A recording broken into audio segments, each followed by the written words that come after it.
Hello and welcome to Roll For It, where some of your favourite YouTubers and streamers get together to give you a weekly dose of tabletop roleplay. This week we're diving back into Warhammer 40k with Dark Heresy. The Imperium of Man is beset by enemies, and only the forces of the Inquisition, including our players here, can hold mankind's foes at bay. There we go, some good Aquillas there. The 41st Millennium is a harsh and unforgiving time to be alive. The duty of searching out foes who threaten humanity is entrusted to the Inquisition. This shadowy organisation, of whom our characters are part, is charged with a vast mandate and accorded almost unlimited power in its duty to protect the Emperor's realm. And that is where we'll be starting again today after last week's session. Firstly, though, Splat! Do you want to pimp something?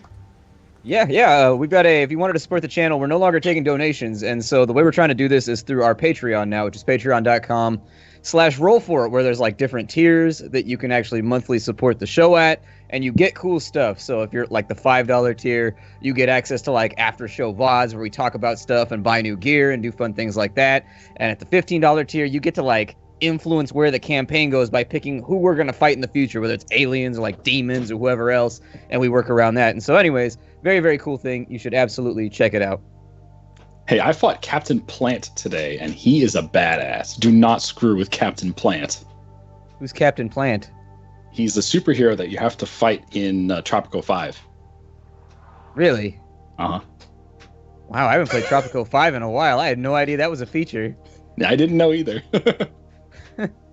Okay.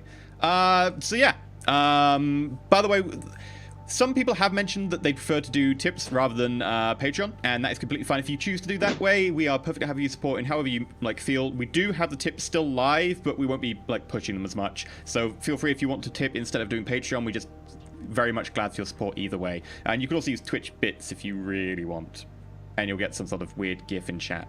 But yeah. Bits. So last week, you went to a Forge World by the name of Arnhouse. There, you managed to uncover the fact that someone was putting Mind Impulse Unit crystal type things into cybernetics that were already somewhat possessed by some sort of warp entity. You found the person responsible for this, Reclamina Glish. You then managed to kill him. You found the lithosphere, geode. I don't know what you call it, an amalgamation of crystal. But you found it, and then you destroyed it, which appeared to release whatever warp entity was inside it. You then collapsed the mine upon the remnants, and you then went through the systematic slaughter of 12,000 possible witnesses. Just to make sure... All in a day's work. No. Let's tell it how it is. 12,000 heretics had to burn in order for the Empire to be safe. Possible it had to happen heretics. that way. If Possible we didn't burn heretics. them, they would burn us. See, the problem with calling them straight up heretics, and I have no problem with saying they're possible heretics, but we don't know. We didn't go there and check them all out. Silence, cowards. Those who run away from crystals have no right to an opinion. Yeah, we can't take you to the rock shop anymore. You just run swinging out of the front door, weeping and crying, pissing all over your uniform. I don't have a uniform. Don't give me that crap. Pissing all over your peasant clothing. Your garb. I'm gonna take my boots.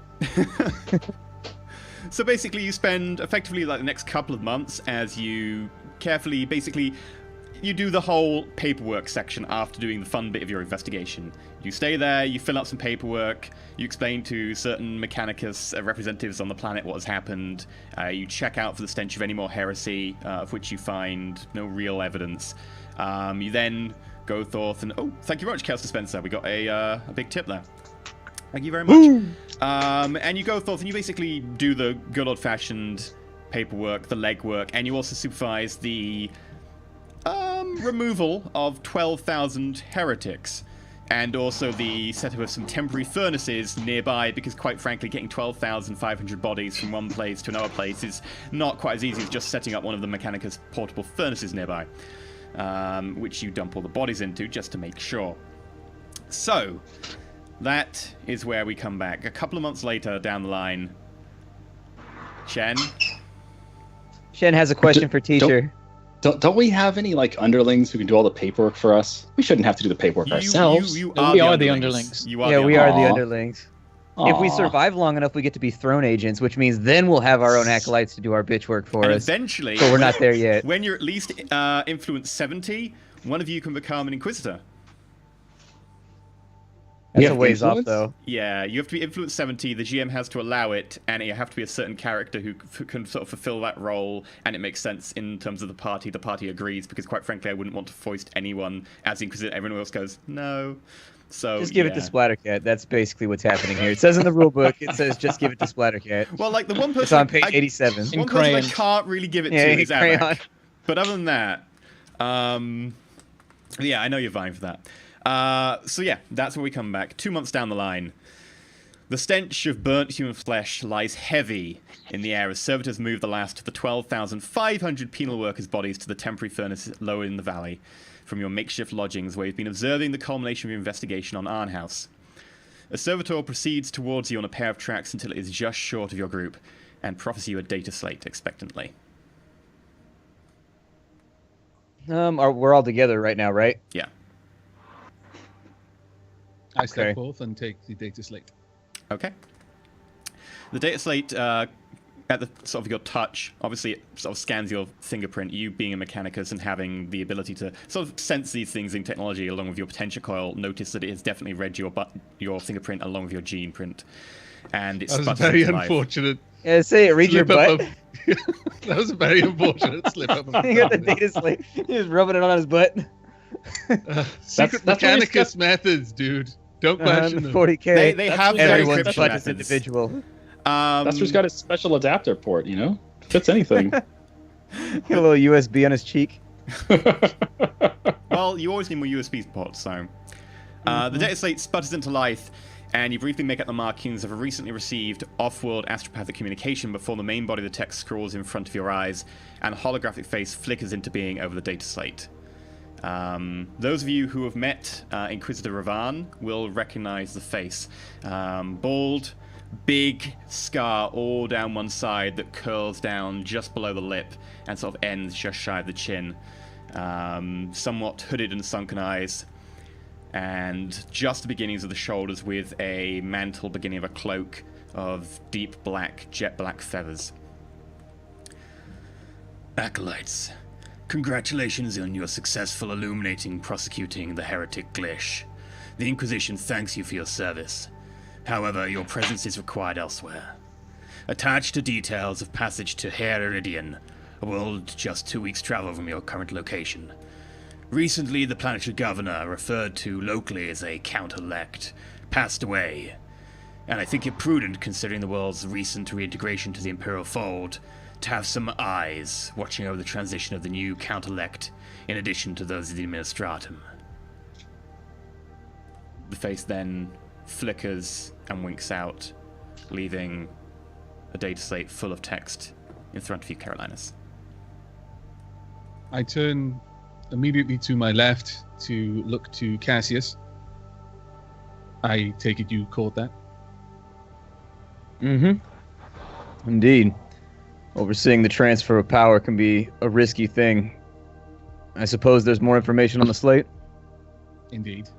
And whilst I'm speaking with Cassius, my optical mechadendrite is currently perusing through the data slate. My fingers are kind of moving without me looking down, because I can just look straight at Cassius, but it's clear that I'm like moving through the data as the optical mechadendrite is reading through it.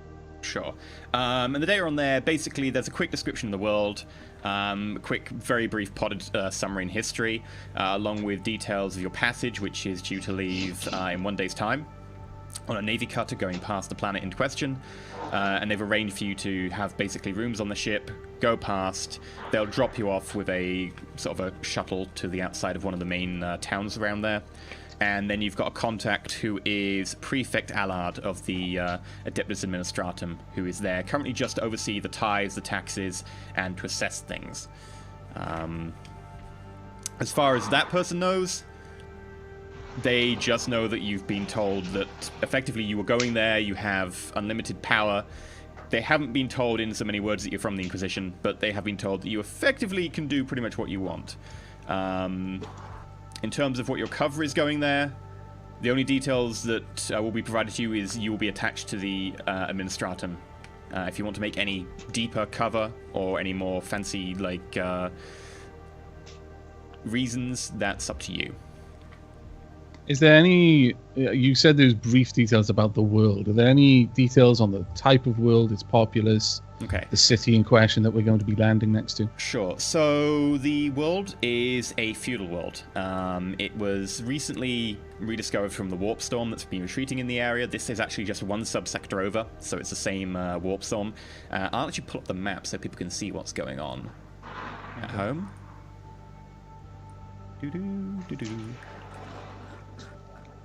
And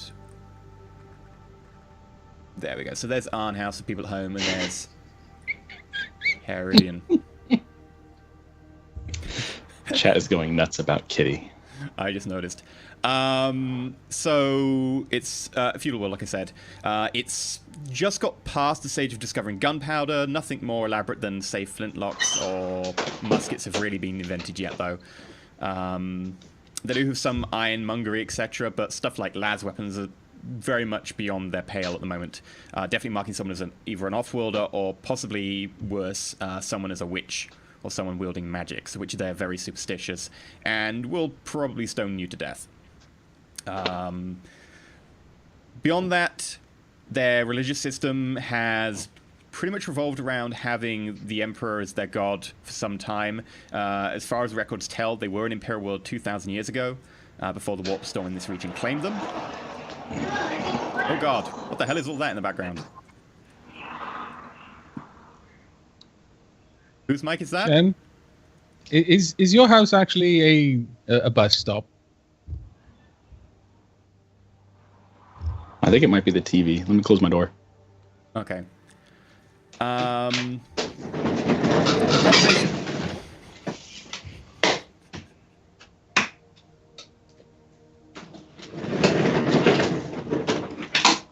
God damn it, guys.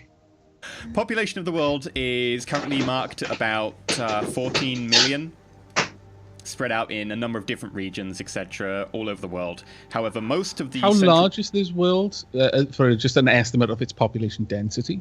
In terms of its size, it's probably best to measure it by, effectively, its gravity. Its gravity is about 1.02 G, so it's as similar to Terran gravity as you can really get.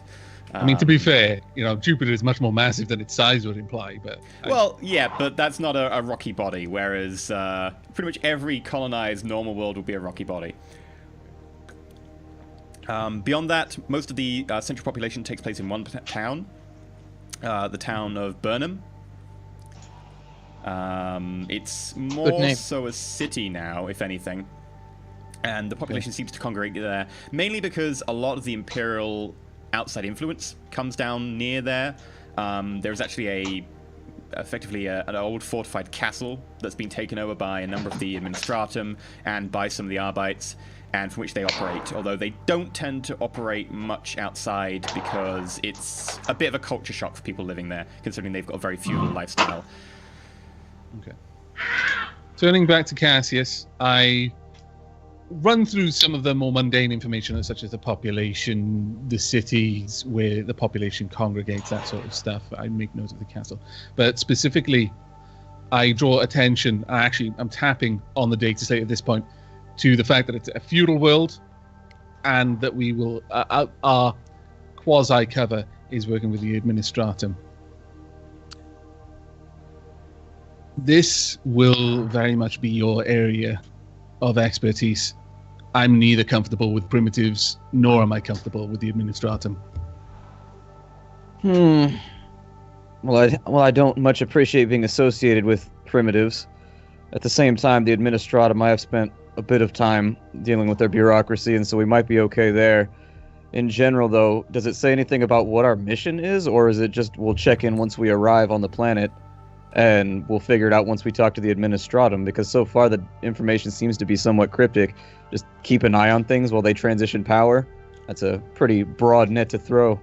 Well, given the heresy that we found on this world, which only recently emerged from the same warp storm, it could be that there are concerns of similar nests of heresy already being in place on this world. Beyond that, you know as much as I. Okay. I dodge out of the way of a speeder. Whoever that was, you need to put push to talk on your mic. Shen, your It's mic's gotta the be only me. one that's lighting up. Yeah. Yeah. I turned it down to 80%. It's got to be me. I don't know how to do that. I'll figure it out. You guys keep going. Yeah, the details in terms of the mission on there are effectively that the previous count-elect, which is the count who is effectively planetary governor, who is elected by the counts of the world, died only 2 days hence. And they effectively need to all have them meet up to the count's vigil, where they then have several days of which they then elect the new count-elect, who then represents the world. To make sure this goes well, especially since this is the first Count's Vigil since they came out of the Warpstorm, you're effectively there to watch, to make sure nothing goes wrong, to make sure there's no heresies involved, make sure that the right person gets in, etc., and to report anything particularly untoward or anything particularly dodgy about the new Count-elect if something dodgy comes up that's not, you know, heresy-worthy, just to make sure that everything goes fine, smoothly, check upon the old Count-elect to make sure that his affairs are in order, that sort of stuff. All right, Can you well, guys hear me message- when I speak? Yes. Yeah. Yep. Well, I should think that since we're going to a world where I would assume superstition is high, we probably want to leave most of our modern weapons back wherever. I mean, if we are going to bring them, you keep them well concealed. In general, I won't be practicing any of my abilities or anything like that. That would be wise. I can only imagine that a population this primitive would regard your particular talents as witchcraft. Then I We suppose know we'll what go in. happens to witches. Indeed. All right. Well, that's fine. I'm skilled enough with a blade, but as for the rest of you, we'll have to come up with some form of cover, because if we go in blasting las weapons and firing off stubbers, I sincerely doubt it's going to go well for us, regardless of how outgunned we have our primitive foe. But either way, it seems like it's just guard duty, so I say we be on our way and just keep a low profile and things should be fine. There is a note that your contact, Prefect Allard, who's in charge of the Administratum presence there, will also be able to procure any equipment you want using the funds you have at your disposal. And if you can pull any, you know, influence here or there to be able to try and get things arranged, then he will effectively make sure that they are ready for you. In addition, he will make sure that he has some suitable clothing, etc., for all of you as well. Ooh. Does that mean for Notes. our trip out, we're going to be getting stuff? If you want to do a little bit of requisitioning for any suitable weaponry or anything, yeah. Is there any Yeah, particular notes regarding our contact's native world? Is he a native to this world? Is he likely No. to be... Good, that's wonderful. No, he's actually native to a hive world over in the Eximus subsector. So, very much out of his prime here. Do we Well- know who's going to be coming to power on the world? The information you have is currently that there are a number of different counts. The information on them is still relatively scattered, considering there's a number of them all over the planet, and the Administratum have only just started cataloguing all of the people there. However, there are a few scattered names, including Bergman, Lutold, Metz, Hess, and a few others. So we've got a number of lords vying for power. In the case of my homeworld, things like this rapidly become violent, and so we'll want to be careful who we decide to back and whose toes we step on. But there'll be plenty of time for that once we've got 2 weeks on a transport before we even remotely arrive on Iridian. So we can flesh out the details once we enter the warp. I nod Well, to that. And whilst on I'm my- nodding, it's clear that I'm kind of busy recoiling my mechadendrite arms and just trying to work out the logistics of tucking them inside my robe. Because they're just sort of... Every now and then the front of my robe parts and you can see the mechadendrites slowly coiling, almost like constricting serpents around my torso as I'm trying to reduce my bulk and appear less mechanically augmented. You eventually manage to come up with a system where you look a little bit hunchback, but you can somewhat hide them under a long flowing robe, which is helpful because you do wear one of those. Indeed. I'm looking at my chainsword with a furrowed brow, contemplatively. Like, and maybe, and guess we'll work that out on the way. Sure. Is the requisition going to be awaiting us when we get on planet? Is that what it is? It's like a shipment that's just going to be waiting for us there? Yeah, effectively, the administrator on the planet will procure things for you, and then it'll be awaiting you when you get there. Okay. So, you're all good to go? Indeed. Okay. Nope. Next day, you head off to the landing zone at Lazarus Forge. You get onto a waiting shuttle. Navy pilot looks at you, gives Brander a little bit of a twice, even 3 times over, judging by the uniform you wear, and then nodding, takes off and heads up to the Navy cutter in orbit. I looked at Brander after that exchange. I asked, a friend of yours? I was just confused by the uniform as to why I'm just taking transport on a ship rather than serving on one. Maybe he thinks you a deserter. If he thought him a deserter, he'd likely have shot him. That may still happen. I keep quiet. Fair enough. You get up to the cutter, and you begin moving out system, ready to take your voyage into the warp along to Iridian. So, along the way, you can easily requisition, send messages via the astropath and ask for the administratum contact to get you stuff. Is there anything you would like to get using your influence? Before I attempt to requisition anything, I request a private audience with Cassius in his quarters. Yeah, of course. Once I've made sure that, we're alone. Okay. You mentioned that it might be best you not employ your particular skills. However, it may be necessary. From mutterings I've overheard here and there, and some comments you've made directly, I understand you're able to alter the fidelity of a person's memories. It's true. I can take things and I can move them around. I can access their mind and look through their memories as easily as, you scan through a data slate. A disquieting but undeniably useful ability. We may have need of this. It will be difficult, I imagine, to conceal our nature from the locals, but it would be in our best interest if they don't ask such questions. Yes, we're in agreement. I think that should we have anyone find any incriminating information about us, or at least witness any actions undertaken, I can handle them. That is good. It may be more difficult for me to hide my off-world nature than others, but it seems that our companions are fond of weaponry that would be very difficult to explain on a world such as this. I think it will only be a matter of time before we're exposed, but we'll try to come up with the best that we can, maybe conceal some of the things that they're proficient with, and in the best of cases, maybe we'll fly under the radar for a little bit. And if we do not, in such a situation, how many can you affect? One at a time. This is a limited power. It's not one where I can tap into an entire group and leave them all stunned. I need time to sit down with the person and access their mind and slowly wipe everything away.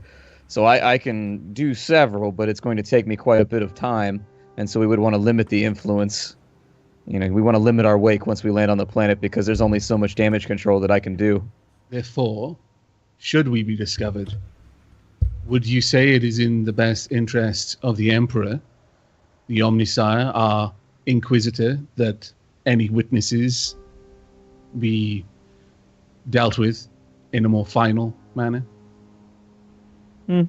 I would ask the heretics back on Arnhouse how I feel about that.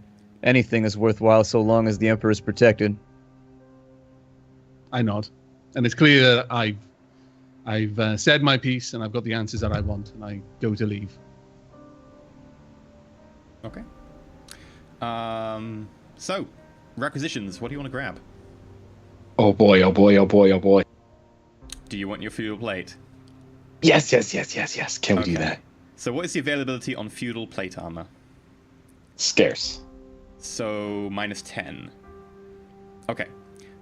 You are going, however, to a feudal world where that stuff is significantly more common than most of the Imperium, so it does have a +10, so they basically cancel out. So the way that, basically, if you're requisitioning something, the way a requisition roll works for you at home is you roll a stat called your influence. This stat you cannot grow using XP, it only grows narratively. Finishing the last mission, they all got +1 influence. So, there's a -10 because of the item's rarity. Feudal plate is scarce, which is a -10, but there's a +10 because it's feudal plate, this is a feudal world. So, yeah, roll your influence. Oh boy. Now you said we get 2 chances at this, or it's just 1 chance? You get 2 influence rolls per mission is the sort of homebrew rule we've got in place. Gotcha. So you can do it once, you can do it twice if you want.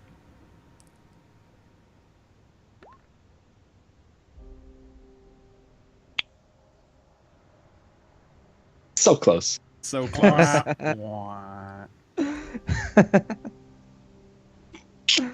No. What the hell is that? Hacks. Hacks. What? What? Never No. lucky rubber ducky. Dude. That's... Like 28 is my it's all influence. good. You know what? We're just gonna kidnap some fool who has this shit, and we're gonna beat it out of him. We're gonna take it. That's what's gonna happen. Might be the wrong size though. That was Okay. glorious. anyone else? Anyone like to else? get anything? I'll roll for the same thing, actually. It seems suitable. What, feudal plate? Yeah. Bear in mind that does reduce your agility to 25 when wearing it. Yeah, my agility's 25, so works out for me. Okay. Yeah, I do remember Cash is not moving very far. That's a 41. You can do it, Right, man. It's yeah. a 1 in 4. No. No. Nope. 44, no. Brando, is there anything you want to get? Brando, you still there? Brando is deceptively still. Brandon may have Phantom? crashed. On his end, not ours. So it's Oh not just yeah, he left the Brando call. got EXE. There we go. He's fine. Oh, See, this dear. is he was a deserter. We gotta watch out. He just tried to desert us too. Man, he's Oh, dear, just a everyone's- stream. Crashed. While we were on this call to the planet to see if they can requisition this shit, someone took out Brander. That guy caught up with him and popped him. He's gone. Telling you. Can we I'm make just that like, as canon? you're doing this, Brandon just gets in a shuttle and just flies at launch bay. Uh-oh, It's a did terrible that idea steal when the you Half cameras? roll. of this can half of this be him rolling a new character? Can we just make this canon? He just got assassinated. We showed up. He's gone. Yeah, pretty He's much. a victim of the warp. Oh yeah, all the cameras are messed up now. Yeah, basically, As soon as he Carolinus, comes back. if you want to do your requisition rolls, and if he doesn't come back by then, I'll start messing with cameras. Okay, before I do that, would Carolinus, looking at the data slate, would he be able to discern whether someone walking around with a musket, like, are they militia? Is being armed with something like a rifle, a thematically appropriate rifle? Is that It considered? would be like, well, you're walking around with a rifle on a hive world. It would be like, why are you doing that? It's not necessarily always illegal, especially on like feudal world where the laws are a lot more lax. It would be a case of it's not necessarily legal unless like the local militia think it's illegal, but then you've got credentials that should be fine if you need. But you could get away with it. It would draw some attention. And also looking through the information, what kind of medical facilities and practitioners are typical on this world? Not many. I imagine they have nothing you would- doctors. They have. Nothing you would call modern medicine by any stretch No, of the of course. imagination. Come on, Aavak, you've played Crusader Effectively, Kings what Carolinus is looking for is a way to be that kind of person. Like, would especially kings and nobility, that sort of thing, especially high dignitaries, have a personal physician? It was common Yeah, enough they in would have a Roman times. personal physician. They might also be able to pull enough strings if they are high enough rank that they could possibly get someone from off-world. Right. But that would be pushing it. Most of the time, the doctors themselves do tend to be just medicine men. People would be like, right, or just pack your wound with sugar and just like a bit of tar it Well, up to make sure it gets antiseptic. Would I be able to glean any sort of information on the kind of garb and, sort of pouches, things like that medicine would have? Because I would like to requisition something that would allow him to disguise himself better as someone of that profession. Sure, if you pass those messages along, then the robes that you get will effectively be somewhat along those lines. There doesn't seem to be any sort of formal wear for medicine men in those of you what you know, but beyond that, Okay, what would I need to roll for a requisition roll for effectively the correct kind of clothing to be able to pose as a physician, a personal physician of some dignity?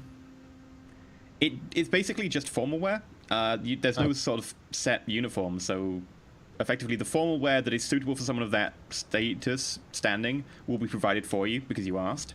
Since they are providing you some wear anyway, but there's nothing set. There's no uniform. Okay. So would I just count one of my requisitions as being that, or is that? No, that's 3. They would provide clothing for 3. Well, given that, then there's nothing that I would like to requisition out of this, because everything seems like it would raise or rather reduce our subtlety. So he may as well just roll with a concealed pistol that he can use in a pinch. Sure. That he's full of mechanical arms. If anyone really looks too close, he's busted no matter what he does. So okay, you get to be our hunchback, though. Sanctuary! Sanctuary! Spend the whole trip just banging on church doors. Branda, do you want to requisition anything? Hello. I would like a flintlock pistol, Okay. which I did have up until everything crashed. Would you like a standard flintlock or a multi-barrel flintlock? I will go for the standard. Okay, so I believe that's a +10. You should get 2 of them. That way you can have them on a brace, just like old pirates, where you just pull a gun and shoot and drop over and over again. That's the coolest. Let me just double check. Flintlock, pistol. +10, +20 on feudal, so you'll be at +30 for this test. Okay. Damn it. with +30, that's so harsh. Man, requisition rolls today are not great. Oh. I'll try again. Okay, go for it. See if we get enough. See if we get the same again. There we go. Yes, there it you is. pass with 2 degrees of success, which does not get you any more extra ammo. So you get effectively the flintlock pistol and the standard 2 clips, which is effectively 2 shots. Oh, jeez. Yeah. When requisitioning a weapon, you get a extra clip for every 2 degrees of success past the first. So 3rd, 5th, 7th. You got only 2 degrees of success. You didn't get any extra. Okay. Sadly. Well, can I request more then? If you had another requisition roll, which you don't. I never actually used my ones from last week.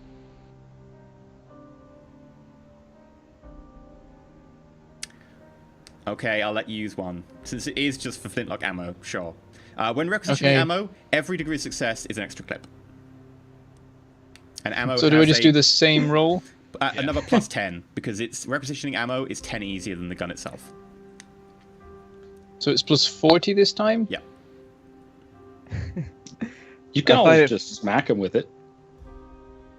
I find it funny that we're going to arrive on the planet and you'd be like, I used all of the force of the Inquisition to get you 2 bullets. Like, God damn it. Literally, you're going to get there. What are you getting? A flintlock pistol and 2 bullets. No one could get anything. Everybody failed the requisition rolls. It was awful. The pistol and swords guy. I can fire 2 shots. Requisition anything. See, here's the thing though. We have money, right? Can't we just go to like a local shop once we get there and see if we can get this stuff, or does this count as our attempt? This counts as your attempt, because when you get there, you would need to pull on your certain privileges, your effectively your stipend to be converted into local currency to be done. So this is effectively it, and I've effectively said the person will get it for you to save from having to do shopping trips in the middle of the game. If you ask Caroline really nicely, he won't have any problem walking into a shop, murdering everyone with cyber octopus arms, and then walking out with the inventory of the shop. I'm okay with this. Dark Heresy First Edition did this a lot better. Like, you just had money, and you were like, yes, I want this thing. here is my money. Yeah. I prefer Dark Heresy First Edition for the early game. The late game, Requisition makes sense. The early game... Yeah. The late game, when you are literally so well known, people will literally just give you things. It's like, oh, I need to buy a bolt pistol. It's like, really? I'm Lord Sector Commander. Sure. But yeah, okay, so unfortunately your Ministrom contact tells you that most of the weaponry has been already handed out to local militia. Most of the standing armies around the place do seem to be bulking up their defenses because they're a little bit worried about infighting, so one side gets weaponry, so the other side gets weaponry, all the neighbors get weaponry, so they're a little bit short on arms and supplies currently, since that is effectively what you asked for. Well, it looks like we're stuck with what we have. However, 2 weeks later, you do make it to Iridian. The Navy catapults into orbit, and your Navy pilot takes you down. Slowly as you pass through the cloud layer, you see a world below you that is fairly reminiscent of most Terran-type worlds. There are oceans, there are good tracts of land, there are a few blots here and there where it looks like they're very browned earth, sort of just bare, scavenged desert that seems to be much more reminiscent of any sort of industrial or forge world. It looks very much older and is totally, as far as you can tell, not colonized. However, as you get lower and lower in the atmosphere onto the night side, you notice a small speck in the distance which gets larger and larger until you notice what appears to be a city. Not a city by the standards of some of you who come from much bigger worlds, or... I'm trying to think who actually came from bigger worlds. There are 2 of you who came from bigger worlds, certainly.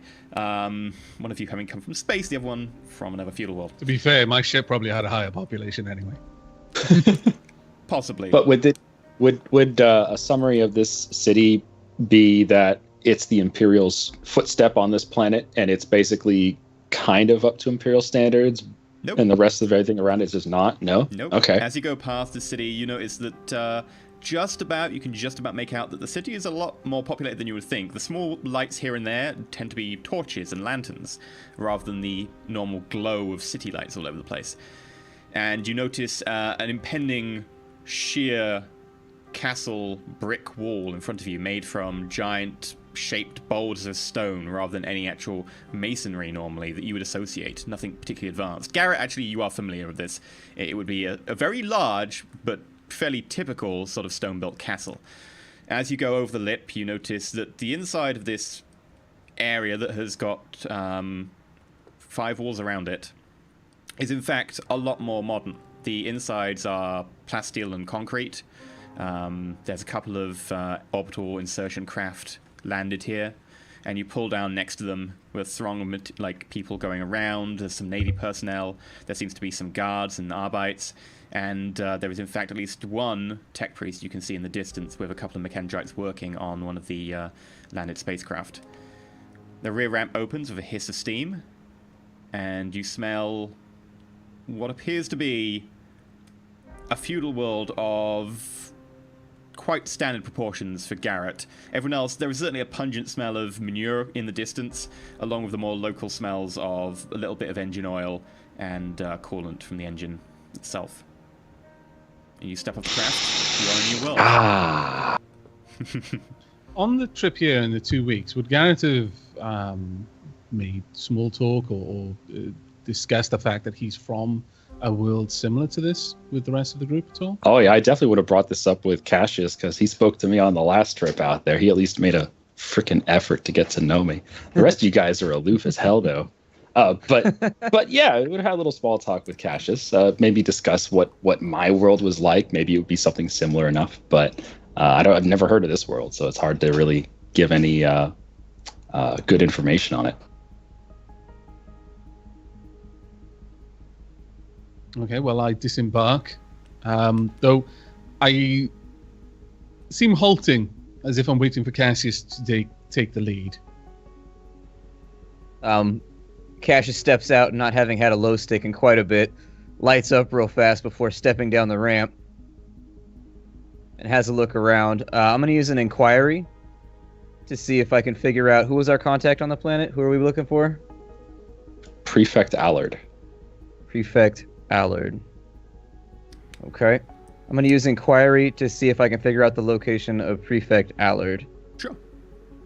Are there any pluses or minuses? There's probably like plus 30. The people around here probably are familiar, or at least some of them are, with where Prefect Alad is. Okay. Yeah, so that's 3 degrees of success. Quite quickly, you go and you ask around, and a couple of Nave personnel point you to some of the Arbites, and the Arbites say, yeah, the Administratum section is that wall over there. And you find that the walls are actually very thick buttresses, so thick in the fact that they have rooms in them. One entire face of the Pentagon is in fact made up of Administratum officials, and you walk in and you go through effectively these concrete blast doors, and then you start seeing cognites, rows of them, banks of scribes and data slates just working through material.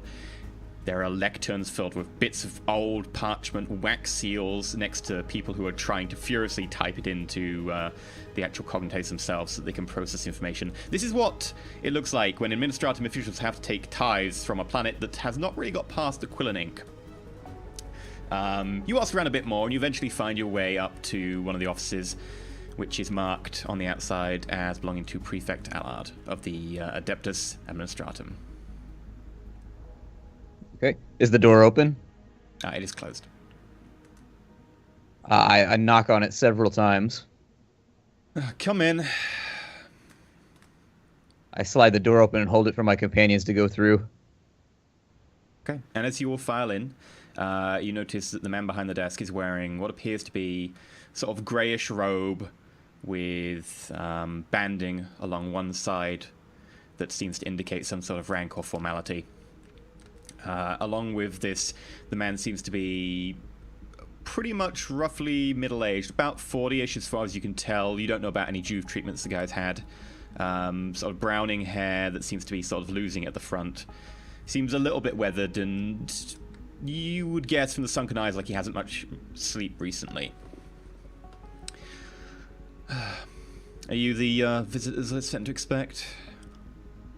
I step forward and I go, "Indeed I am, Prefect Alard," and I give him kind of a low bow. Whilst they're conversing, is the desk the prefect has, does it have like paperwork or any kind of work on it? It is covered in a combination of parchment, some more modern sort of happier sort of dossier stuff, along with data slates, and then the desk itself actually has an inbuilt cognite unit that you can see one screen is sort of propped open on the side. While I stand back, would I be able to specifically train my attention on the desk, just looking for any indication of just any interesting information, like things that are going wrong that aren't just record keeping? Sure. Okay, yeah, you can study this for a little while, looking at effectively every single word that is visible to you, and we'll come to that in a minute once you manage to process that information. Sorry, I don't actually have any of your names. Of course. You may address me. I'm Cassius. This is Carolinus. This is Garrett. And this is Brander, I say, pointing to each person in the group. We've been sent on behalf of the We've been sent on behalf of the Administratum to assist you as you go through this power transition.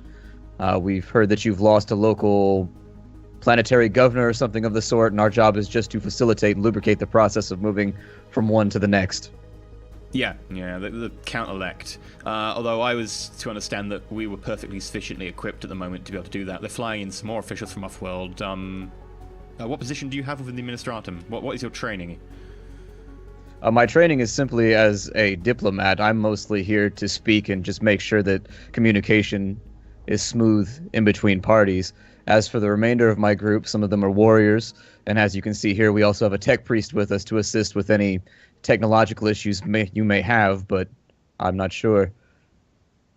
Make a deceive roll at +10. Sure. Go, face, go! As he mentions that, and actually addresses me as a tech priest, my robes kind of unfurl and the mechadendrites just uncoil. And it's as if I'm relieved to not have to have this bulk just wrapped around me. I make room for them. I'm going to go ahead and shuffle. I'm going to fate that one. Okay, first fate point of the night is already out the door. It's my job. I mean, you know. Okay, how many degrees of success is that for? What's that? You can automatically succeed on... Oh, doesn't apply to deceive checks? No, it's charm, interrogate, intimidate, and command. Okay. that I so can you have to roll automatically again. pass. Okay. Just kind of funny because I don't even have command as a skill, and yet I can automatically pass at it using my special ability. That's Try pretty this convenient. again. So the reroll also fails. Not in the 3 cards. worse. He side-eyes you a bit, but sort of shakes his head and goes, I mean, your credentials check out, so who am I to argue? Sure. Am I to assume you're in my chain of command? Am I meant to give you orders, or are you meant to freewheel, or am I meant to report to you? As far as I understand, there is no real chain of command here. Instead, we're supposed to be working in tandem in order to make everything go smoothly. I will defer to you, however, as you have experience on this planet, and feel free to send us where you think you need us in order to get this done properly. Okay. Well, quite frankly, still going okay at the moment. The actual vigil of the counts is not scheduled for another, I don't know, 2 weeks, so quite frankly, there's not much to do at the moment. I mean, if you want to pop over to the old Count-Elect's house, they're currently going through all the belongings, currently sending off most of them, pawning them off. You could check out there, see how people are getting on. I believe a couple of the prospective Count-Elects have come by to give their condolences, etc. I mean, those who have travelled from further away, of course, they have to come by some of the local beasts, I believe, mostly horses of some description. Has the body of the Count-Elect been examined for any foul play as of yet? Or has it been determined to all be on the level? As far as I know, I believe that the Medici around here have given it a proper, modern autopsy, or at least a cursory autopsy. It appears the guy just died from exhaustion, as far as I can tell. Nothing really suspicious. No knife wounds, no poisons detected in the system, no gunshots, etc. Modern or primitive. Seems to be just a Count gave out eventually. Did the Count have any enemies or anyone that would have liked to have succeeded him? Was his position contested hotly, or was he just largely accepted as the authority figure around here? You must be new to this. Yeah, well, being planetary governor, I mean, they can call it Count-Elect whatever they want. There's always going to be people wanting the position of you. Especially when, the Imperium's just made contact again, and they've got a lot riding on this. The position of Count-Elect on a planet such as this, with contact with the Imperium, holds a lot more power than it does on most worlds. You'll forgive my ignorance. Unfortunately, I travel to many worlds, and sometimes the customs are strange, and some are more unruly and less likely to be ruled than others, so I simply wanted to solidify my understanding. Yeah, of course. And the way he says, of course, he's just like, yeah, whatever. Kind of like, not offhand, like, to be, like, rude, but he doesn't really fully believe you, but he understands that, you've got good credentials. Yeah, well, if you want to check there, I can provide you a map. And he sort of rifles through the papers in front of you and pulls out a heavy parchment that seems to have been done in some quite fancy but primitive calligraphy. Garrett, you would think this was a quite nice map. Quite well done. The rest of you will be like, what is this? Like parchment? What? Is this a pirate treasure? Yeah, pretty much. So yeah, it dumps that in front of you. And he also then produces a sack nearby. I believe this is the stuff that you asked some of my acolytes to get. I've been leaving it in my room for the moment, but if you want to take it off my hands, there should be some robes in there. I believe one of you asked for some robes belonging to, suitable for a medicant or medic man or something. Some in there. The rest of it is somewhat middle class. And I believe there is also a flintlock in there. One of the few remaining in the city. Whilst I'm moving through the sack, I very quickly find the flintlock and hand it over to Brander. I take it and examine it a bit. Along with 2 bullets that I draw out one at a time. And Drop them into his hand. there is a tiny little bag of powder and a ramrod as well. It's Draw these out beautiful. as well. Slightly puzzled. And just examine it for a bit. I whisper, aim well. Don't miss. I'm completely He calls unaware it of a this. data I slate. am already up in that map's face, and I'm Okay. touching it and looking at it. And I'm looking at Prefect Allard. I'm like, where are we on this? You notice the large bastion over there with the 5 sides that's marked with the Imperial Aquila. That would be us. And the rest of the town is sprawled around, as you can see there. You can see the Count Alec's residence is over there. It sort of gestures on the map, which is about 600 meters from here. It's not actually that far. And then further along, up one of the hills on the other side of town from here, is the Basilica. It is quite an impressive construct of cut stone, although most of you would be like, that's actually pretty small by Imperial standards for especially some of our worlds. Would it still look good though even by our standards? Is it like a decent. quaint, picturesque? It's quaint and picturesque. It would be large by the standard of anything else in this entire city, apart from the bastion itself, which you're currently in, which is... You get the sense that this was built using local masonry on the outside, but everything internal is modern Imperial. It's filled with plasteel, concrete. Seems to be some sort of support beams going through it. The entire place seems to be much more modern on the inside.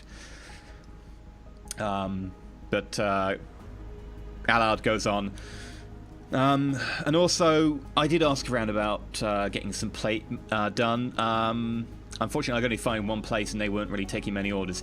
I managed to eventually convince them that they'd be doing the Emperor's work, etc. And they did say that they would, but it would take some time. So there is a suit of plate coming, but it won't be ready for probably at least a week or so. This is where everyone in chat who keeps giving E a hard time for being a nasty GM says, "Oh, well done, E. You do have a soul after all." Well, it was a fail of 2, and it was a fail of 2 the second time. Yeah. I know. That was so bad. I have to take some small amount of pity on you, because later it's greater demons and Tyranids. What can I say? Yeah, that's a little way off. But Prefect Allard, do you offhand know of any of these people who are coming to the meeting? Have any of them been troublemakers in the past? Have you had any issues with them at all? Count Bergman, he was one of the more rich counts, and especially got a neighboring region to himself. He might be someone that you'd be looking at likely as a target. He's certainly been making all hell of the administratum, trying to get favorable coverage from us and being able to get us to site a lot of our more smaller outposts. Thus far, we haven't really been paying much attention. We've just been setting down the one bastion so far and still working on measuring the ties. Ultimately, actually, the place seems pretty poor in terms of most things, but at least it's got a reasonable population of hardy warriors that we may eventually train for the guard. Beyond that... Do you suspect anyone has been ducking the tithe? We haven't really started implementing it yet. Beyond that, the only tithe that we've been rigorously enforcing is, of course, the Psyker tithe, but if we're completely honest, in the last 17 years we've been here, I've got 2 Psykers on the books that we've taken to the Black Ships, and I've got a reported 297 witches stoned to death or drowned or burned at the stake by the actual population themselves. Most of them, I assume, were just people who just, fell on the wrong side of the mob, or people didn't like, or maybe had a cat that crossed the wrong way in front of them on one day. They're a superstitious bunch. But then again, when the psych is involved, who can blame them? I cast a long glance at Cassius. All this while, I'm just working through this sack, just checking over the contents. Whilst, now that my mechadendrites are out, the optical mechadendrite has just continued looking over the desk. Sure. Make a... it would be a scrutiny check, 'cause you'd have to be checking in detail. Okay. And scrutiny, intelligence, or fellowship or perception, rather. Perception. Okay. Right, that will be a plus 10, because this is a vision-based perception test. Is it right to have the plus 10 from my optical mechadendrite? Yes, yeah.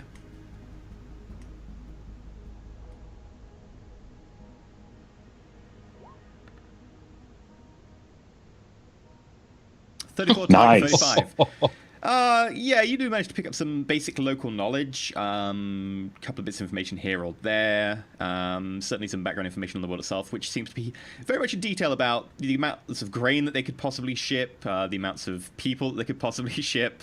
Some more local reports about the movement of certain administrative officials around the world to be able to properly cover things. There's one person who's constantly being asked to see if he can requisition a ground car, however is repeatedly turned down and told that he has to take the local transportation mode of horse. Beyond that, nothing particularly in detail catches your eye, but it may come in useful later, I'll let you know. Okay. Right, well, if there's anything else, would you want accommodation here in the Bastion, or would you want accommodation down in the town? I've arranged to have an inn, have some bunks in case you wanted that. I should think the Bastion would be best. Right, the Bastion is. We've got some rooms available in the Administratum quarters. I look up as he, this conversation continues. If it would be possible, for the sake of posterity and our records, might I have a look at the corpse? Sure. You'll have to go down and ask in town. I believe it is currently on display in the Basilica. The autopsy having already been performed, but should you be able to convince them to give you an extra try, I mean, you can say that the Administratum signed off on it, and I'll write you something to that effect. And he quickly pulls out a pot of ink and a quill. This quill is actually made of metal and has some more technological features to it. It does seem to function and write, calligraphically speaking, like a normal quill, as he quickly writes out something that none of you can read, because I don't believe any of you have High Gothic. No. He Which pulls is out a quill, surprising. and it's got a laser in it. Because we have ourselves a noble, and he still doesn't have High Gothic. Yeah, that really seems like an oversight on the part of the game. Like, how would a nobleman not have High Gothic? Like, it just Parents doesn't didn't make love you sense. enough to educate you. Yeah, your parents didn't love you enough to spend your XP at character creation on High Gothic.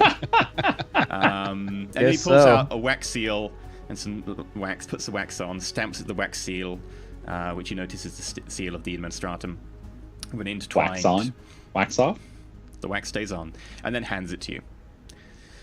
That should get you access, and should brook no argument with them if you want to be able to have access to the body. It just says that effectively you need to have another look for the sake of measuring the tithes, etc., to ensure the purity of the nobility here. Although in more flowery language, so they don't get annoyed that we're questioning their blood. Anything more I can do for you? I nod as I receive the parchment gratefully. Thank you for your assistance. We greatly appreciate it. If anything else should come up, be aware we are your servants and we are at your call, so let us know if anything else pertinent comes up and we'll take care of it. Sure. We'll see you when next we meet. Do you have a Vox speed or something I can contact you on? I do. I give him my microbeat information. Yeah, and he takes it and he enters it into his desk. And alright, awesome. If I need to contact you, I can get you any time with this, so we should be fine. We've got a very powerful high gain transmitter in here, so you should be good. Fantastic. I look forward to it. We'll start our investigation on the morrow. Okay. I'll have one of my scribes show you. Bernard? Yeah, come over here. And one of the little scribes runs forwards. It looks like he's probably only about 16 or so. Hi, yeah, can I help you? You want... Yeah, okay, I'll show him to the... Oh, follow me to your bunks. And he sort of runs off up some of the stairs nearby, which go slowly up spiraling, and then shows you two rooms, each of which have 2 beds bunked in them. Do we pass anything like an armory on the way? No, you're in the Administratum section. You pass many cognates, many scribes, some of them with like added mechanical protuberances which you use to write, some of which have like quills and ink ready and just going. There's a lot of people milling about, handing out parchment. Some people complaining about the damp leak in one of the rooms that seems to have wet some of the parchment and ruined the ink, and it's terrible. But there's no armory. No. It's just serious first world problems. Pretty much. Upon coming into the bunk rooms, I sit down heavily on one of the bunks, and I start fiddling with my boot. It appears as though I've picked up a particularly nasty chunk of manure, and using the end of a dagger, I'm trying to work it free. I sit down and take out the pistol and start looking down it and working things out, seeing where the gunpowder goes in. I move into the room with Cassius and immediately start to properly look through the robes and various vestments that I've been given. Okay. Could I have a description of them so I know what my character's going to look like? So your robes are effectively a red, trimmed with silver around the edges, and then there's a small symbol of the Medicae, which is a somewhat bastardized form of the one used in the Imperium generally. It appears that the population used the one 2 millennia ago before they got caught in a warp storm, and it is somewhat devolved from there. It's sort of a winged protuberance with two intertwined snakes going up. Okay. Is there anything else? Any kind of I think, as I said, like a tool belt or perhaps there's a pouch like with sort of pouches off to the side that you can wear slung over your waist. In addition, each of you has a rucksack that you can use to store whatever you want. Along with that, there is a variety of different type of hemp sacks and sackcloths and rolls that you can use to hide anything up to and including like chainsaws and rifles in, if you wish. However, if you do choose to retrieve something from that, it wouldn't exactly count as readied. Just bear that in mind. Just OOC question: would I be able to conceal my las pistol at all? Because it's supposedly in a holster on his belt. Yeah, the robes you have are suitable enough that you could conceal it inside the robes. You would, however, not be counted as ready to draw it because it would be. Where is it? There we go. Pull it out. It's not designed to do that, and you don't really have a holster set for that. But yes, you can conceal that. Okay, well, I spend a bit of time removing my Adeptus Mechanicus robes and then wearing the Medicae robes, and with specific focus on trying to work my mechadendrites around my body as best I can in a way that would appear, using like my Medicae knowledge, that would genuinely appear that I've just got a hunch on one of my shoulders. So I'm coiling them in a very specific way rather than just wrapping them around myself. I've also got my hand cannon that is beneath the robes, but I make a point of drawing them close in order to try and conceal and draw the belt around. Make a deceive check at plus 20. Okay. Is this fellowship or intelligence? It would be fellowship, unfortunately. Okay. Pretty sure it would be fellowship. Yes, it would be.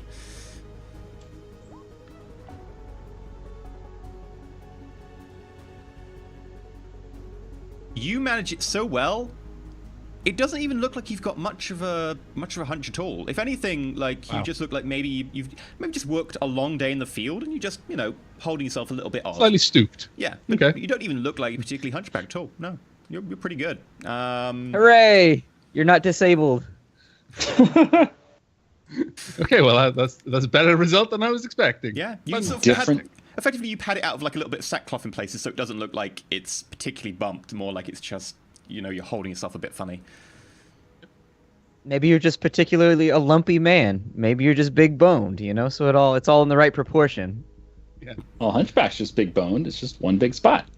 I keep my Medicae sort of tome, which I've usually got chained to my belt. I actually just attach that to the outside on the tool belt and just add to the appearance of a Medicae. But I keep my hood fairly low down, specifically to hide the scars and the sort of wires that are around my eye as best I can. So the hood is quite low at this point. Yeah, there is in fact a face mask. It's a ceramic one-piece face mask.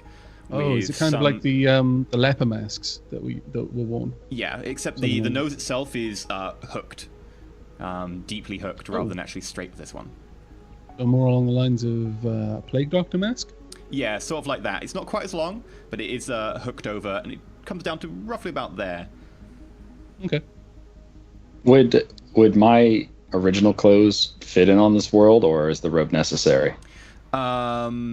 Your clothes, because you've been off-world for a long time, probably are a lot more modern. Your chainmail armor would suffice. Your body glove would not. You can, however, wear the body glove under a lot of stuff. However, you will not have the head done up. That'll have to be chopped away. So your head will count as unarmored. And provided you wear gloves over the hand bits, and then you make sure you're wearing high leather boots, you should be fine. Assuming your chainmail covers your legs, does it? Yeah. Yeah, then you should be fine. Cool. Effectively, you can just like wear like a tabard over the top. Right, so I'll keep the stub automatic hidden on my person. I guess I'll just wear the flintlock pistol in view. Would my armor be hideable, or is it like too bulky? What's your armor? It's what is it? It's a flat coat. You could wear it under a robe, so you could wear effectively like a monk's robe or something. You wouldn't be able to wear it under sort of a more noble outfit. A more noble outfit you wouldn't be able to fit a coat under.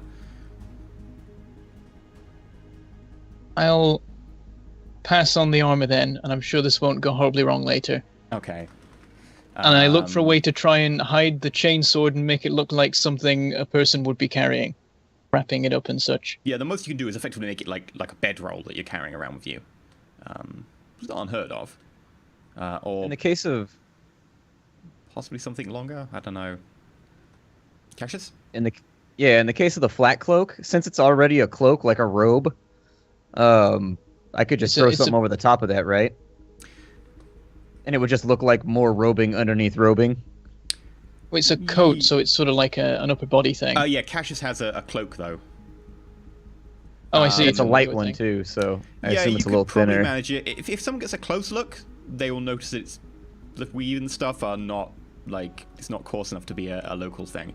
But they'd have to get a closer look. Alternatively, you can roll it up, and you can basically have it on your back rolled up underneath the extra cloak, and then when you want, you can just let it fly, and then it'll count as armor. Yeah. Okay, so it's up that's to you fine, whether you yeah. want to roll. Okay, so you roll it up and have it on your back. I'm just going to mention to Carolinus that he looks amazing. I couldn't even tell that he has those weird snaky arms. And this, I chuckle. Did you use the term weird snaky arms when you said it? You're like, weird snaky arms. I don't know the proper term for this. Your back snakes. I take this in my stride. I'm growing used to Garrett's. But the question Idiosyncrasies. is, in the need of an instant, would you be able to use them? In that I could uncoil them from myself. It would take a half action to be able to get them fully out instead of a free action. But yes. You can't have him break out like Hulk Hogan style, like he's sitting there and all of a sudden there's like rip straight out through the clothing. Yeah. It is harder to break through like sack clothing than you believe. To be fair, but one yes. of them has got a chain scalpel. Yeah, effectively it would take a half action to go and then out. I'm going to say that unless I specifically say I want to like break out like Hulk Hogan or whatever. Actually, I will. You should be able to do it as a reaction because they act at the same time as you do. So yeah, you can use it as a reaction. I will say that unless I specifically say I want to just rip open my cloak, I'm going to carefully unfurl my robe with my macadendrite arms. Waste not, want not. Yep, that is fair enough. So, anything else you want to do before you bed down tonight? I'm going to take a walk about the town in the evening, and I'm going to run inquiry as for information on the way that the different counts and lords are perceived about town. Okay. Just sort of asking questions at taverns and stuff like that. You will need to make a deceive roll then at plus 50 because you made a good effort. Okay. What am I I'd be able to deceiving? have, would I your be able outfit. to go with Cassius? Sure. Maybe we should all go. Yeah. Cassius, you look suitably medieval. If you're all going, Branda, Garrett, can you roll me your deceive? This Garrett, is where it because you're all kinda falls used to apart. this, you get a plus 60 instead of plus 50. Pardon? Garrett gets plus 60. Branda, you only get a plus 40 instead of a plus 50 because you have a chainsword on you. That's fine. Is that with a plus 40? Might fate that. I'll fate it. Or is it deceive? It was 40, wasn't it? Yeah, plus 40. There we go. Okay. There we go. With a fate roll, you managed to pull it off. You all It head slipped into out town. for a second and I stuffed it back in. Just Nobody like saw as anything. you're going through It's the like door back on the here way goes, out. ying. It just makes like a little chainsaw sound for a second. Shut up, ying.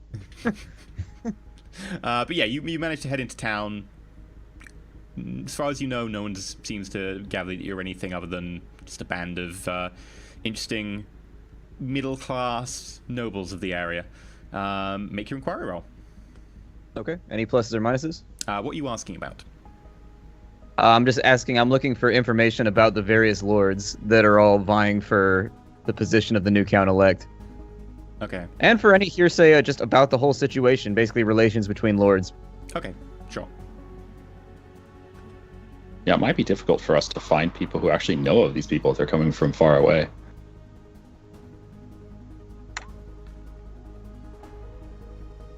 Okay, yeah, so you got 2 degrees successor. So you go around, you ask, you schmooze in a few of the taverns nearby. You've made sure to cash in a little bit of your stipend here to make sure you've got some of the more local currency, which is effectively a bastardized form of the original throne or the imperial coin.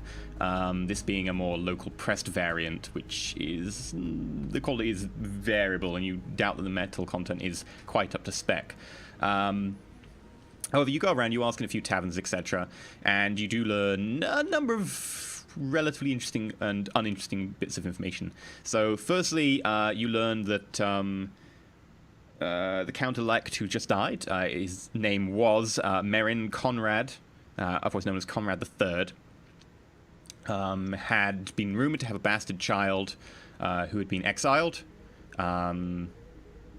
Other than that, you don't really have much more information. The son would be about 19 now. You also learn that Count Bergman is currently the favorite to be the next Count-elect.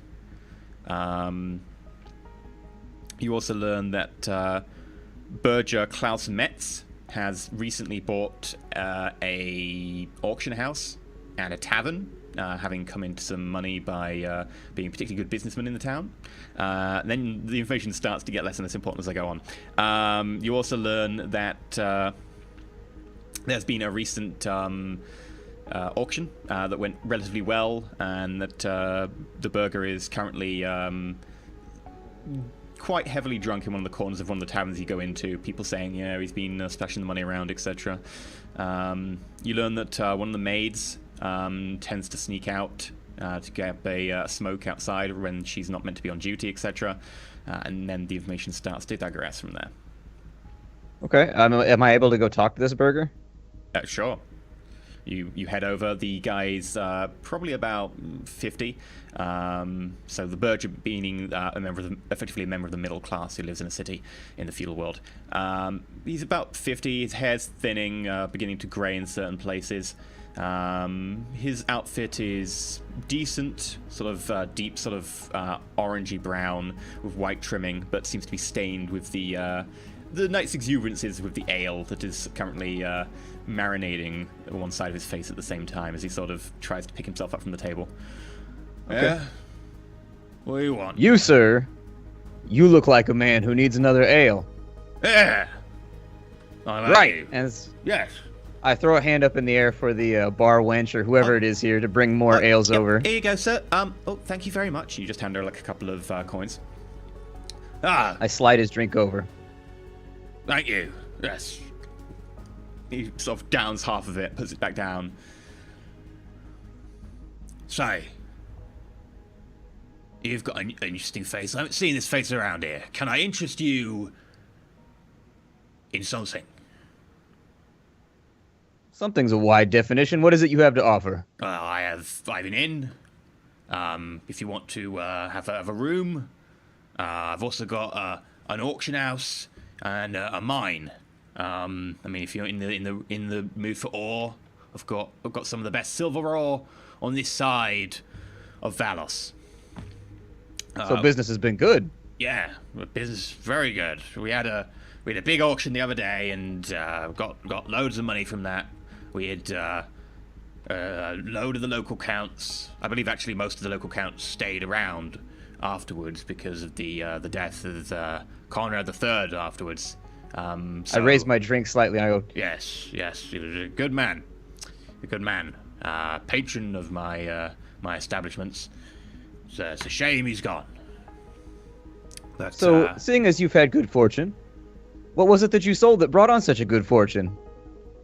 Oh, well, well, we got a silver deal with the Ministorum for most of the ore that comes out of here for some of their silver shipments off-world. Although I'm not exactly sure what they're doing with it. The place up the hill, the big bastion, taking most of our silver, which is fine by me. They pay good.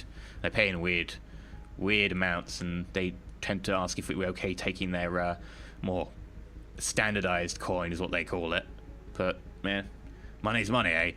Indeed. The inn's been going okay. Not particularly anything fancy, to be honest, but it makes good money. It's a good place to hang out. I'm only here at the moment because we're renovating the downstairs, you know, trying to get rid of the rat, trying to make it look prettier. And yeah, the auction we had recently, we had a big exhibit of local artist talent. We had paintings, we had marble sculptures, we had some of these finely crafted doohickeys that one of the local mechanists make. There was like even this box that you crank something and it plays like this weird tune. It was quite something. I reach inside my shirt and I pull out a small emblem on a chain, and I turn the crank on it real fast, and it starts to play some music. And I'm like this one right here. That is amazing. How did you get it so small? The mechanist would be interested to see this. I will pay you. I will pay you 20 silver for that. It's a family heirloom. Some things, you know, you have to have honor for your ancestors, and unfortunately, very true. 30 family silver. heirloom. It's not for sale, my friend. It's not for sale. How about another ale? Drive though? a hard bargain. 40 silver. No silver, but I'll get you an ale just to salve the burn of the fact that I can't sell. How about that? I will accept. All right, and I raise my hand again for another ale. You know, which I then slide over to him. Renowned. He is eyeing that. Even if now it's under your shirt, he's... Yes, thank you. He sort of downs remains of his own one, gets a new one, downs half of that immediately, puts it back on the table. Yes. You said something about a metal doohickey. Yes. Do you know what its origin was or where it came from? The mechanist makes them. He takes some of the local ores. Some of the ores, I believe, are in the realm controlled by Duchess Lutold. She's currently in town, actually, and who bought the doohickey? I believe that it was Bergman. Yes. Although to be fair, does the machinist take new orders? I should be interested in seeing what it was. Yeah, I imagine he would. Yes. I mean, Duchess Lutold herself actually is her what's the word? Sponsor. Patron, person who has the relationship of paying them and providing their lodgings. Anyway, so she is a patron of his works. So should I contact the Duchess first if I wanted to procure his work, or should I just go contact him directly? I think you'd be okay to contact directly. I don't see there being a problem with that. Yeah, this should be fine. You know where I should find him? Well, you'd have to travel a good 2 days northwest of here until you get to Altum. I believe that is where he is currently established. I don't believe the Duchess brought him in her entourage. I procured them for the auction via messenger. I didn't actually get the mechanist in personally. But his products are well renowned, and if you want me to ask and acquire something for you, I can do so for a very small, modest fee. I'll think it over. I'll definitely think it over. I signal for another ale to the table. And I said, well, your companionship was greatly appreciated. My name's Cassius. What was yours? Yeah, I extend a hand out. Mine. I'm Klaus Metz. Well, Klaus, I must excuse myself for now because I have other business of the evening, but... You haven't drank the ale, have you? No. You're leaving a drinking companion without finishing your drink? I'm sorry, is that a to your offense, I should finish it then, right? Yes. And so I finished the drink real fast. You're not from around here, are you? Are you in town for the funeral? I am indeed. I am indeed. Must be one of those southerners. They've got me running errands for the administratum, unfortunately. Just paperwork and things of that nature. Yes. Ministratum. And he just falls face first. I stand up and sort of at least attempting to brush the stink of the tavern off of my clothing. I kind of slap him on his shoulder as I walk out. Hail. Yeah, and you walk out back to your waiting compatriots. Well, I'm not sure if that was a positive interaction or not. It's hard to tell in between the burps and the hiccups whether or not anything he says is true or of value, but it would appear as though there's some kind of auction house around here that deals in mechanical objects and other flights of fancy that would probably be commonplace on our worlds, but for over here it appears to be something I become spectacular. Noticeably more animated, whereas up to this point I've more or less been standing still. There's a countess who apparently has a machinist under her employ who creates some of these things, and he described a strange item, a mechanical item, which was sold to Bergman, who, as you know, is the current Count-elect's successor. He didn't say anything as to what the machine was or anything like that, but it's something to keep in mind. Foul play.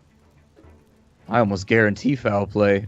In all honesty, I come from a world where intrigues like these are very, very commonplace, and anytime someone dies who has a successor who seeks power, you need a thorough investigation to make sure that there's been no foul play. I would nearly guarantee it, regardless of what the surgeons have said. A group at a nearby table look like they're off-duty guards by the look of it, although their colours don't really match many of the others you've seen round. One of them pricks his ear at a couple of the words you've been saying, not really managing to catch a full conversation because you're making sure you're talking in hushed tones, so you're not particularly overheard. He goes, "Sorry, I heard you talking about the mechanist, and something about you wanting to procure an item or whatever." Indeed. Do you know how I can get into contact with him? I mean, he's not in town at the moment. I mean, if you... I mean, well-to-do fellas such as yourself, and such, he sort of looks you up and down, noting by the sort of cut of your dress. Well, if you fancied, I guess you could get an audience with Duchess Luttold. She doesn't actually have much to do at the moment until the funeral. Just making sure that the Count's affairs are in order and so on, making sure that, things are going by the by. Yeah, you can talk to her if you want. I'm sure she'd be sure to put you in contact with a mechanist. Yeah, good man. Do you know where I can find her? And I hold up 2 silver coins. Yeah, thank you. Yeah, she's just over the road actually in the more upscale tavern. She's got, I think, the entire top section booked out as our rooms. You can't miss it. It's the Count's End, which is somewhat unfortunate at the moment, actually. I'm actually one of our personal guards. We're actually, you've gestured around to the boys. All of us are actually a guard retinue. Most of us have got the night off. Yeah, I don't seem to know what you're suggesting. I apologize. It's been a long day and I've been in my cups. I mean, if you wanna get hold of the mechanist, you can do so through the Duchess Luttold if you want. I mean, if you want to have a look at some of his items and his wares, she has quite a fine collection. I think she's brought a few of them. Absolutely. Will you lead the way? Well, it might be a bit inappropriate to go so late in the morrow. If you want, we could go. We can always speak with them on the morrow. Yeah. These good men have, no doubt, a desire to spend their little free time in the company of some fine ale. Perhaps we can facilitate that in thanks for their help. Of course, I raise fingers and then I point them down at the table. Oh, big spender, are we? Yep. All right. Oh, thank you very much. There you go. There you go. Right. Thank you very much. Yeah. Well, sure. Feel free to pop by tomorrow and make sure you've got some sort of documentation of privilege or wealth or status or whatever, and I'll make sure that we put you on the docket to see the Duchess. Of course, I'll do just that, and I extend a hand. Oh, thank you. Thank you. The name's Rupert, by the way. Cassius, pleasure to make your acquaintance. All right. Thank you very much, Cassius. Have a good one. See you tomorrow, then. Yeah, you take it easy. And he bows his head and gets back to talking with the rest of his group. At that, I gesture to Cassius and the rest of the group. Perhaps now would be a time to retire. Indeed. We need to talk to the Agreed. prefect to get that paperwork as well. As I then move to stand and provided my companions follow me, as soon as we're effectively outside of the tavern, I murmur, perhaps we can pay a visit to I forget, what was the title of the person who died? What was the title? Count-elect Merrin Conrad III. Perhaps we could pay a visit to the Count-elect's tomb, his corpse. It may be advantageous that I have had time to look over the corpse prior to your meeting with the Duchess, especially if you suspect, as I imagine, that whatever this mechanical device was, it may have been used instrumental in his demise. Of course. It's late in the evening, and I motion to Garrett and Brandon. I say, would you two like to accompany him to make sure nothing happens over at the Bastille? I can go back and speak with Prefect Allard to get the paperwork that we need to prove our noble birth as well. You could for perhaps tomorrow. make that request through the Vox bead. It may be advantageous if you specifically are there to present the paperwork, and I hold out the paperwork. You raise a good point. I was simply worried he might be at rest, but seeing as we are servants of the Emperor, and on the micro bead, I raise him real fast and see if he's awake. What is it? Can I help you? Yes, our investigation has led us to need some paperwork that proves that our birth is of good standing. You want some sort of writ of lineage? Yes, just for myself. I don't think the whole group should need it. That might be a bit suspicious.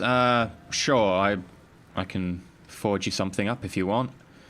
Would it by any chance be done on the morrow? Unfortunately, this is a one-shot meeting that requires it, and so... I'll do it right now if you want. It'll be ready for you when you get back. Thank you very much, Prefect. I appreciate it. Yeah. Well, the Emperor serves in mysterious ways, and I haven't had much mysterious as you in a while, but at least it's something interesting on this godforsaken planet. The God Emperor has all interesting worlds under his domain. All right. Well, I'll come to collect the paperwork a little bit later. Thank you. Aye. And he signs off. All right, then, to the Bastille. I begin walking, but as we go, I turn to the whole group. Whilst my presence here is required, and it would seem prudent that Cassius perhaps has an interest in looking into the body, and his medicae, is his instrument in doing this, your reasons for being here, that we do not get caught off guard by troublesome questions. I'm simply part of a retinue, bodyguards. I mean, Seems Garrett, believable to me. to you, looks very much like part of a retinue right now. He is chainmail, a tabard. He is, however, missing a weapon. But he looks like he could be part of a retinue. Fists are his weapon. I've got some spare if he needs it.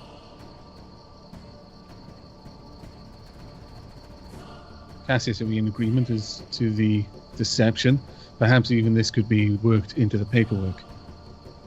You mentioned that not all of us would be of noble birth, and we need a reason to be accompanying you.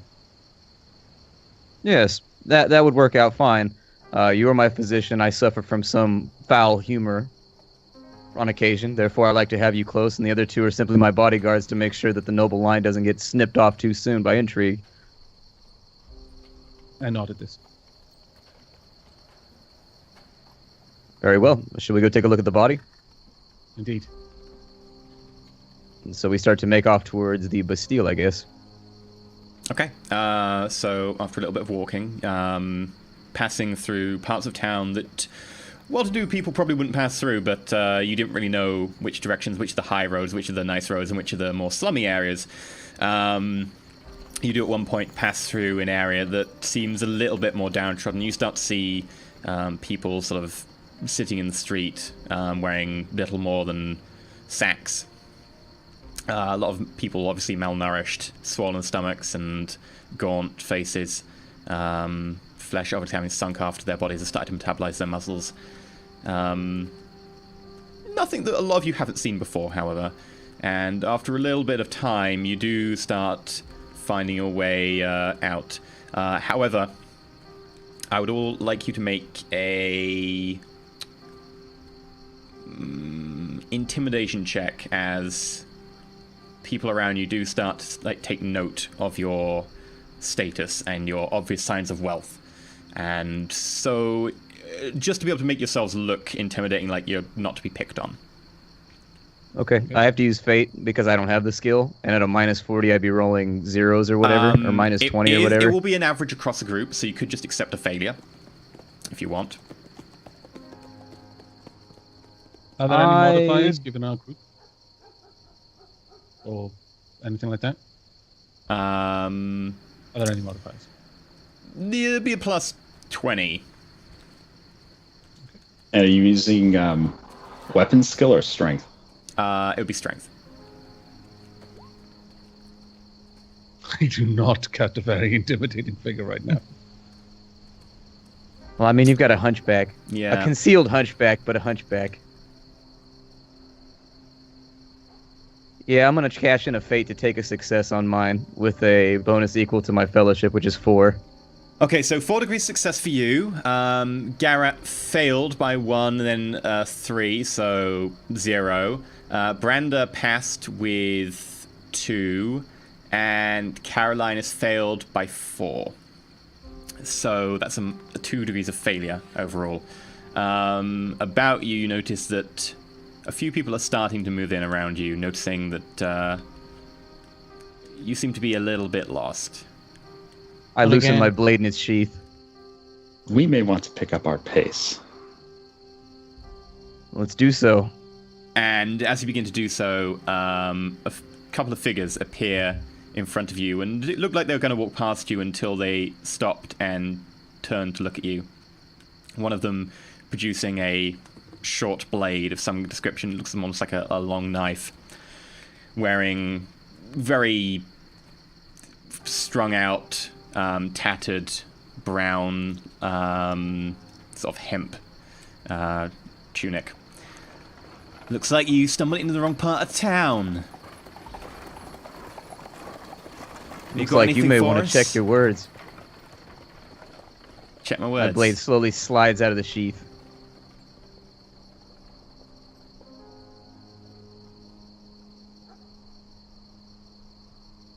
Is there anything nearby that I could hide in? No, you're unfortunately kind of a little bit obvious right now. I would rethink your current course. I step forward and put a hand on the pistol. Cassius, make an intimidation check with +10 for Branda helping you. Okay, I auto-pass it with my fate. Okay, that's a lot of fate you're chucking, but... Yeah, as you know. If you got it, flaunt it. And then die later. Okay. Yep. Yeah. Enough the effort. Let him go, boys. We'll get the next lot to come through. Just watch where you tread. And you as well. Have a nice evening. And I turn on a boot heel and turn back towards my path.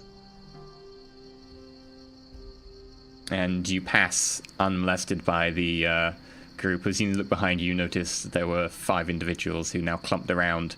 And it seems that the individual you talk to is now about to get the shit kicked out of him, let's be completely honest. You make your way up towards the Basilica. The large stone cathedral sitting on top of a hill. And as you get closer, you start to hear chanting coming from within. You get is there anyone standing at the door that's like stopping entry or anything? The doors are propped open. Okay, I enter. You enter. and as you enter, you notice that inside is lit with hundreds, if not thousands, of candles. Arrayed on each side, every pew has a candle. Down the center, there are candles lighting the path towards a group of what appear to be priests chanting, and then around what appears to be a central body propped up on top of a marble plinth, which appears to be the count-elect of Conrad III. I'm going to step to the side of the door, and I'm going to do a Psyniscience check inside the church. Okay, sure. Man, they really went all out for this guy. Yeah. This never works, but I'm going to try. Wow. That would be Oh, yay! 4 degrees success. Yeah, so you do a Psyniscience check. There is nothing noticeably out of the ordinary in here. It appears to be a place where there are people emotional sometimes, reverent sometimes, calm the other times. It's a bit of a mix of all different types of emotions. Beyond that, nothing particularly untoward here. No spikes in the warp or anything. The place seems to be a divine and thoughtful place of devotion. While Cassius is doing that, can I make an awareness check, just a general check Sure. for the situation inside the is it Basilica? Is it pronounced Yes, that way? the Basilica. Basilica. Oh, I'm sorry. I said Bastille, didn't I? The Basilica. Okay.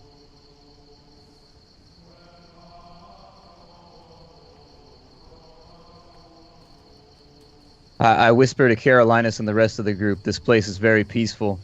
I can sense nothing off here. Caroline, so you managed to get 4 degrees success. So yeah, you look around, having to use, unfortunately, just your mundane eyes. No Mechadendric to really help you right here to keep your disguise going. But And my all specs is still running, since that's just Yeah. an implanted. yeah, Otherwise, I'd have to re-roll. yeah. No, your specs manages to pick up that effectively they have large vaults below the basilica. The stone itself tends to be thick. Not particularly well refined, however, it does seem to be well crafted. In terms of what you can see, you make out that there are probably about 40 monks at the other end, arrayed in a semicircle around the body, who are all currently kneeling in prayer and chanting at the same time. Nothing particularly more that your eye really catches. Are there many people besides the monks who are specifically paying attention to the corpse? No, not this time. What time is it, by the way, in terms of the best guesstimate? It's sort of, in terms of Terran time, it'd be about 10 p.m. Well, And shall I approach? I mentioned to Cassius, we should mention that we've chosen this time specifically to avoid any traffic from those who wish to pay their respects. Of course. Is there any priest that appears to be more ornately garbed than anyone else, or appears to be maybe a bishop or someone who is a Did I cardinal or notice something? If you look around, you notice that the one in the front, the center of the semicircle, does appear to have a silver link chain around his neck. I gesture towards that particular priest. All right, Carolinus with me. You two, feel free to, I don't know, make yourselves scarce or just hang out. Make sure nothing bad happens out here by the door. I'm going to go talk to the priest and see if maybe we can get an audience with the body. Yeah, I'd like Fall to. conspicuously in step behind Cassius. Okay. Garrett? I'd like to stealth up if I can, if no one's watching. Just Sure. step outside, keep watch. Make a stealth check at plus 20 because it is dark. And no one is particularly glancing your way right now. Can't stealth. Yeah, you try your best. You think you're stealthed. However, unfortunately, one of the nearby windows is actually shining out in your direction. And you're casting kind of actually a massive shadow on the ground. You think you're stealthed. Close enough. That's Obviously- super weird. The dice on my screen said he rolled a 19. I'm Yeah, sorry. The Yeah. dice sometimes are really weird like that. Yeah. Wow. Yeah, I take up a position near the door, try and have an eye out and in. Okay. Yeah, so you manage to take a position near the door. You light a incense stick, and you look like you're deep in prayer. You can make a deceive roll at plus 40 because you're currently using a disguise. Okay. This can't possibly go wrong. These Yes, rolls it went wrong. can. Yeah, however, you kind of fumble the incense stick, and you lose it down the back of the candles, and you kind of fluster, and you just sort of say, "Oh, screw it," and you just pretend you're praying. Fine. But you don't realize that actually the current section you're praying on, you're actually meant to pray facing the other direction. You don't know that though. Ignorance is Meanwhile, bliss. Yeah, we don't know that we're screwing up. nope. Meanwhile, Carolinus and Cassius head forwards. Okay, as we approach, is he praying right now, or is he chanting? He's praying and chanting. Yes. Okay. I take a seat respectively across the aisle from him, and I'm just going to wait until he's done with his chant. I don't want to disrespect any belief or whatever they're doing. Okay. So he hasn't noticed you yet. Sits. Mhm. I make sure to wait for him to sit before I sit down as Okay. well. So he hasn't noticed you yet. He's facing away. So 5 minutes go by. 10 minutes go by. 20 minutes go by. And he rises to his feet, looks round, and you notice that he's bald except for a small sort of semicircle of white hair and a little bit of white stubble coming in on his chin. He turns around, Okay, so mild surprise, and seeing you, and goes, "Yes, how can I help you?" Father, there's some unfortunate business that I need to bother you about this evening. Can we speak in private? Yes, follow me. And he takes you off to a little alcove side room with sort of this intricate trellis window that's done in enameled wood. Little frescoes painted on the inside. There we go. This should be quiet enough for you. What is it you have to confess? Of course. All that I have to confess is that I'm going to inconvenience you this evening on behalf of the Administorum. I hand him the paperwork that was given to me. Oh. And I say, unfortunately, Father, we need to re-inspect the body. There's been some paperwork that has been unfortunately damaged by water, and we need to redo the work that has already been done just to ensure that everything is taken care of in this most horrible of times. Well, there is no denying the seal, and the signature is authentic. It is unfortunate, but if the, God Emperor wills it, then that is how it is. I will have the body moved to the preparation room in the vaults below for you, and then I will call you when it is ready, if you would mind waiting. Thank you for your cooperation, Father. May the God Emperor be with you in your time of need. Yes. And then I excuse myself. And with you, my child. Most of the monks continue praying. 5 of them break off and lift the body onto this old-fashioned gurney. Wooden wheels, casters moving it. They lift it up and manage to take it out. A short time later, the monk comes back. If you wouldn't mind following me. Of course. I hold up my hand to my companions and signal that we're going elsewhere. I stand up at this point and fall in line again. Okay. I'll follow along. Okay, you get up from the back and you start following along. Garrett, unfortunately, cannot see you because he's outside. You would have to signal. It's nice out here. Oh. How's the weather? Can I see him where I am? It's dry, clear sky. Actually, remarkably clear sky. You haven't been on a world with this clear a sky in quite a while. You cannot see him from where you are, unfortunately. He's somewhat blocked by a 2-foot thick stone wall. He's got his Vox speed, hasn't he? Yes. And I just quietly say, follow us, going further in. Have fun. You're not coming? I'm just gonna watch the stars. Let me know when you're done. I don't need to see another corpse today. If you're sure. Shout us if anything happens. Will do. While we're following the monk back, I'd like to ask him what the findings of the last autopsy were, or if he's privy to that information, or even better, if he's as the medicus that did the work, if we could speak with him. I do not know the medicus who did the work. You would have to ask at the Imperial compound.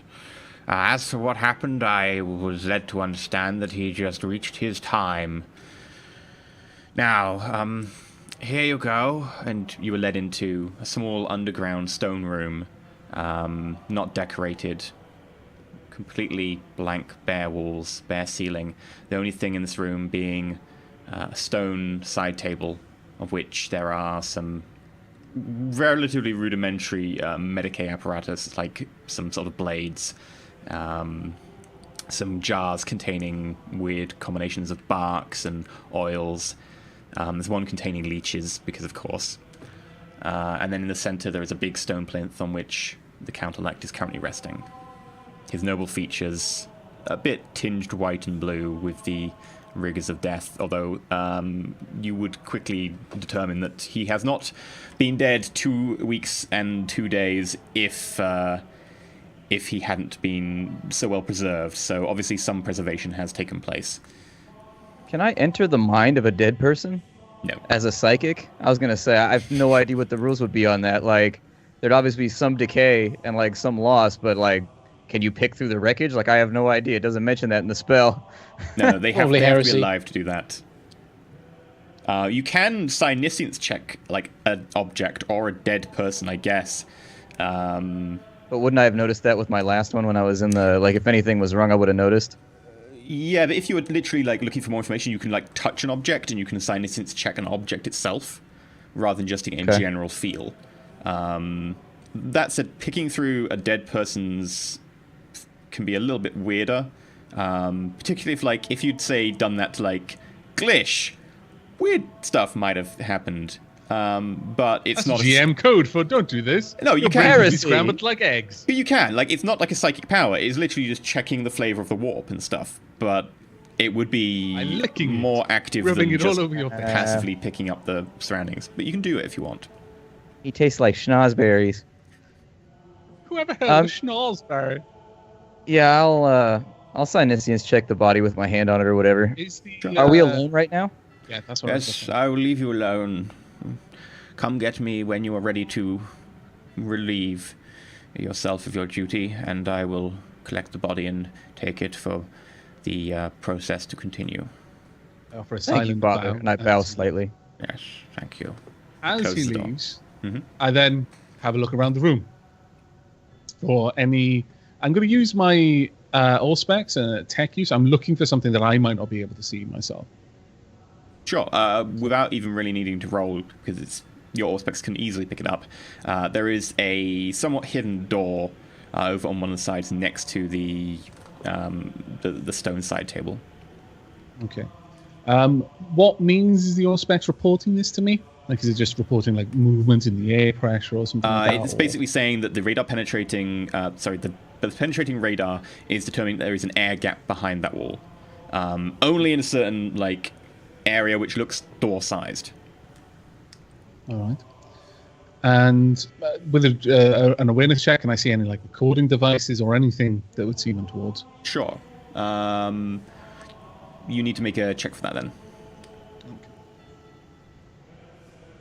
Cassius, you put your hand on the corpse and you put his forehead. It feels a bit cold and clammy to the touch, and you try and focus your powers. It's hard to determine in a place like this where the warp is so calm anyway, and it looks like a lot of funeral protection has taken place, and that the body's being prepared and so on. I'm going to use the ability of my Allspecs to reroll Okay. any failed awareness test. Terrible. As far as you can tell, there is no technology being pointed at you right now. Right. Well, following behind Cassius, I move up. I briefly inspect, I actually hold up, but it's clear that I've got some disdain for the crude medical instruments. And then looking around to see that the priest has left, I just part my robe and out comes my Medicae mechadendrite. Okay. They don't completely unfurl, but they're in front of me and ready to be used. Okay. I tap Brander on the arm, and I motion towards the door, and I say, "Watch for them if they come back." And I take up position by the door. Sure. As Cassius does that, I murmur, "There's a hidden door over there." I point it out. Okay. We Are you ready to do an autopsy roll? Yes. Do you know how the door is operated? Can you tell? Not easily, only that there is a conspicuous gap behind that layer of stone. Okay, I go to investigate the hidden door while he's doing the autopsy. Okay. Make a scrutiny check. Okay, I don't have scrutiny. So what was it, minus 20? Yeah.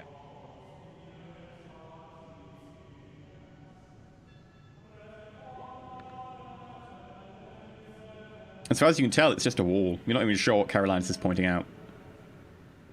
Unfortunately, Carolinus, my eyes are not as strong as yours. You may have to figure this one out when you're done with the body. Very well. And given, obviously the importance of the body, I'm going to take my time with this, and I'm going to try to be unintrusive with my investigation as much as I can. I'm going to carefully remove the clothing, etc., and things like that. Yeah. Okay. So you open up the clothing carefully, undoing buttons, etc. Sure. Roll your Medicaid. Okay. And that would be plus 10 because of my medical mechadendrite as well.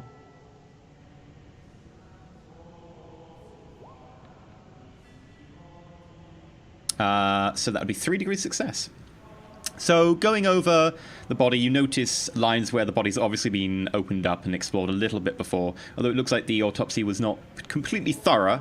Mostly because as you open it up, you notice that there is nothing particularly untoward, and external observation of the body seems to provide no notable reason for cause of death.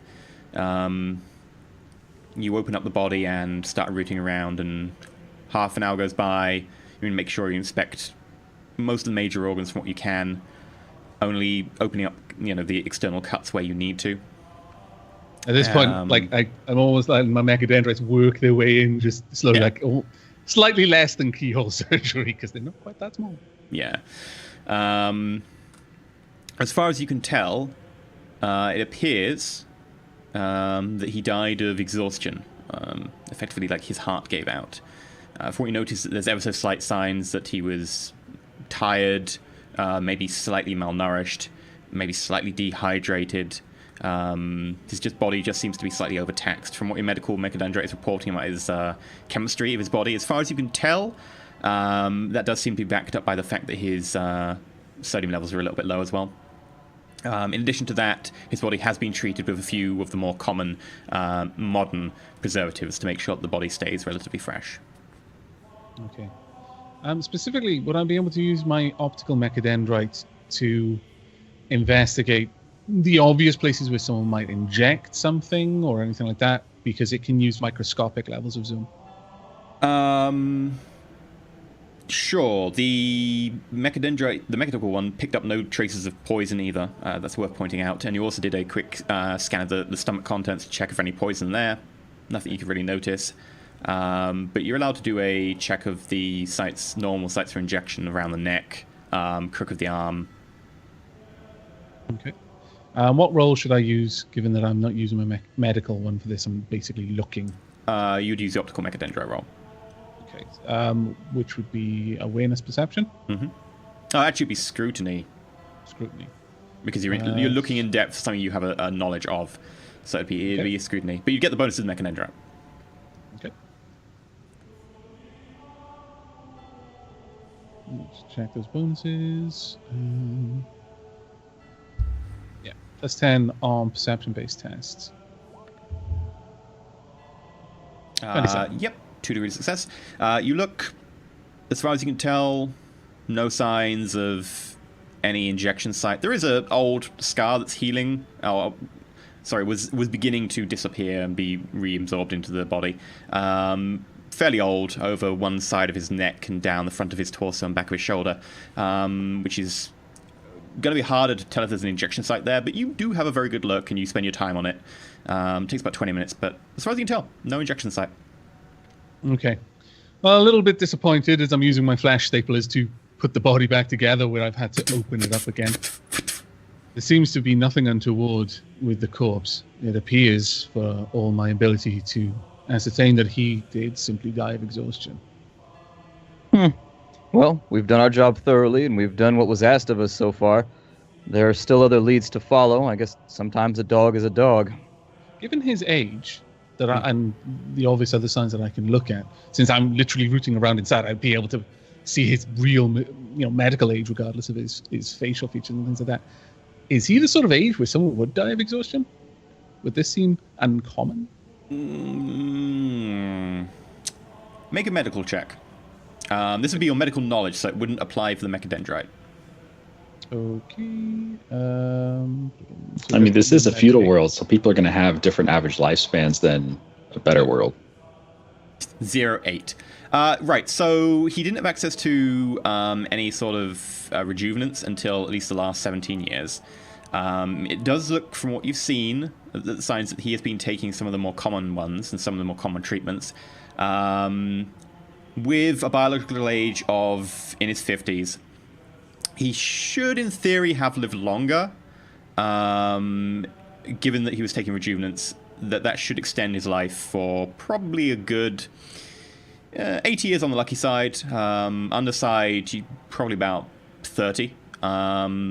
So probably had another 30 years left to live if he continued with the rejuvenant treatment. Maybe if he only took a limited amount of them or had limited access, 15. But it is young, considering that he had also been treated with rejuvenants. Given the state of his body, no obvious signs of trauma or extreme stress, it does seem curious that a man of this age on this world would have died from fatigue. I can't attest to the kinds of lifestyles that nobles on a world such as this would enjoy, but I feel safe in ruling out any obvious manual labor, which would explain the young age. Perhaps we should speak with Garrett. His knowledge might be better on this particular topic. Sure. I raise Garrett on the microbead and ask him to come down. I guess I'll come down. It was so nice outside. Okay. You head down, you meet your compatriots in the Undercroft, where Carolinus is slowly stapling a corpse back together. Yay, corpses. Garrett, I need to ask you a question. Your knowledge of these worlds far exceeds my own. Is it possible, or even realistic, that a noble of this age would die from exhaustion? I have seen nobles die well before his age. I would say yes. Due to exhaustion? Due to anything. I'm not a medicus. You are as useful as I expected you to be. At that point, I finish clothing the corpse, and then I move over to where Cassius has been stood near the false door. And I'd like to see if I can work out how to open it. Make a scrutiny check. Okay. Would that be scrutiny instead of using tech use to try and detect things that I can't It would be directly scrutiny. see? Okay. Perception. Yeah, I would imagine it's perception, not fellowship. Yes.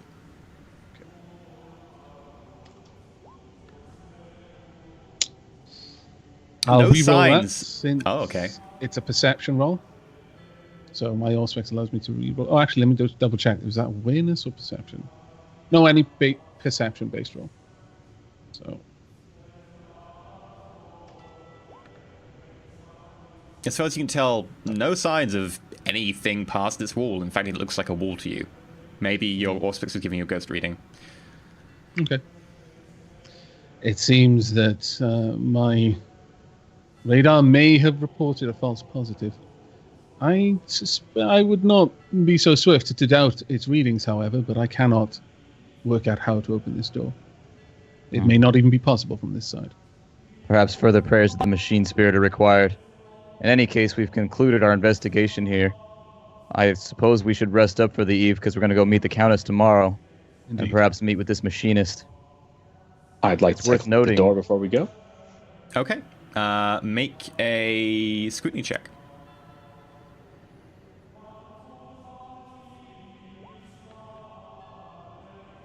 Man, the rolls are just not popping today. What was the Seems guy you're that we correct. were The door cannot be talking to opened. before? Oh, what was his The one who name? let us Ian? down here. Oh. His title or whatever. You actually didn't get a name from him. Okay, was it perhaps our friend upstairs might know something about this? I'm not sure it's worth mentioning. He'd probably be suspicious as to why we're scanning the walls with auspex, as if he even knows what that is. While this conversation is happening, I'm folding my mechadendrites back into the position they originally had and closing my robe around them. Okay. Our So you- business here is concluded then. Shall we retire? Yep. I'm with Carolinus on this one. I head back up the stairs to go find the father. So for expediency's sake, you take your leave of the father, you leave the Basilica, and you head back to the Bastion for the rest of the night. Correct? Yes. Cool. You head back, you bunk down, and you wait till morning. This is now a perfect place for us to take a break. So, we will be back more coffee? in 8 minutes, and then we'll be on with some more heresy. So, to find out what's really going on here and to dig to the bottom of all these things, that'll be about 8 minutes' time. But until then, stay tuned, stay where you are.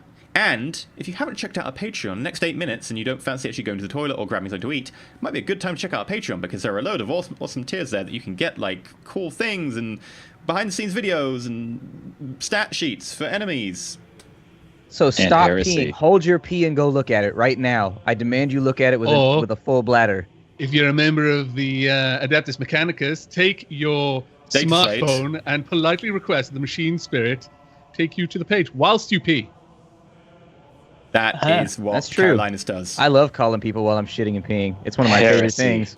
Heresy. What's up? And we're going to go to our break where we're all going to discuss things over headsets while we go and take our relief. Yeah, see you in 8 minutes.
Hello,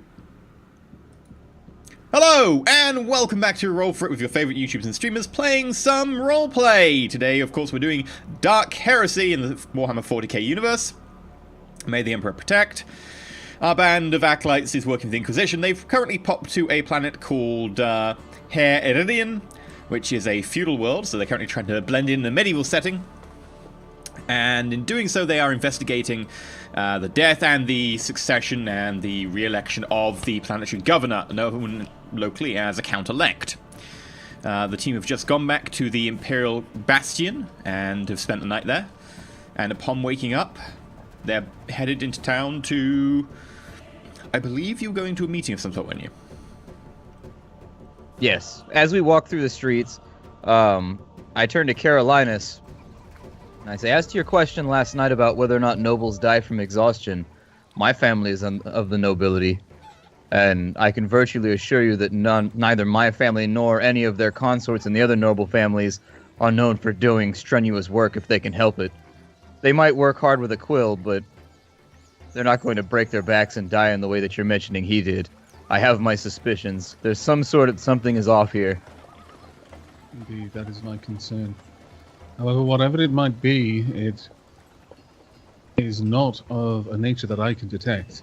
Beyond the effects, which are to produce a corpse of a man, they seem whatever method they used to invoke such an effect is too subtle for me to detect, or too normal for it to occur to me. Well, I do have information from the auctioneer that Bergman bought that machine from whoever it is, so I say we charge that down now. We did get our paperwork correct from the prefect? Yeah, you did. Okay. So we know that Duchess Loothold is at the Count's End. Did you want to go to her immediately? I say yes as I attempt to extract my boot from a particularly nasty patch of mud. That's not mud, my friend. Damn it. So your papers proclaim to be Cassius Caligo the 12th of Valos, which is a small realm to the south of here. Okay. So yeah, you head over to the Count's End. You notice two guards stationed outside, one of whom looks very familiar. Alright, you come back from last night, have you? I raise my hand in greeting. Indeed we have. Is the Duchess available? Well, she is right now. I mean, have you got your papers with you? I do indeed. I pull out the paperwork that the Administratum gave me and hand them over. Thank you very much. Deeds and ability. That seems in order. Okay, yeah, that's all good. I'll pop inside and see if the Duchess is available. He Thank you. heads on in. The other one sort of stands there looking at you. Sword held at his side. Eyes fixed on you. What's the weather like? It's currently clear. Quite sunny. Nice and warm. Actually, some of you are much warmer than others, considering how much you're wearing laid over each other. But overall, not bad. Some farm animals running around your feet, etc. outside. How does this warm day find you? I say, addressing the other guard. Well, it's not bad. It's fine. It's a bit warm to have be wearing all this plate mail in, but you know, you get the idea. It's the job, you see. I wipe my brow and I go, I understand that completely. Do you have to stand out here all day? Hey, well, we take it in turns and get to pop inside and sit in the bar for the rest of the day. I mean, don't get to drink any ale or anything, but at least it's a way to watch the insides. You can't have it all, I guess. Oh, yeah, that's true. It's a decent job anyway, and the Countess is pretty nice. Oh, sorry, the Duchess. It's pretty nice, actually, so... you're suddenly cut short by a shout from upstairs. Guards! Quick! The Duchess is down! Wait, sorry.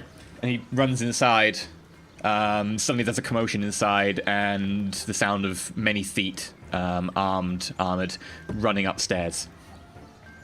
I look to Carolinus and the rest of the group. Should we make ourselves scarce, or should we assist with this? I think we should assist. We've already made ourselves to be friends of the guards. They shouldn't have a problem. I say we help. It is conspicuous that the night following our request for an audience, the Duchess should be inconvenienced in some manner, requiring her entire guard rush off. I'm concerned they might think we were a diversion for the front door guards. While something else happened. Though my curiosity burns, I do not believe that we should immediately march in. Perhaps if we linger near, you could proffer my services as a medicus should it be necessary. Well, I suggest you call for Rupert. He could at least tell us whether he wants us to stay or not. I nod to I that. lean inside the door. Go, Rupert, shall I send up my medicus? You've got a medicus with you? Aye. Right, send him up, quick. All right, Carolinus, let's go. I move in, Okay. following Cassius, but So your group heads up the narrow stairway nearby, and you head towards an open door on which 2 guards are currently flanking. You look in and you notice the form of a lady, faded auburn hair flowing out behind her, eyes wide open, mouth slack, slumped over on the ground next to a chair. Around her are the remains of what appears to be a meal on the table next to her. Her room is well decorated. There's a closet attempt full of to fine move- clothes. There I attempt are... to move forward swiftly towards her corpse, as long as the guards don't impede my progress. Okay. Are any of the windows open? We'll get to that in a minute. The room itself is, there's nice clothes in the closet. There's a few paintings piled up in one corner, one of which has actually been put on the wall nearby. There's a marble statue, and then on a board nearby, on a dressing sort of counter, there are several different things of makeup, and also 2 or 3 different mechanical-looking objects. One of which seems to be some sort of music box from brief glance. Windows. There are no windows open, which would be curious because normally someone would open a window about this time in the day, unless maybe they didn't like the stink of the town, just to be able to let the air circulate. Other than that, there aren't any windows open. Any other questions were there, Cassius? That was it. I wanted to see if Okay. anybody had come into the room or shot a dart or anything like that, and so if the windows are closed. Yeah. Are there any No, other um, doors? No other doors. I'm gonna ask Rupert who brought the food. Okay, so we'll get to that in a second then. So, Carolinus, you move past Rupert, quickly beckoning you towards the prostrate form of the Duchess. Okay. I kneel, and the very first thing I do is check for signs of life. Okay, so that would just be a normal Medicaid roll at plus 30. Actually, it's really easy for someone like you. Screw it, say plus 60. Garrett, you asked him who brought the food. Who brought the food? I believe that was... I think that was James over there. James. Hey, she wanted the food yesterday for dinner. There was some broth, some meat, and I believe some bread she wanted. Did you make it? I grabbed it from the kitchen myself. I mean, the broth, you'll have to ask one of the cooks, but I believe we're currently rounding them up for questioning, just in case. Yeah. Bring the cooks. We've got to question everybody. Very well. Okay, I got 49 with a target of 112. Yeah, she is dead. She has expired. It looks like she is dead probably about 7 hours. Maybe as little as 5. I lean back slightly on my haunches where I've been... Because she was on the floor, was she not? Yeah. Or was she over it? Yeah. She was on the floor. It seems the Duchess has been dead these past several hours. Has no one been to inspect her?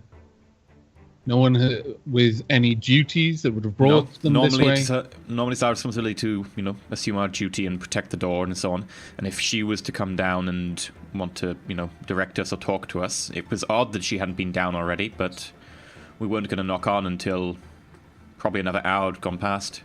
Sometimes she does like to stay up here and, enjoy the scene, the view. Does she always have her window closed?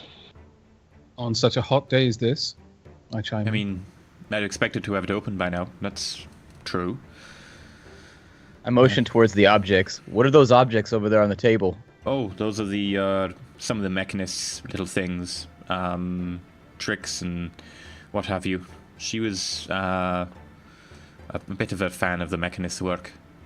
She was actually a purveyor of all kinds of arts.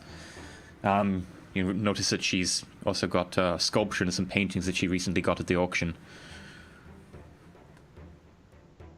Okay, Can I now investigate the corpse in terms of looking for any sign of external sign of what might have killed her? Sure. Make a Medicaid roll. Your McKendrite can help for this because it can do like superficial scanning, etc. It doesn't necessarily have to do a full autopsy. However, you will get more limited information because this is just external. Okay.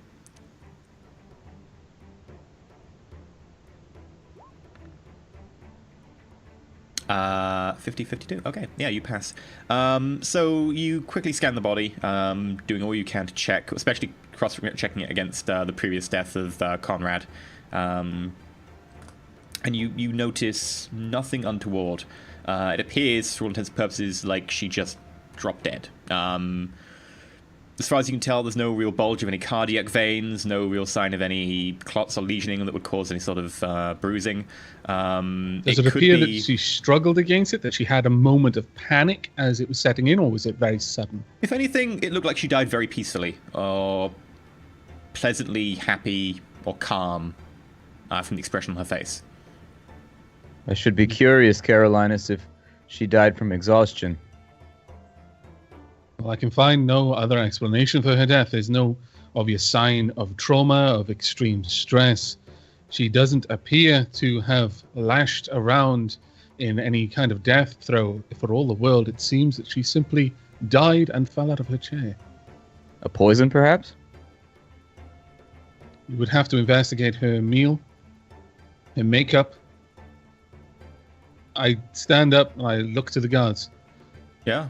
Are all of her retinue trusted? Yeah, they're all good men. I made sure I got them myself. Guards that have been with her for some time. No new faces amongst any of the servants in this establishment? No, I wouldn't know about the establishment myself, but all the guards here are definitely veteran guards. We only brought the best. What about these objects over here, Carolinus? And I motion towards the random things at the machinist. Okay, can I make a tech use with my implanted auger to just sense if there's anything I might not be able to tell? For example, like electromagnetics, anything that might betray the presence of an active machine spirit, or anything along those lines. Any modifiers? Plus 40. Wow.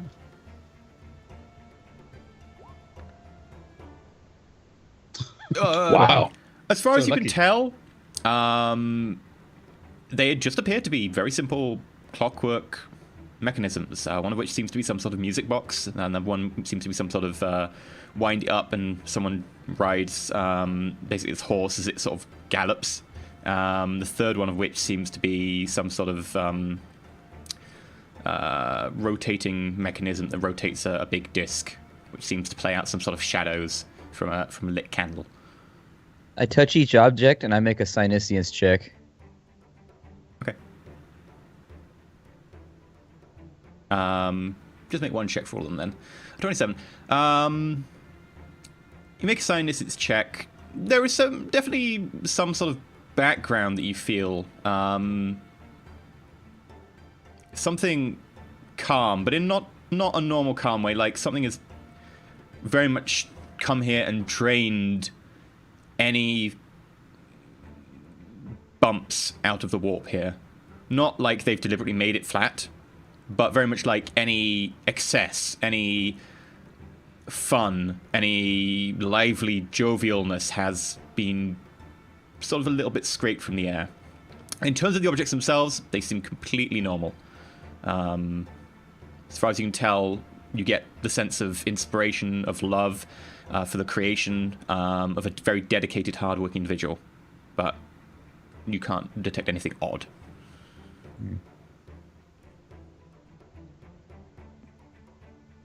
I keep the information to myself while looking at Tag Concerned and crossing my arms and looking at the body of the Duchess.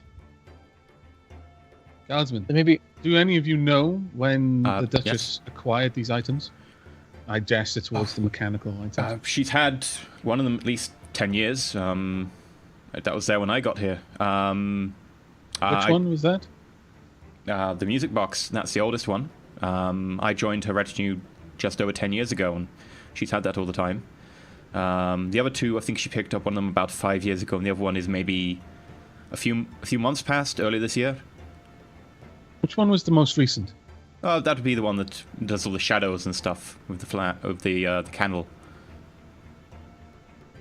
I pick it up and I kind of just roll it around my hand and just have a look at it. Kind of make an awareness check of the device. It'll be more of a scrutiny check. Sort of figure out things, how it works, etc., rather than just, oh look, it has writing. Okay. As far as you can tell, it really is just a normal sort of shadow puppet theatre clockwork mechanism of some kind. And where did she acquire these curiosities from? The Mechanist, back home. Turning to Cassius, I murmur, I can detect no foul play with this device, but it seems curious that the name of this mechanist has come up twice, so recently, and in both cases, at least tangentially connected to the death of a noble man or woman. I nod, and then turning over to the guardsman, I say, we're going to need a meeting with the machinist. That's what we came here to get in the first place, is we needed to speak with him, and even more so now, under the circumstances. Make a command check. Okay. I don't have command, so I'm going to burn my last fate to pass that one. Okay. Well, I mean, you obviously know what you're doing, and your deeds of writ are good, and... Well, I know you didn't come in here last night, because we were watching it, and no one's passed in or out in that time, so... If you think there's something foul at play, fair enough. I'll send for the machinist and have him ridden over straight away. That said, it'll still be...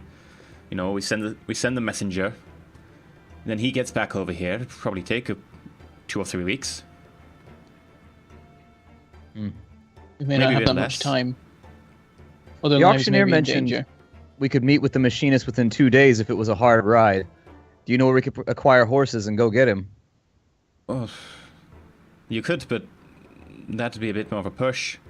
I mean, if you want us to like drop everything and just make sure, you know, we send the messenger immediately and we just get the mechanist here as soon as possible, we could do it in like 5 round trip and back and so on.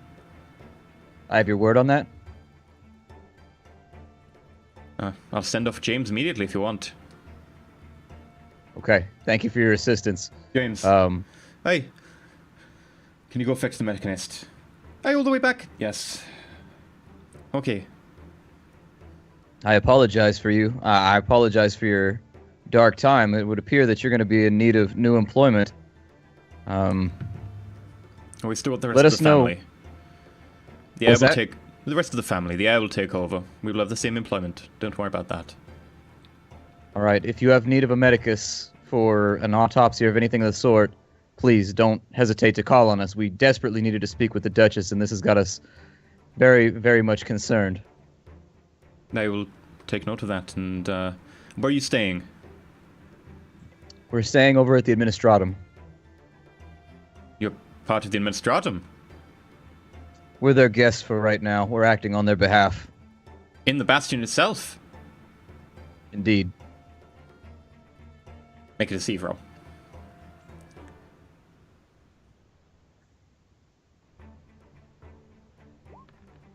I rip it off quick like a band-aid. Shit. Okay.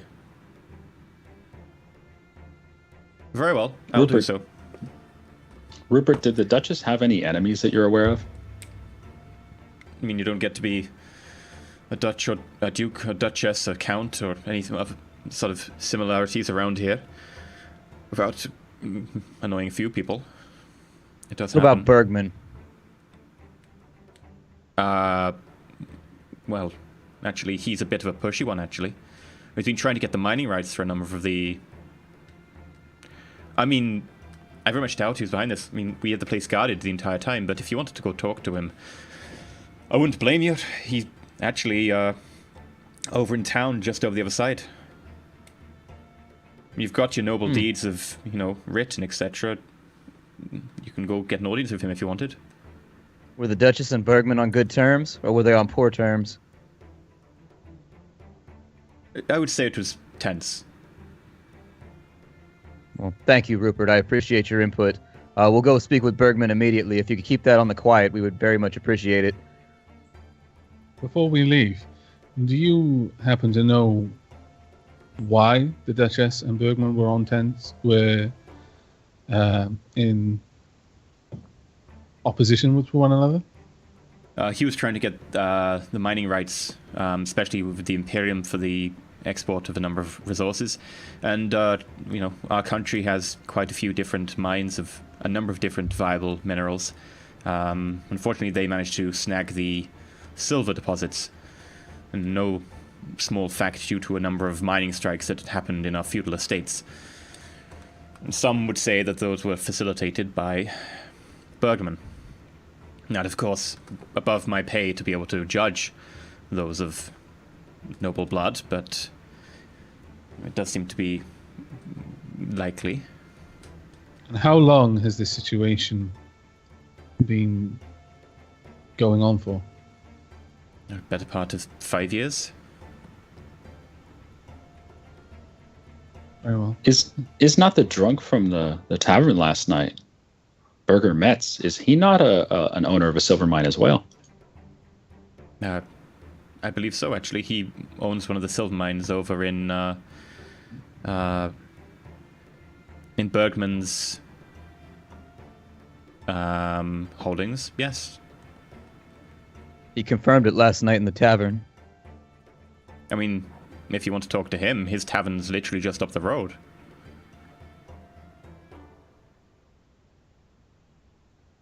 We will think on this on the road.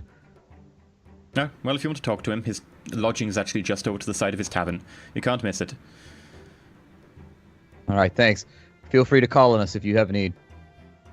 I will do at the Bastion. You're an interesting fellow, Cassius.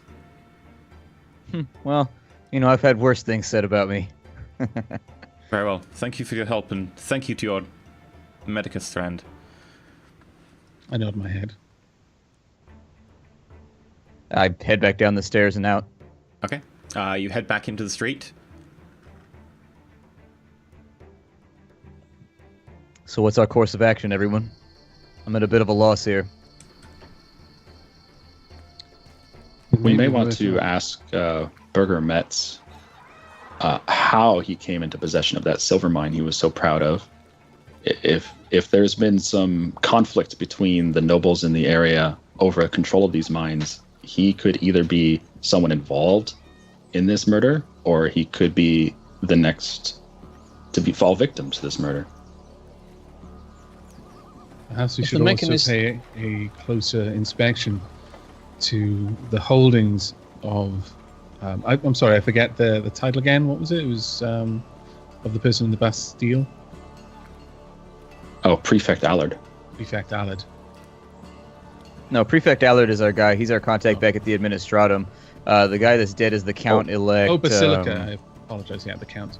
Perhaps we should look specifically into the holdings of the Count prior to this.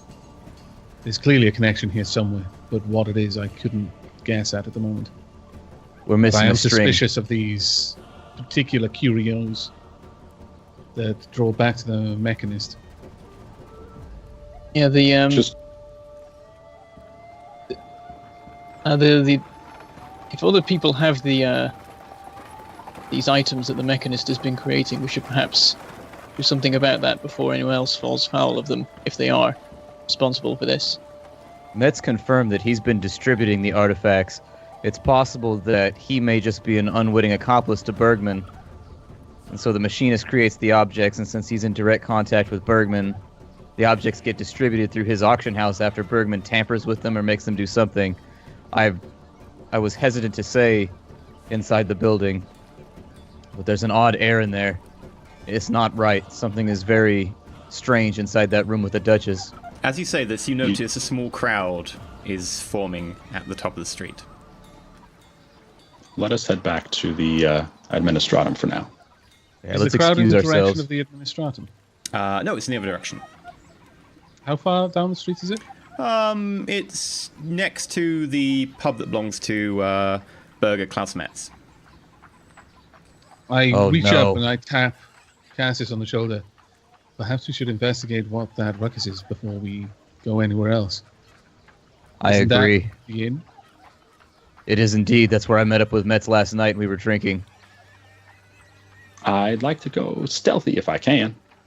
Sure. I'm going to use inquiry on the crowd. Sure. Okay. Roll an inquiry check. You pop up the crowd. You start asking around the edges, seeing what's going on. Do I get any bonuses? Yeah, you get plus 20. Question on oh, nice roll. Question on the stealth roll. If I have 2 pips in skill on stealth, is that supposed to be a Plus 10. positive effect? Plus 10. Okay, because that's not happening when I roll. It's just it rolls 40, which is agility. It should be rolling. That's why it doesn't on mine either. That's why I've just been adding the numbers. Like I make the notification for Really? simple or for proficient, and then I just add it to the number itself so that it's included in the roll. I swear it was when I did my test on the sheet. I'll have to test the sheets later. But yeah, for the moment, just add then a plus 10. Yep. You managed to jump over a nearby hedge and head up past the crowd to the edge of the building next to the inn. Cassius, you quickly ask around, and very quickly, oh, it's terrible. I hear that the burger, yes, no, the owns the auction house, you see, no, yeah, no, very, oh, you're going, Diane, okay, yes, no, he got found dead this morning. It was terrible. Did you hear if there were any objects laying around, any strange music boxes or curiosities? No, I didn't hear anything about any music boxes. I mean, I haven't heard anything about any music boxes. Strange. Did he die just now? How long has he been dead for? Oh, it seems he died last night at some time. They only discovered him a few hours ago. Frack. All right, thank you for your help. I appreciate it. It's a shame. He was a proper patron of the arts, that one. I excuse myself from the conversation and head back to the group. What did you learn, Is he- Cassius? What was that? What did you learn? Metz is dead. Sometime in the night after we finished drinking with him. After I finished drinking with him, more specifically. How long? They said that he might have been dead for... I mean, he died last night. That's all that the crowd said. But they found him just now. If I could investigate the body, I could perhaps place the time a little bit more accurately. It could be that both he and the Duchess died around the same time, and if so, that would heap even more suspicion on this particular triangle of deaths. They're all Things are- connected. Bergman is looking more and more guilty by the evening, just by being the last one standing. I'd like People to Keep slip dying in into this the room. What tavern I if may I want to could. talk to. Indeed. I'd like to So slip far. into the tavern if I could. The tavern or his house, which is next to town, which is what the crowd is around. Well, where did he die? His house, which is next to the tavern. Okay. House then. Yeah. Okay. You quickly sidle up to one of the windows and you look in through the ground floor, and you notice that he has a number of bookshelves and bits of parchment lying around. You can easily try and shimmy up the side of the broken stones to try and get in through the top floor, which is presumably the bedroom. Okay. How do we do that? You will need to make an acrobatics check. This will be at plus 20. It's actually fairly easy to get up this. It's a very broken, loose stone.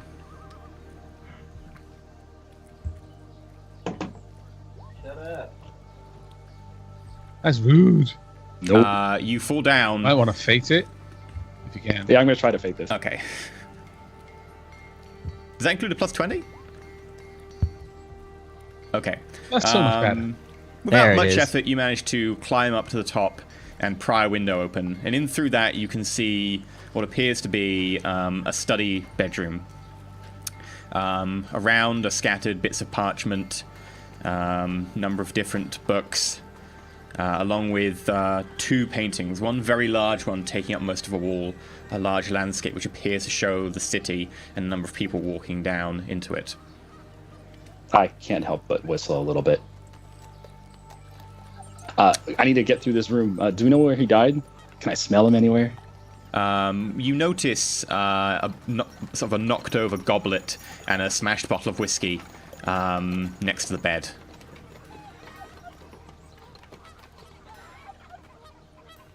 Is the whiskey bottle been dropped, or does it look like it's been... Has it been impacted upon his skull in any way?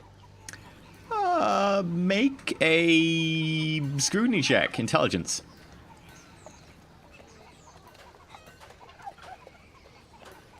I'm beginning to think patron of the arts is like a code word for he already did in this quest. Anybody described as the patron of the arts dead already. Scrutiny is either fellowship or perception. Well, okay, roll it as if it was intelligence then. So roll intelligence and then add whatever you've got for scrutiny.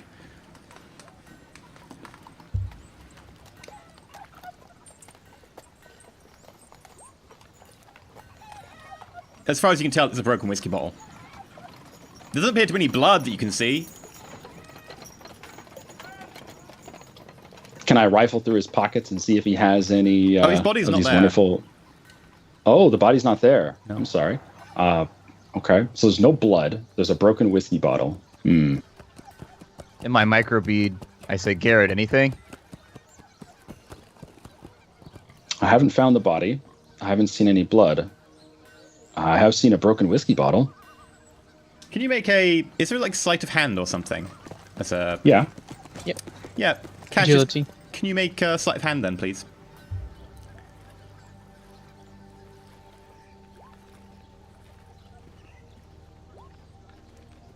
That's fine. Target 5. Oh. That was Cassius. Are you talking to yourself, dearie? Is something wrong in your head? Yeah, I'm sorry. With Met's dead now and everything, this night has just impacted me, and I'm just working my way through my thoughts. I just don't know what we're gonna do out here with such prominent men being killed within such quick succession. I know. A number of local artists are probably out of job for work for sure. I mean, that auction house.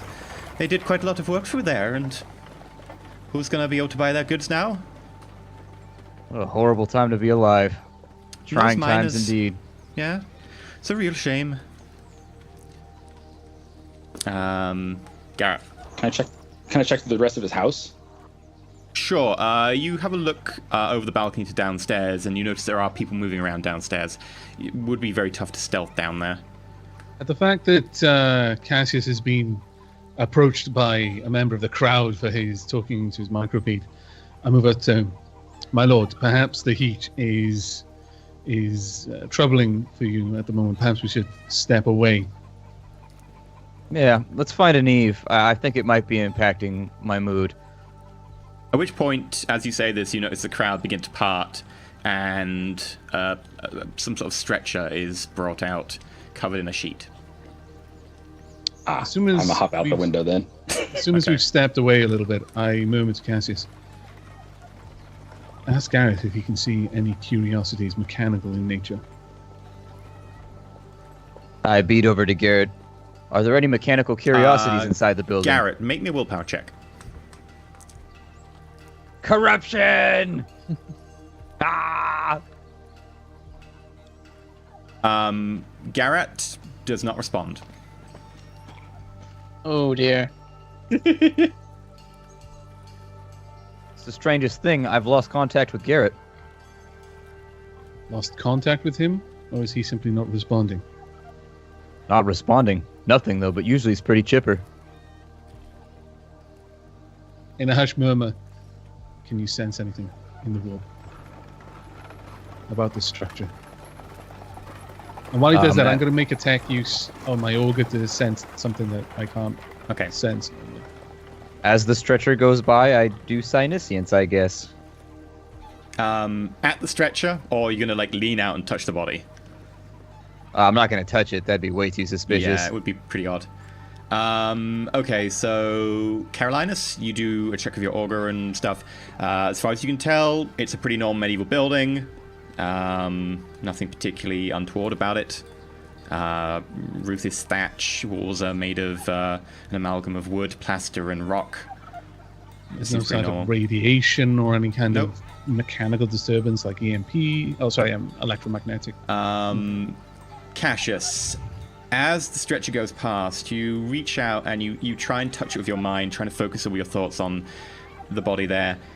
And it's very hard without actually touching the thing directly. However, you get the essence that something has been stripped away from that body. Some sort of element of who they are, or some sort of part of their personality, or some facet of them, something interesting, some sort of mechanism that drives them, some sort of facet of their personality in that sort of area has been removed, and they look almost like if you took like a picture and you exposed it to rain and it became a little bit fuzzy and blurred, and then you drain a little bit of the color out of it. Something is off, Carolinus. Something is very, very off. One of our number is currently outside of our reach, inside of a building well within range of our communication devices. Something is most clearly off, yes. Yeah, Brander. I'm sorry, but I just need to know out of character. Am I like completely incapacitated or something, or what? Can I do anything? Yes, currently you are considered helpless. Okay. Brander, could you do me a favor and go investigate what happened to our friend Garrett while I work through this with Carolinus? I'll try. Be careful. So I look at the house, and is there any sort of sneaky way in? Well, you could go around the side, and you notice an open window. You'd have to climb up it, though. Out of sight? Yes, yeah. Okay, I'm going to make my way over there. Acrobatics check. At plus Oh, 20. dear. It's not going to end well. The moment he said, "Oh dear," it's like, "Oh no, oh no." It's athletics I'm good at. Just throw a grenade through the window. It'll be fine. I do have good agility, though. So maybe I'll be alright. That's my solution to everything. Throw a grenade at it. What's the modifier? Believe it or not, that plus works 20. pretty well. Alternatively, you can make a athletics check at plus 10. I will try that then. Okay, you're basically going to try and jump for it rather than actually trying to scale this in any fancy manner. Just as an incentive for success, if I have to staple any wounds, it's going to hurt. Carolinus is not the kind of surgeon that does things gently.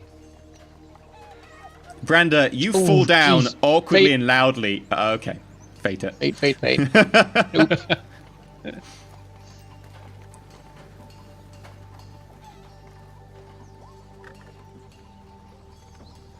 You fall down. It's pretty painful, but you get back up. It doesn't seem like anyone has noticed.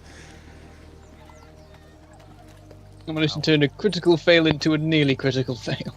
By the way, looking through the ground window now that you're right in front of it, there doesn't actually appear to be anyone in the bottom floor now. As he's doing that, Cassius, can you negotiate means by which I can inspect the body? I would assume that by going through the prefect, we would be able to get access to the bodies of both the Countess or the Duchess and Metz. Sooner the better. Brander. Okay. So I can just climb in through like the ground floor window without any problem, I guess. If you leave it open, or smash it.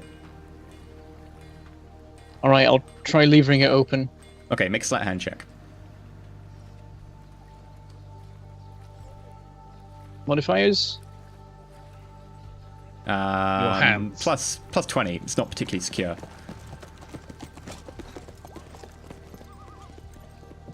You just you just tap the window in a couple places. It goes ping, and you manage to open it, and you step inside into the ground floor.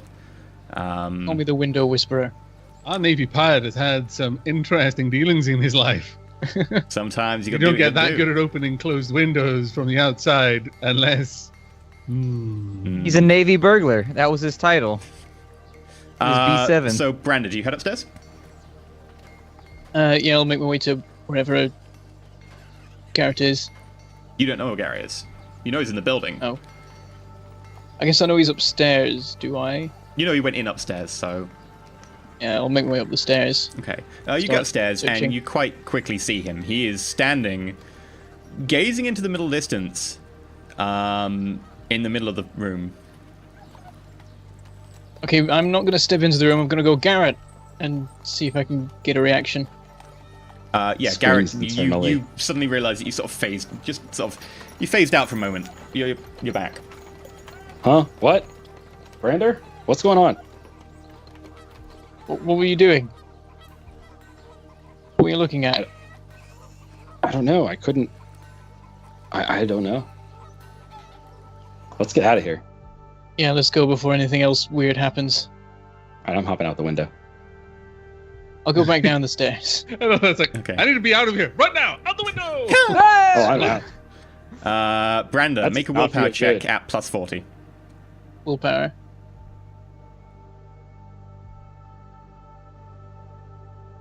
Come on, I can do this. We're gonna have to send somebody else in to get you out now.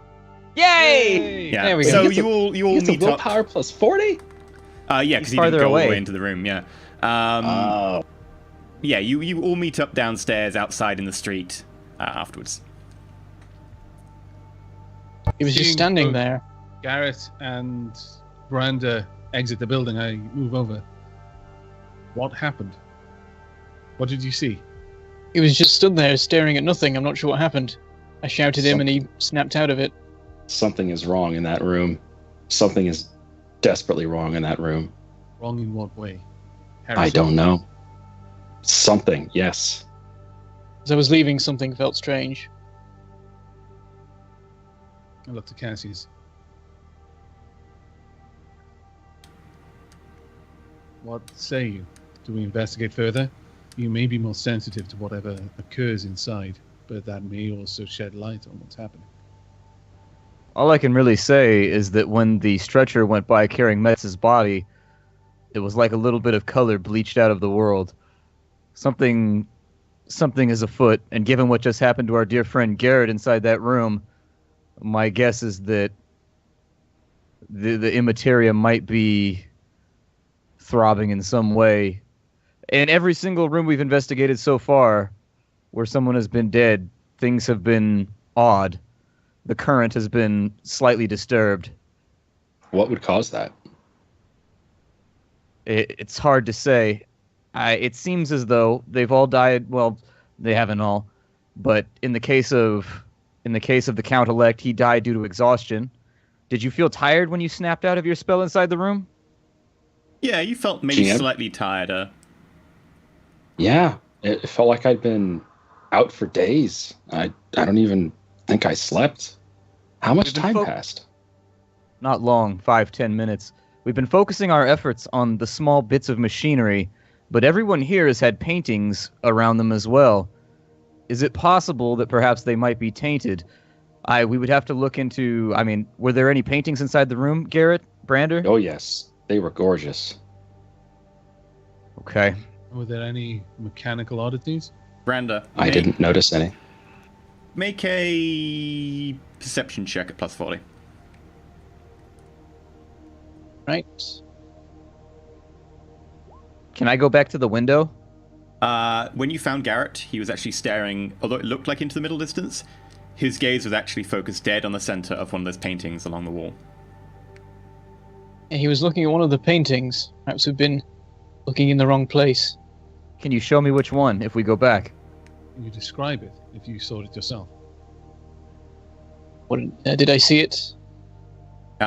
You glimpsed it briefly. It was some sort of watercolor of the city skyline with people walking down into the city. It was the It was city, but not the city. It was some sort of painting of the city. Didn't look particularly remarkable, I'd say. Actually, you would Garrett's say it looked like a odd very good mumblings. quality watercolor for someone from a feudal world. Very well made. At Garrett's mumblings, I actually move over to him, and I'd like to do a Medicaid check, just to see if anything seems off. Sure.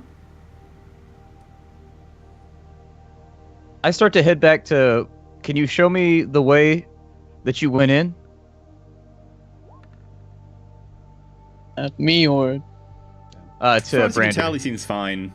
There's nothing out of the ordinary that you can notice. He says he's a bit tired, but if he is a bit tired, it's not even that noticeable. Like, as far as you can tell, his blood sugar is fine. It's within normal ranges. Well, it seems that there's nothing untoward physically, but whatever ordeal you pass through clearly has left its mark. I recommend you get plenty of rest tonight. I Garrett, plan to. Yes. you showed proficiency for the art of breaking and entering. I'm not going to ask how you came about those skills, but my next suggestion is that we use you to get into the auction house and steal the receipts of sale for those paintings. Any and all paintings that have gone to Metz or the Duchess, we need receipts of sale. Do you feel up to it, or do you need time? I'm perfectly well.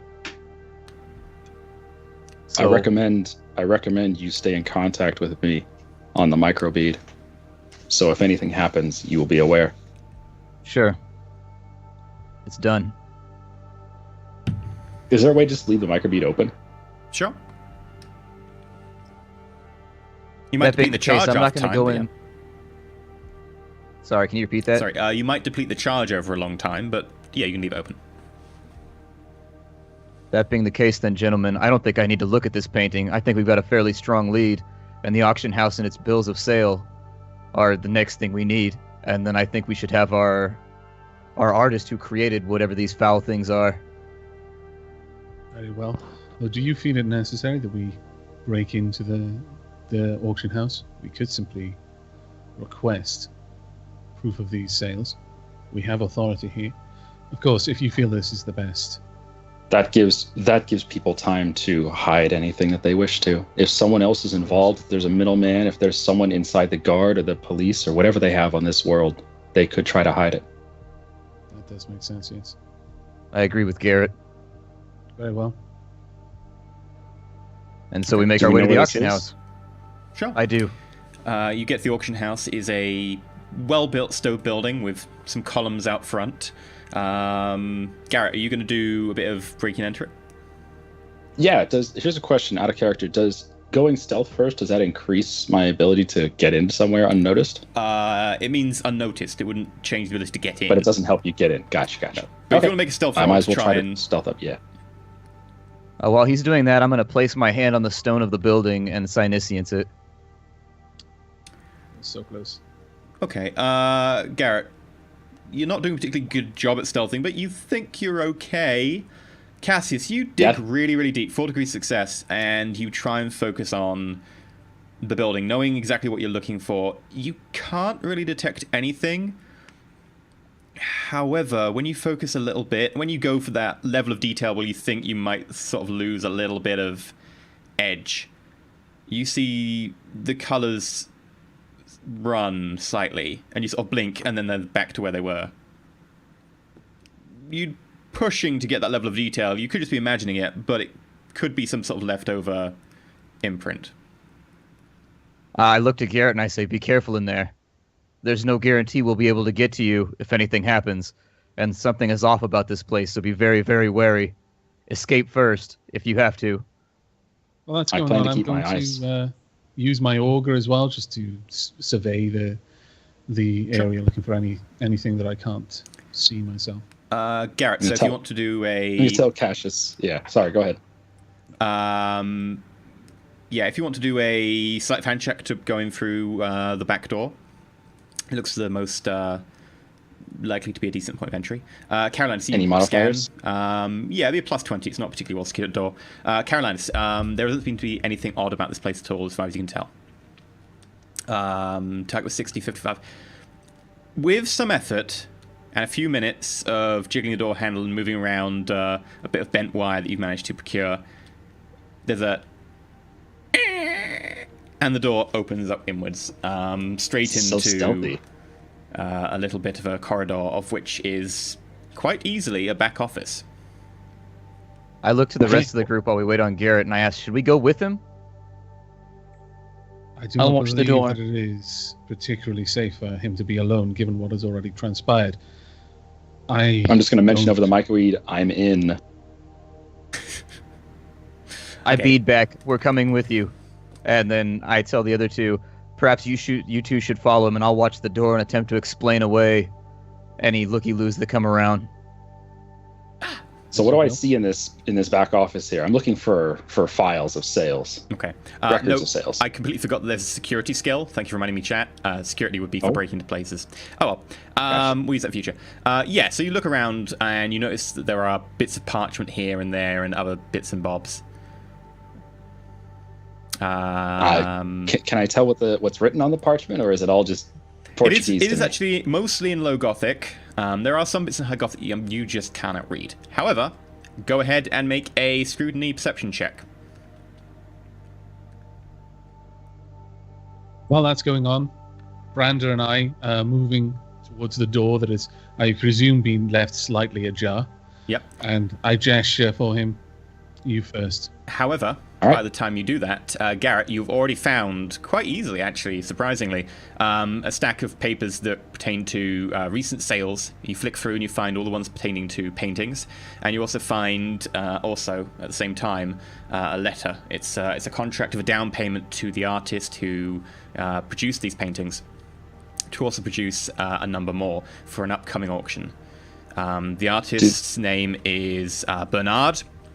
And he's currently using the lodgings at the inn owned by Burger Klaus Metz. He uses the upper floor, which is currently leased to him as part of his patronage. I'm going to mention this over the microbead that I think we found our guy. His name's Bernard, and he's staying at Metz's inn. I want to check him out before he tries to skip town. And he currently has a letter commissioning more paintings, so his job is not done. In terms of paintings, one was sold to Count Conrad III about 3 weeks ago. 3 weeks ago, actually, by this stage. A few more were sold at an auction recently, which was to Duchess Luttold. Count Bergman and Burger Klaus Metz also has one, which he took as part of the down payment for the patronage. In addition, Sounds like we have what we need. a full dozen more are ordered for the next auction, and they are currently being awaited, according to any of the files you can find. Do the files mention if they've been completed or not? As far as you can tell, there is an order for them. There looks like there's a couple of letters that reference how the progress is going, etc., and promising to officials and people of noble stature who are coming to the region soon that, yes, paintings by the great artist Bernard will be available, etc. People have heard far and wide about the, brilliance of his colouring, of how brilliant the lines are, etc., how the paintings almost speak to you in terms of emotion. This is our man. I am 100% sure of it. We need to get to this Bernard tonight. As he says that, Brander and I are actually walking into the room. Yep. And so catching the end of the conversation, are there any other paintings by this Bernard in this facility? Were there any others unsold? All of them are sold at the auction.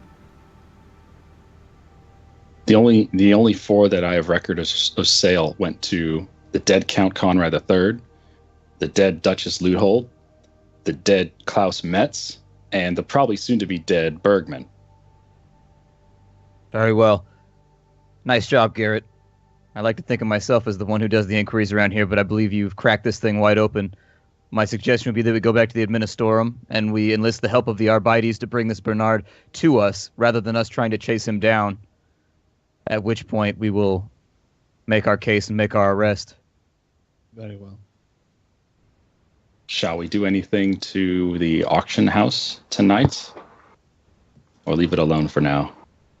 Given the cursed paintings, if we are willing to call them that have passed through this place, I feel that this entire building might be tainted. As you heard this discussion over the microbead, Cassius, you watching the door, make an awareness check at plus 40.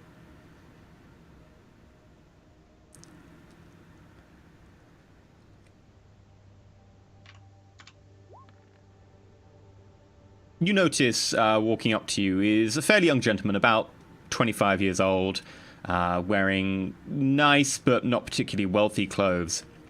Some minor embroidery in the colours of sort of reds and blues. fingers stained with coloration. The side of his face looks like it's been recently scrubbed in an attempt to remove something. A little bit red still. Smears of I paint. whisper backdoor into my microbead. Mixed in with the bristles on his chin. And Watching he the other sees you two and move goes, with purpose, I follow. "Hi, Out the door. sorry, I was coming to collect an advance. I was due for a painting. Run, run, run, run, run. Might I inquire as to your name? My name's Bernard. Who are you? My name is Cassius, and I extend a hand and smile. Oh, and he sort of rubs his hand on his trousers to try and get off the sort of dried paint, and he takes your hand, shakes it. I'm sorry. Well, I just heard the news about Klaus, and well, I thought I might as well pop here for my advance as soon as possible. I'm kind of need more supplies, but I assumed he wanted his work to continue. He was a good patron, that guy. I'll miss him, but art needs to be done. I'm going to head out the door at this point and pull out my last pistol. Okay, you pull out your last pistol. No. Oh, what's that? Wait, hold on. I'm sorry. I'm assuming what was his name? Bernard. I'm assuming he was inside the building, or was he outside the building? He was outside coming to the door. Okay, then The I'm back door? He was coming to the back door or the front door? Back door. okay. Then I'm sorry. I was assuming he was inside. Okay, don't pull out your last pistol. Then, yeah, I'm sorry. I was assuming I was going to be hiding from his line of sight. Okay. So I'd like to stay inside and pull out the last pistol. Okay, And you're hidden. aim it and at the pull out door. last pistol. Bernard, Yes. I'm here on official business right now. You understand that in the wake of Metz's death, unfortunately, all of his keepings need to be investigated to make sure that there's no foul play. Whose authority? Sorry, I haven't seen your face before. I mean, no Under the offense, authority of the Administratum, and assuming he can't read High Gothic, I pull out the documents that I have that are written in High Gothic and show them to him. He looks at them, takes them from you, and studiously starts to read them. Make a fellowship scrutiny check. Okay. Am I outside or inside at the moment? You're inside unless you want to be outside. All right, I'll take up position by the side of the door, out of sight. And He's trying to sound out the words. He cannot speak High Gothic. He's pretending to. Yeah, that seems fine. Sorry. Is there any way I can help, really? Absolutely. In fact, do you mind if we go back to, I assume, there's a bunch of information here about paintings that he had recently sold for you. Would you mind if we go back to your studio and have a conversation about some of your recent clients and some of your patrons? I mean, sure. I mean, if you're a fan.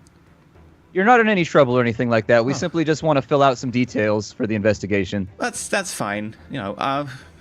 I mean, I've not got a motive. Why would I want to kill my patron? It makes no sense. Anyway, sure. Feel free to come back. I mean, obviously you've got the right paperwork and so on. I'd hate to put you in an imposition. You're a member of the Administratum, no less. I mean, I don't want to get in the way of the work of the God Emperor. Yeah, sure. I'm literally just down the street. So yeah, if you want to follow me. So what's your name? Sure. My name is Cassius. Oh, Cassius. What do you say, we? You said you had we. Did you have other What was people? that? Do you have anyone else with Oh. you? Yes, indeed. I have the rest of my investigative team here with me. Do you mind if we all come along? No. I mean, I'll have to get some extra cups, but you sure? And I'm assuming since the microbead has been open, everybody else can hear this at this point. Yeah.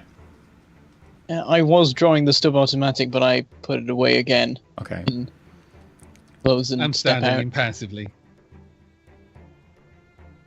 You just want to go Hulk Hogan with your mechadendrites. He just wants to have that moment where he goes, "Wah!" and they rip out, and he's blazing guns at everybody. Later. That comes later. So notices the rest of you and goes, "Oh, hi. Yeah, sure. Follow me. Yeah, it's okay. We'll go back to mine, and yeah, I've got some tea somewhere. I'm sure it'll be sufficient." Absolutely. Starts walking you back, sort of small talk about the town and what's going on, etc., and how much it's such a shame that Klaus passed on. He was such a good supporter of the art scene around here, etc. He talks about some of the sculptors, etc., who also sold their goods. As I follow him, I put my hand on his shoulder and I say, "How long have you known Metz?" And while doing that, I Sinisians him. Okay. Oh, well, I've got to be about 2 years now. What? Now? You don't have any Turns into a demon. You don't have any faith. Natural Wasn't even 100. a demon before, he just turns into one anyway. Natural Yeah. 100. Oh, no. This As far is why as you you don't can... have psychic. Well, he's not doing his psychic powers, it's just a passive, but as far as Yeah, you can it's tell, just a he passive. seems honest, genuine, seems like a nice guy, doesn't seem to have any taint of the warp or anything about him. He literally seems like, if anything, slightly naive. Bullshit, I say. Bullshit, he's guilty. There is no You say this innocence, or only just varying randomly? degrees of guilt. Is that the critical fail? He just speaks his mind. Bullshit! No, he tries to put his hand on his shoulder, and there's like a little rut in the road, and he misses and slaps him in the face. Oh yeah, no. So yeah, no. This is my humble abode. I mean, they're redoing the bottom floor. They had a rat infestation a little while back, and it was getting at the canvases. But they were redoing the bottom floor. If you want to follow me, and he sort of messes around the lock and manages to get his key in. The door opens. I've actually just got the top floor, so it's a little bit crowded. And he goes and quickly grabs some teacups and stuff from the bottom floor behind the inn desk, and then starts walking up the stairs. Oh, come on. I'm afraid I don't have many chairs. If you don't mind standing, some of you. I'm happy to stand. I've only got... Not a problem.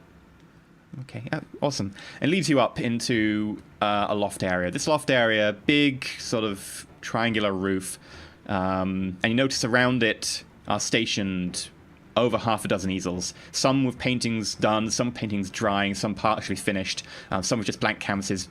Piled in the corner, blank canvases, other paintings that are half finished, all of which are these elaborate watercolors with colors that really incredibly vivid, pop almost to the eye, and they almost speak to you in Make emotion. sure not looking at any of these paintings. No. You're deliberately looking at the ground. You kind of almost bump into an easel at one point, but you very carefully make your way across.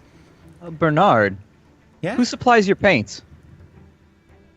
Well, there's a couple of alchemists and stuff nearby who provide pigment and make a fellowship scrutiny check. Any pluses? Plus 20. He's not particularly good. Can at this. anyone else do this check? Yes, everyone make the same check. Yay! See, now our rolls are on. It seems like half a session we suck, and then half a session we're on. Still sucking over here. Yep, still Oh, suck. I spoke We too soon. minded it. Sorry, I jinxed you guys. Hey, the face does face stuff. That's why you have a face. This is the job of the face. My job is to take people apart in painful ways. all good. Cassius, you get the sense that although he's telling the truth about getting his paints from alchemists and so on, he is holding something back about his paints. Truly, though, you must get some kind of special assistance because look at the vivid nature of your paintings. They're beautiful. Like, look at the way they pop off the easel. I mean, okay, Cassius, yeah. just look at the cursed paintings. I do make some of my paints myself. I have to go and collect, certain ores and certain herbs, etc. Got some things here and there, but I mix some of the colors myself, and it really helps make sure they pop properly. I mean, most of the other artists around here use the pre-mixed stuff from the alchemists, or some of the more refined ingredients. Whereas I tend to find using more base ingredients, more down to earth, more human tones really helps to help the At the pictures mention pop. of human tones, can I make a tech use test? I'm looking for like signs or an awareness test. Really, I'm looking around. Basically, I'm trying to check for something like the composites of because if he's painting with it, there's going to be like aerosols. Sure. You would have to. I guess you could use the auger. It'll be a minus. Yeah, just make a straight auger check, like as if you were using the auger to check for something around you. Can I Sinisians the room while he's doing that? Sure. Just like feel it out. Hopefully, I don't fail again. I'm gonna just fail, looking around for actually. paint pots. Yeah. You can re-roll a fail, can't you, Carolines? Oh, Seeing if any of them smell of heresy. that is quite true. Cassius, you try and Sinisians, but honestly, you're feeling a little bit drained, and it could be that it's harder to Sinisians in here or something's dampening your ability, or it could just be, quite honestly, you've used it quite a lot today and you're starting to feel a little bit tired from reaching into the warp, and it might be a bit taxing just to passively scan the warp. Can I still fate Yes, a you can. failed Yeah. normal reroll? Damn it! Come You on! just can't fate a fate. Poop. No. However, everyone can make awareness checks at -20. So -20.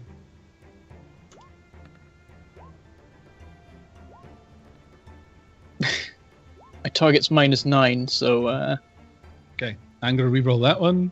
I managed to unnotice things that I previously knew. This hook is crap. Okay. Damn it, The there's too machine much- god is.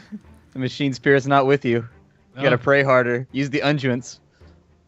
Well, you know, I don't like to brag, but I do think that my mixing my own colours really does help. I mean, if you look at the paintings, the colours, the brush strokes, I mean, it's nothing like any of the other artists you get around here.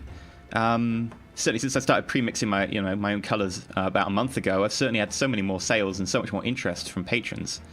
Are there signs of his actual paints around the actual like tubs and stuff that we've been mixing? There's a couple here and there. Mostly it's pre-mixed or post-mixed stuff. There's no seems to be raw ingredients nearby that you can see, other than like a couple of bits of charcoal here or there that are obviously used for something.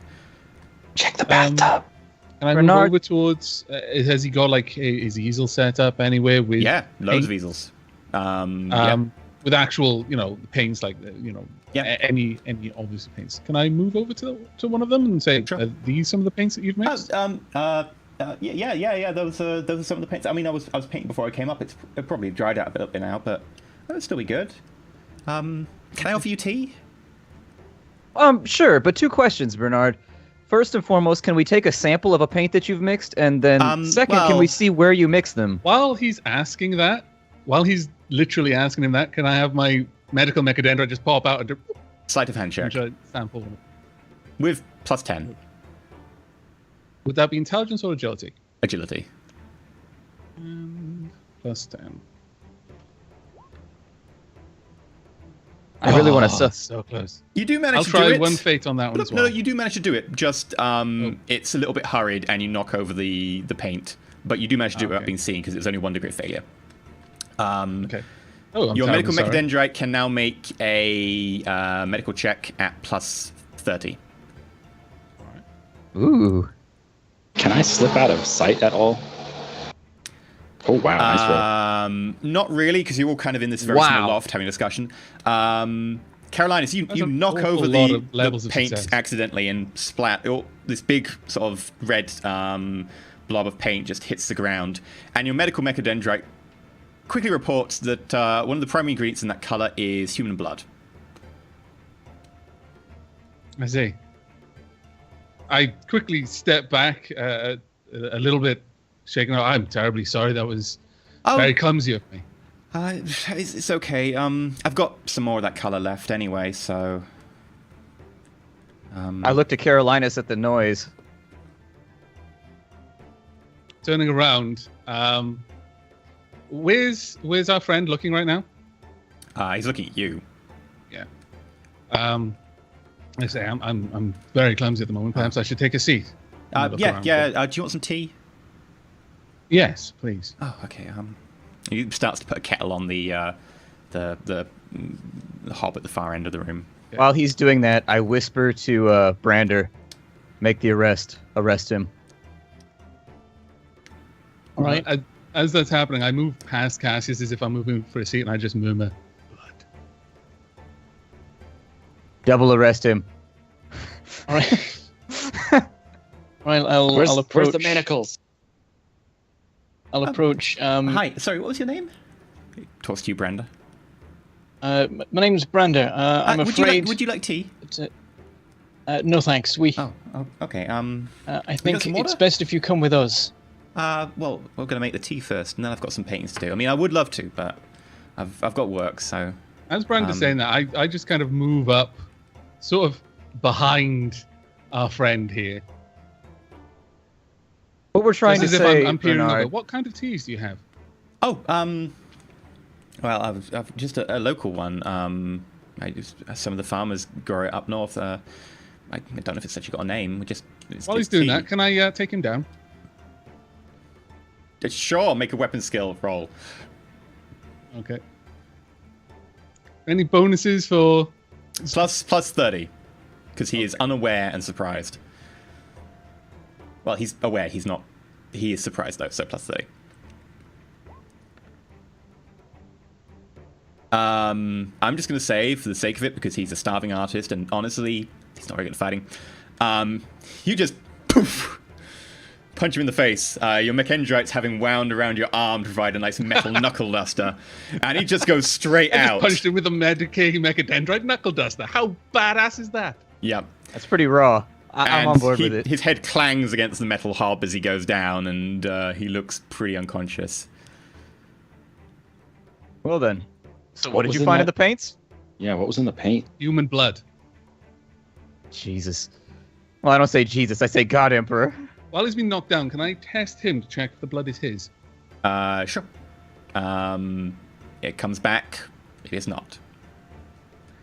I would like you Grander. all to make awareness checks. Sorry? Say it Awareness again. checks, everyone. What checks? Awareness. Sorry. Skype is like muting you all the time. My God.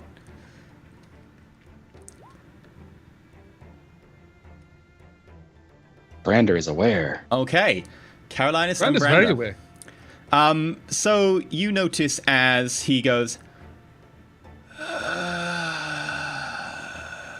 and he almost seems to deflate slightly. I And his Sinisian. chest stops moving. Make a Siniscience check. While Do I you get any concentrate, pluses? are you touching his body to Siniscience, or are you just the air? I'll touch him, sure. Or are you touching a painting? While he's doing I'll that, touch the artist. Okay. can I check for life signs since I'm like practically holding him on Sure. the floor at the moment? Yeah. However, actually, no, Carolinus, you're a little bit busy right now. I'll tell you in a second. Oh, okay. Fair enough. So what was the Sinisians? Do I get any pluses or minuses? No, just a plain Siniscience. Damn. It's pushing it a bit far. In fact, it's almost like you're not sure. It's just almost like his body's refusing to work with you on this one. However, Brander and Carolinus, you both catch out the corner of your eye movement, and you look at one of the paintings, and it feels like something's missing. You catch a moment out the corner of your eye again. You turn around to one of the paintings in the other easel to the side, and you're not sure. And then you turn around again, and another of the easels' paint starts to fall off of it. Water starts to run off of it into colours, and these pigments start to form into a puddle on the floor.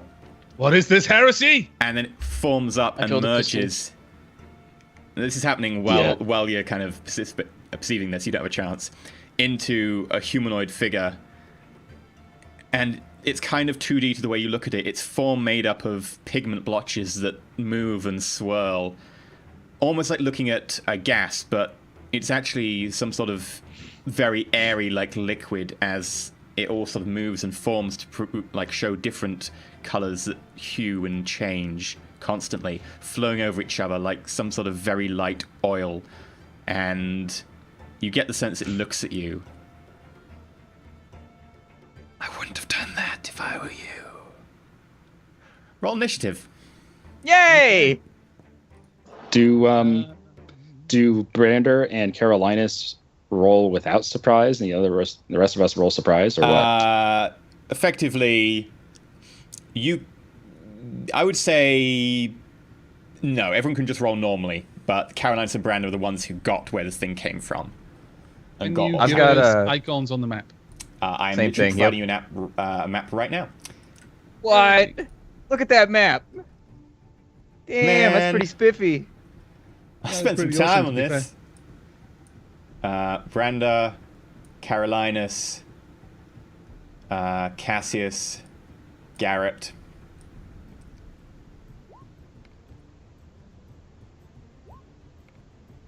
And then let me open up. Oh, is there a modifier go. of that? Is there a bonus or Ooh! something? What initiative? Yeah. It's your agility bonus. Oh, so we roll a d10 plus our agility bonus, yeah? Mm-hmm. Okay, so that would be 13 for me then. I got 10. I've got gardening. The tracker's not up for some reason. Yeah, I just realized that.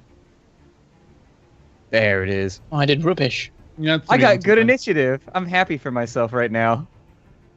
I'm the guy who saw this coming.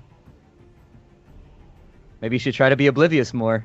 You might just blender your way through things like I do more often. Then you just blame it on talent. You'd be like, oh, it was all talent. I totally meant to do it that way.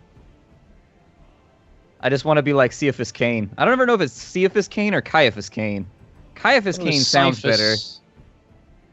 I don't know. Has anybody actually heard the author say it? See, I never know how to pronounce his name. Caiaphas Cain has alliteration. Is the name of our enemy like Paint Blob or what? No. I Unknown. don't have a name. We're not on first name terms yet. Yep, Can sadly. you add 3 to my initiative tracker because I rolled it without adding You can the... add it to yours, I think. Oh, can I? How? Oh, how useful. Thank you. There we go. Ooh, actually, I believe I have... Oh, yeah.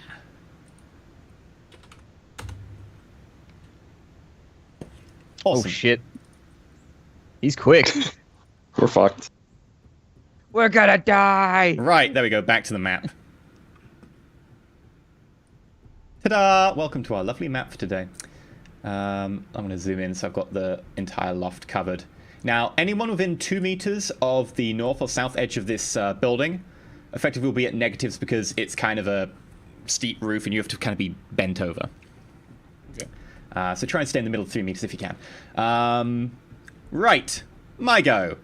The watercolor, the paints swirl, and the reds become prominent and mix in with the blues that appear from the skyline as it drags out of the picture.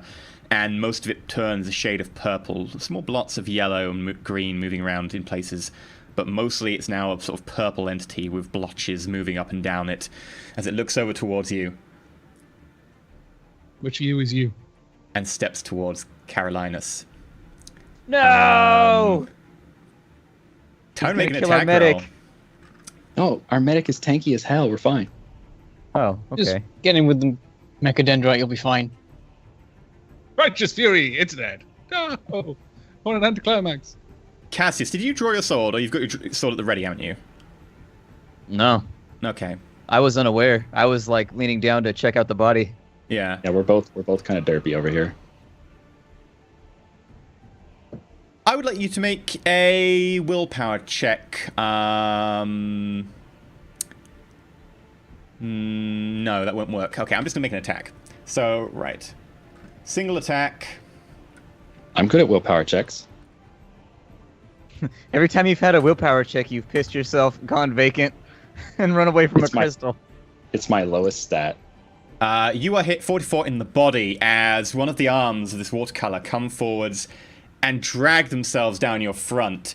And as it does so, the robes that you're wearing split open, sheared, as if something very, very sharp just completely shredded them. I'm gonna roll damage. Dodge, parry, do something.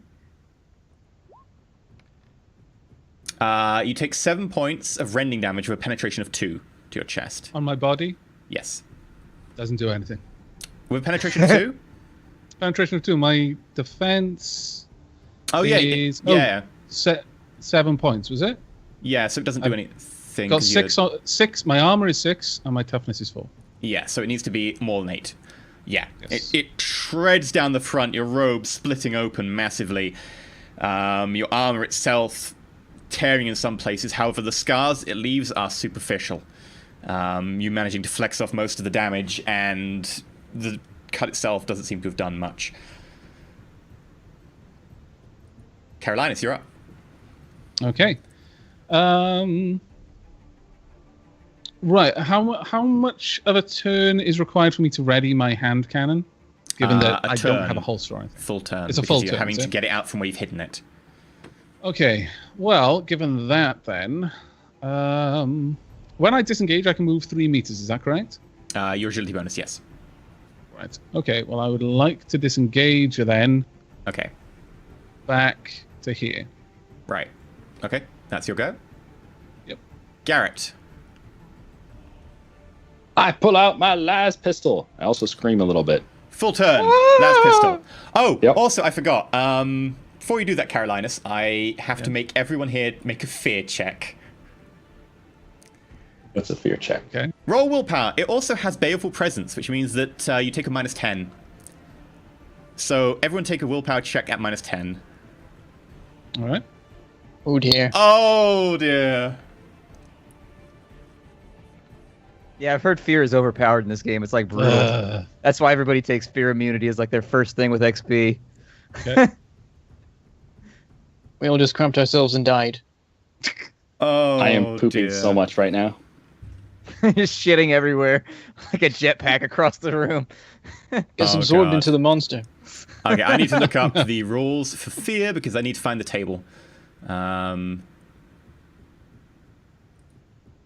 want to race me there, Cassius? I don't have my book anywhere nearby. Oh, man. Why? You're the So GM. just make it up. Just make it up, Cassius. Come on. Yeah, if you fail your everyone- check, you get all the money in the world and all the sexy space babes. Yes! We Death by win! snoo. God.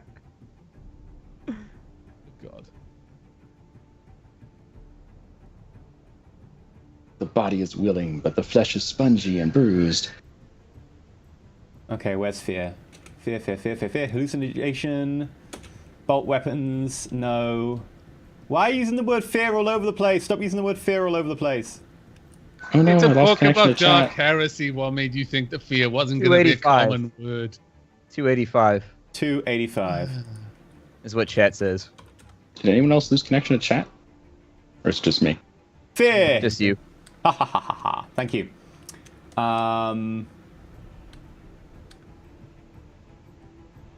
You must immediately roll on the shock table, adding +10 for each degree of failure after the first. Okay, so how many degrees of failure did you get? 6. 3. I got 6. 5. Okay. So -1 from that, because it's every degree of failure after the first. And then I want you to roll a d100 plus 10 times that number. So if you've got 4 degrees of failure, d100 plus 40. So it's whatever your degrees of failure were, -1, then times that by 10 and add d100. I've got 93. Okay. So everyone else, roll your numbers, etc., add them together, and let me know after we've gone through. So firstly, it's going to be Carolinus, 93. Panic grips the character. He must flee the source of his fear, if able, as fast as he can, and if prevented from doing so, can only take half actions and is at -20 to all tests. Once away from the danger, he must successfully snap out of it to regain control. Okay. The only way for 89. you to directly flee is to effectively run into the corner. So your entire turn will be moving into that corner. Okay. 89. Flee. Your turn will be to run over there. Garrett, 77. The character is frozen by terror. He can take no action until he recovers himself. After snapping out of it, he makes all tests with a -10 penalty for the rest of the encounter. Ouch. I'm 67. 67. Likewise, you're frozen in terror. He can take no action until he recovers himself. After snapping out, he makes a -10 for the rest of the encounter. Okay. Wow. I This is imagine pretty this- OP. In my head, this is like a Monty Python sort of thing. So someone turns around, Jesus Christ! And everyone just scatters. Fear is brutal in this game. I would direct everyone to get the fear immunity talent as soon as possible. But the problem is there's two tiers. There's normal, and then there's, like, weird stuff. I'm fairly certain that flesh-rending watercolors count as weird stuff. He's just made out of Yeah. paint. He doesn't scare me with his phthalo blue bullshit. Oh, Get he that scares noise. you. Oh, he scares you. He scares all of us. It's like a Yeah. Bob Ross elemental. What's he gonna do? Hug me to death? Right, He's gonna so make happy that makes accidents it... all over the body. Garrett, you get to make a willpower check. Yeah, but it's -10 because of fear, and it's -10 again because of that penalty there. So I'm literally rolling to get under 2. A 5 or less always succeeds. Oh, okay. And a 95 always fails. Come on, buddy. Critical 1. We believe in you. Nope. Target of 2. Oh my Tell god. ya. I don't know what we're gonna do here. Cassius, I know what you I'm run gonna to do. the I'm gonna run corner. away. Brenda, you make a willpower check at -10. How can you run though if you fail willpower checks? Nope. Oh, It goes now. It looks at Brenda, and Cassius, you don't get to roll snap out of it this turn. You have to roll until you're far away as possible, and then next turn you can. Your far as possible is to get to the Okay. corner. It looks at Brenda. Your talent is mine. I would like you to make a willpower check at -10. right.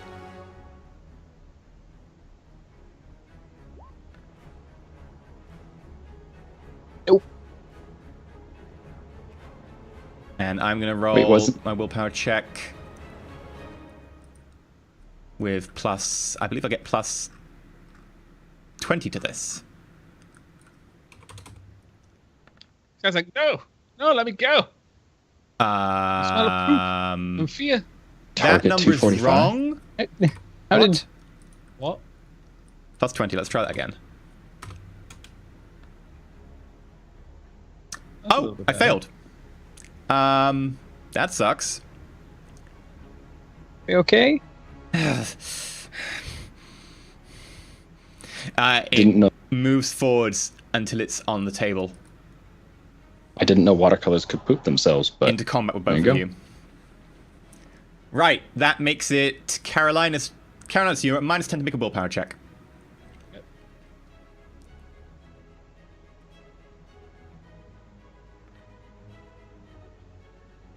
Nope. You're Almost. still I'll scared to use a death. fate and I'll try and re-roll it. Okay.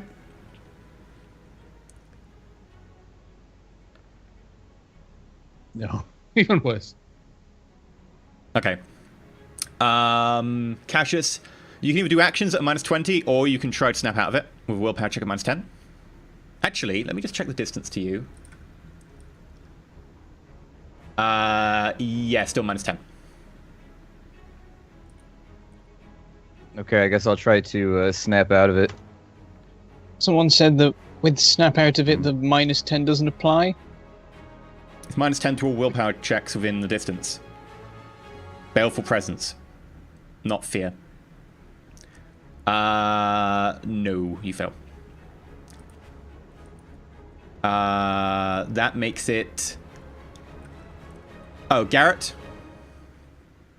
Yeah. make a willpower check at -10. Does the extra -10 from the fear failure also No. apply? No, that's just for every action from then on when you pass. So just -10. That's 10. It's only a -10. Okay.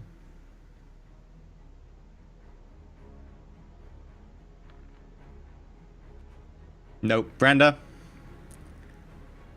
-10. Yep. Yep.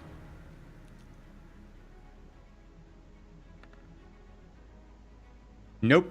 Nope. Right. It looks over and can now see Cassius. I see you carrying a blade. Give me yours. Make an opposed willpower check. However, Cassius, you get 2 times your psi rating as a bonus to this. And I'm going to push. Why not? I'm going to push massively. This I'm is gonna not going to push. end up well for anybody. He's going to blow up the whole building. I'm going to push 3 higher than my normal psi rating. I'm casting at psi Oh rating my 4. god. Now, those of you at home, psi rating is a measure of what psychics can do. You can push up to 2 times more than psi rating for most psychics, except for demons, who can push 3 times. Not 3 times, plus 3. And they also automatically trigger perils. I failed my willpower check, however. Cassius, you managed to just about throw off as he stretches out his arm, and it feels like his mind's trying to suck something out of your very soul. But you manage to just about steal yourself using the incantations and the shielded mind technique that you've been taught all that time ago in the Scholar Prodigium. And you manage to just about prevent this from happening. At the same time, however, I ultimately trigger perils with a plus 30. Which table is perils in?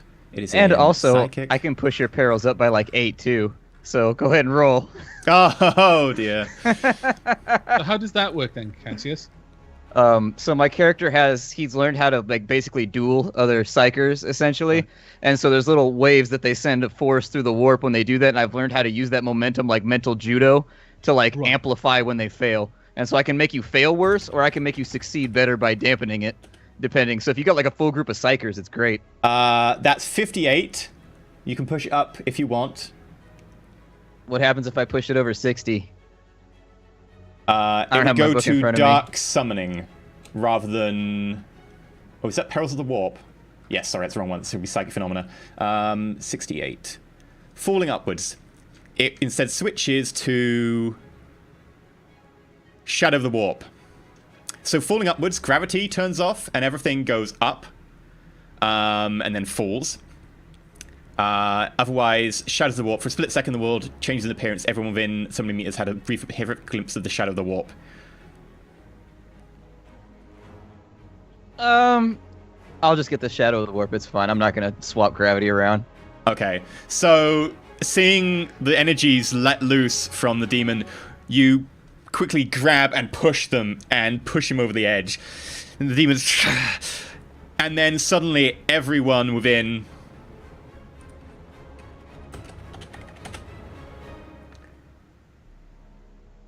4 meters.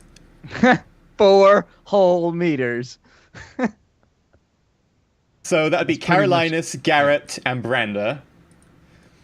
You all see a split second of the actual immensity of the warp. A shadow of it, but you see it. This impossibility, this other realm, this realm which humans are not meant to be exposed to, unleashed upon your mind. I would like you all to make willpower checks at -10, but also -10 for baleful presence, so -20. Oh no. What have you done to your companions? Oh, I did it. What? Well You done, did it. Branda. Well, I bloody actually done. made a willpower check. I'll use a fate, and I'll re-roll that. Really? Because this feels like it needs Really? to You need to reroll below a 10. I'm sure fate will become important in other places, but it's up to you. be... Okay, no, I won't. All right, I'll hold on to it. Branda, you managed to just about divert your attention away from it. So many times you've been traveling through the warp in your naval days that you've managed to just about chant out some of the catechisms, some of the psalms to the Emperor, and pull your gaze away. However, Carolinus and Garrett, I both want you to roll a d5. Okay.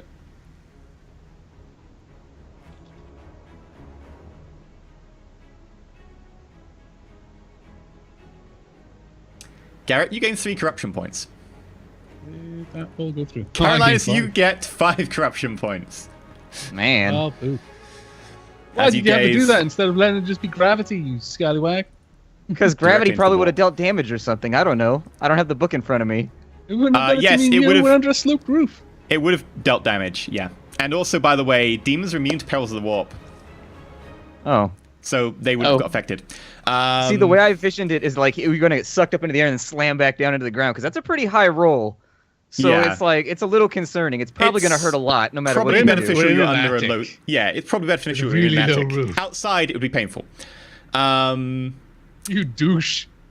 He then, Like, yeah, I'm just going to make it worse for everyone else. frustrated, swipes back at Garrett. I get +10 for a single attack, and no, I'm gonna do a swift attack, which is a +0, but I get +10 because I'm on a table, which gives me advantage on my height.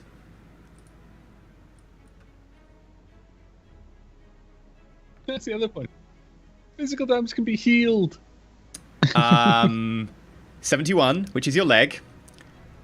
That's 5 degrees success, which with swift attack gives me 2 hits. So I get your leg, and then I believe the next hit location is body. So I get 2 hits. So the way this works is that with swift attack, for every 2 degrees success after the first, I get another hit. So 1, 2, 3. That's 3 hits.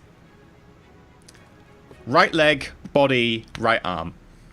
I thought Is there any Swift way to Attack dodge? only gave you an extra attack for every 2 things of success after the first, and then Lightning Attack gave you 1 for every single one. Yeah, but because I got 5 degrees of success, first one's a hit, third one's a hit, fifth one's a hit. Oh, okay.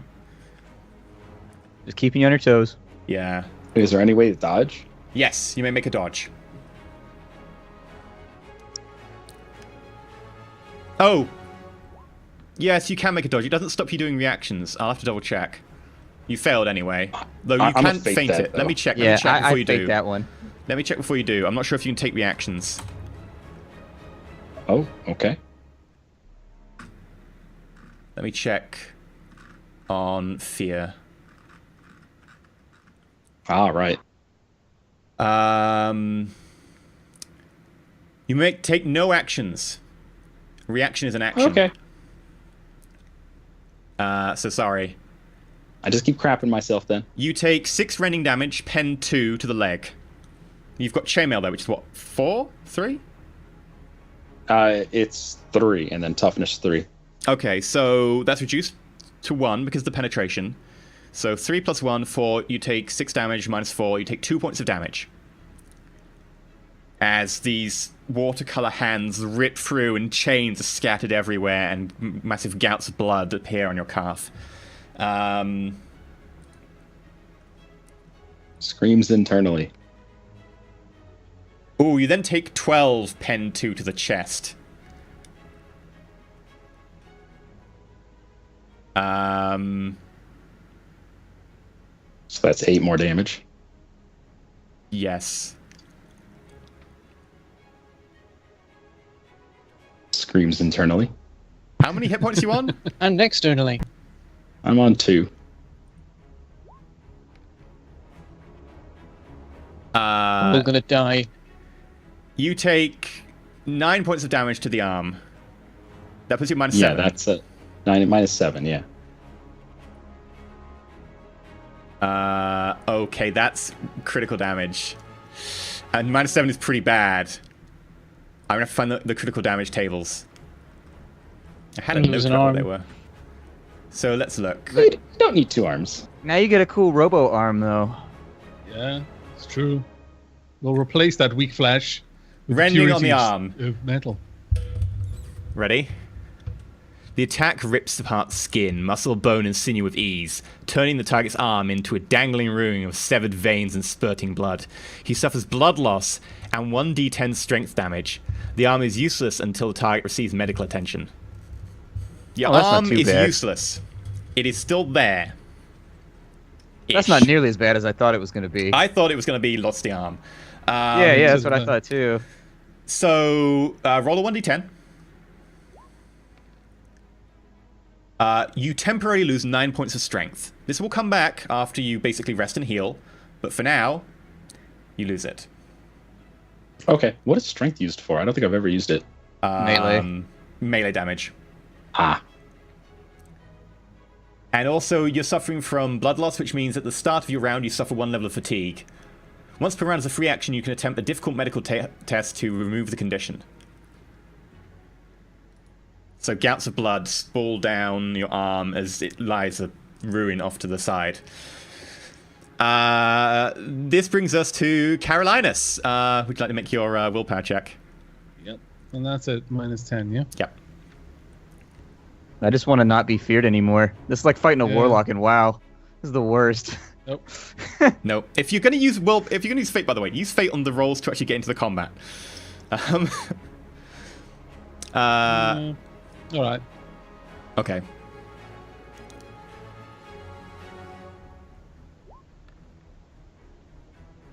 Nope. Damn. Garrett. For a start, you take a point of fatigue. There is a box on your sheet for this. It is down near the wounds and the armor and stuff.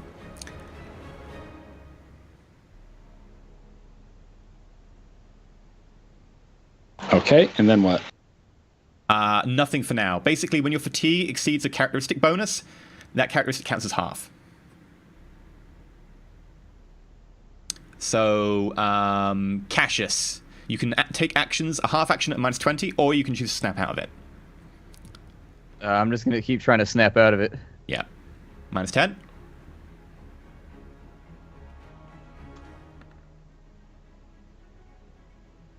You've not got any fate left, have you? Nah. Most of us aren't going to snap out of this anyways. I mean, our willpower is so low as a party that... Yeah. Brenda? I mean, I have a rough chance, but everybody else kind of hosed. It was one of my dump stats. I'm regretting it. Oh, it wasn't. I knew even I one of would. mine, but we're all very new characters, so.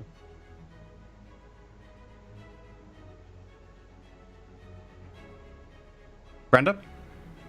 Was it me? Okay, willpower minus 10. Mm-hmm.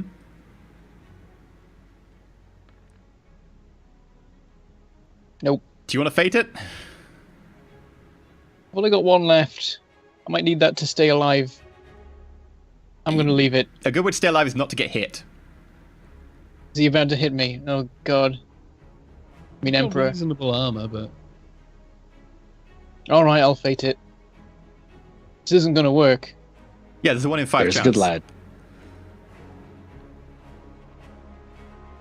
close. Oh. Close. That's so close, I'll say that effectively next turn you get a +10, so it counts out the Baleful Presence. Because that was a borderline roll. Okay. And you've been exposed to it for a while.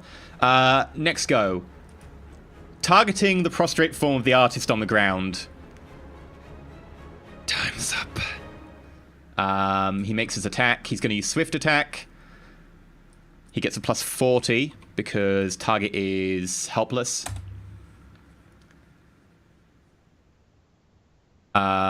Only 3 degrees of success, so that's 2 hits.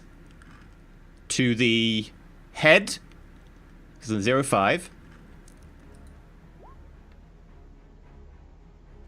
And then to the arm. He rips off the arm of Bernard and sends it spinning across the room. And Bernard shudders, and then the blood stops flowing. Carolinus, willpower -10. Okay.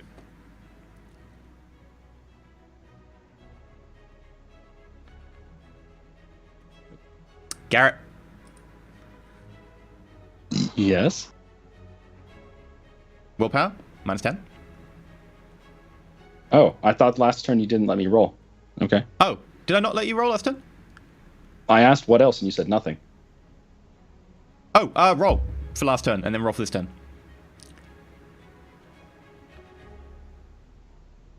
Hey! The shock of getting your arm almost torn off rips you out of your reverie. This turn you can act. Go, what do you want to do? You got I minus want 10 to to all get the actions. hell away from this guy. Okay, so you can take a disengage, which is your entire turn, and it will allow you to move your agility bonus. Yay! Yeah, I'm gonna go towards Cassius. That's actually a good point. I'm going to implement the house rule that each cumulative snap out of it test gets a cumulative +10 after each turn. Just because that stops things being ridiculous. What turn are we up to? I'll implement it from last turn, so effectively you have like a +20 this turn. Is that the first time someone has moved in this encounter? Yep. Yep. Well, I moved involuntarily. Intentionally. Yeah. I shit Cassius, myself across the room. Make your willpower check at +20. When people said fear is OP, they were right. Fear's pretty brutal in DH. That's why, that's like I said, everybody takes the fear immunity talents as quick as possible. Yeah, but Kind of bad game nothing design, should though, be- if there's an obvious upgrade path. Otherwise, there's Yeah, nothing better that's than that. that's the problem. Is it makes something forced upon? Oh, whatever. We'll get into it later. Don't worry about it. That's for the post show. Yeah. Yeah, so make your willpower check at +20, Cassius. Oh. Let me do my +20.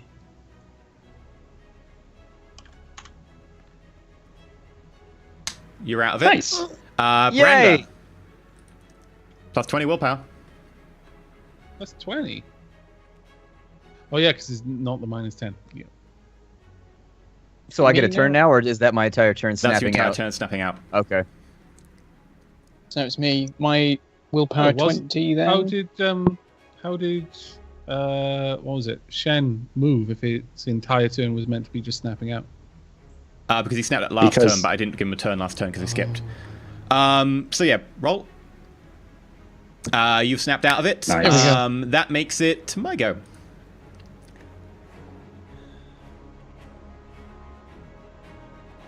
Your talent is mine!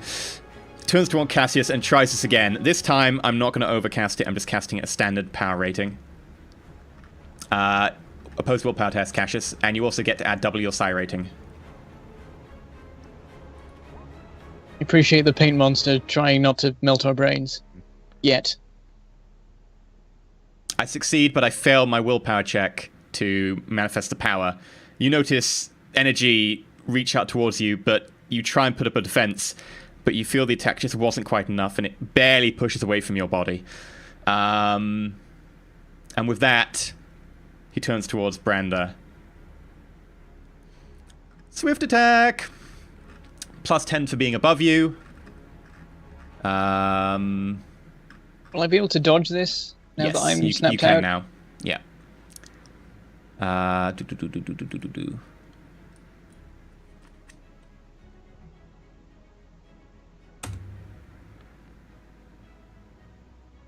That will be 3 degrees success, so it hits you twice.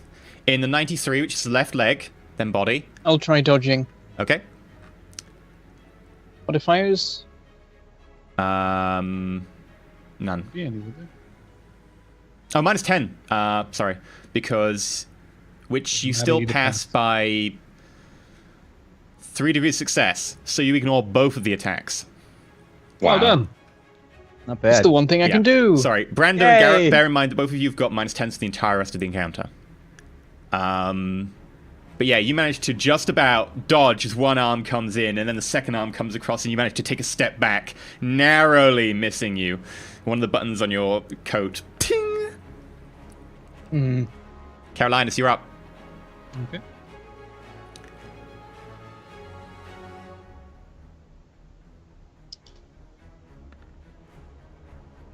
No, so bad. Okay.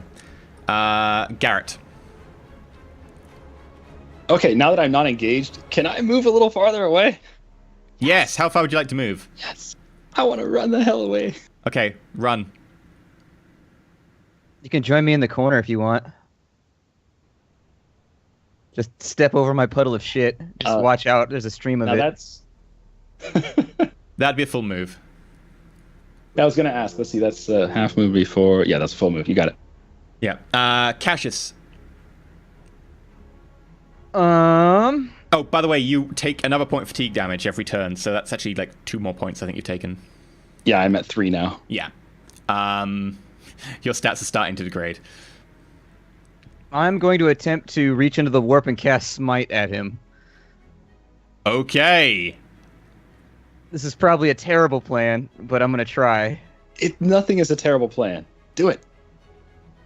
Alright, so we're casting Smite. It's going to be at Psi rating 2. I've got plus 10 for my Psi focus. Okay. And is the warp stronger or weaker here? It is stronger, but tapping into the mess here might cause perils. Okay. It would be effectively, you'd be able to push at a higher level. Nice. Oh, well done. Oh, what does that mean? Okay. You hit? Yeah, I hit him for 1d10 penetration 4. And so my damage roll... I can't believe that actually worked. Wow. I was expecting to destroy the Okay, entire so party Cassius, right there. what just happened? Alright, so seeing how dire the situation is, my character snaps out of his fear and begins to sweat profusely, and it just seems like he's just like, "Nyah!" And he's focusing on something, like coalescing power together, and you see vague arcs of lightning start to gather between both of his hands, and he crushes them both together before releasing them in the direction of the demon, like, essentially goes, Hadouken! You know, like Street Fighter style. And it does 1d10 plus 2 with Pen 4. Hooray! So white arcs of light impact off the Oh, floor, the no. ceiling, and the nearby No! easels. Luck is not dear. with you. No! One of them impacting the demon. However, it doesn't do anything more than annoy it. The No. very smallest of arcs actually gets to it, flickers off it, and it kind Curse of... your damage roll! All of that talk is like, I yes, almost blew up the lightning. planet! Ah, whoosh. I almost blew up the planet for this. Fuck. Branda, you're up. That was actually only a half an action for me. Oh, okay, what do you do with the other half? I'm doing another one. He's catching You 2. can't do 2 of the same subtype. Oh, Both of them have got the attack subtype, you can't do both in one turn. Okay, so I step a little bit closer then. Okay. Yeah, Branda.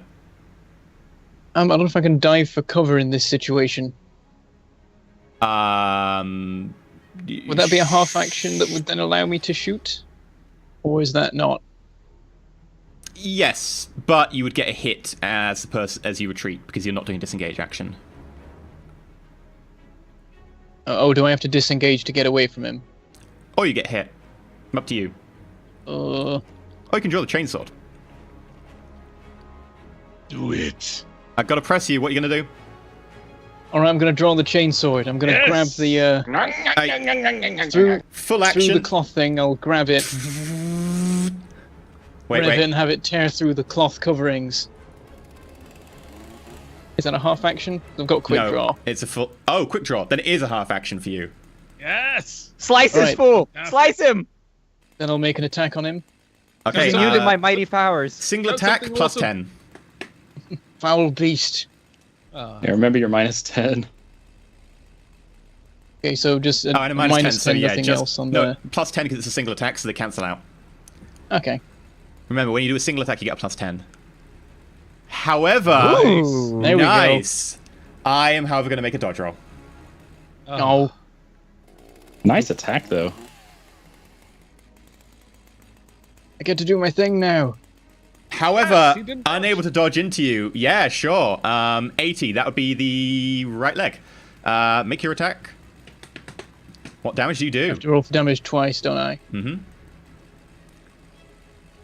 Fuck! 8, pen 2. Which I Oh, rolls believe... 2 and Terrible. the highest one. Right. As your blade passes into the watercolor, it catches a little bit on bits of color and flecks of paint flick off and hit the ground nearby, slightly sizzling as they do so and leaving colored scars in the woodwork. It does a little bit of damage. You notice the paint trying to reform and there is a little bit of a gap where you can just see through on the leg. However, it didn't manage to do as much damage as you thought. Unfortunately, being a demon and its very nature, it's kind of resilient. But you did do some damage. I'm back in. Pretty nasty. It's go. Perhaps yours will do. And, Brenda, I want you to make a willpower check. Damn Is it. this -10 as well? Yes. Why did I ask? And this is where it all goes Baleful wrong presence. again. What You is like the that kid? What is the range on Baleful Presence? 10 meters. However, you fail. I also fail. Again, just unable to really focus its mind on you. You feel something wash across your soul, but you don't feel any other effect. I'll take that. Hey, everyone Then, needs a good incredibly soul washing now and frustrated, it's going to do a swift attack on you. Can it use its power and attack Yes. in the same turn? Oh, foul tricks won't work on me, beast. So it gets plus 10 for being on a table. Is swift attack a half action? All attacks are half action. However, completely fails to get you as it seems to be relying more on that leg that you took a chunk out of, and it's kind of falling and like bits of color are now running down it. It didn't cause any damage this turn. I think I have to make a warp instability check.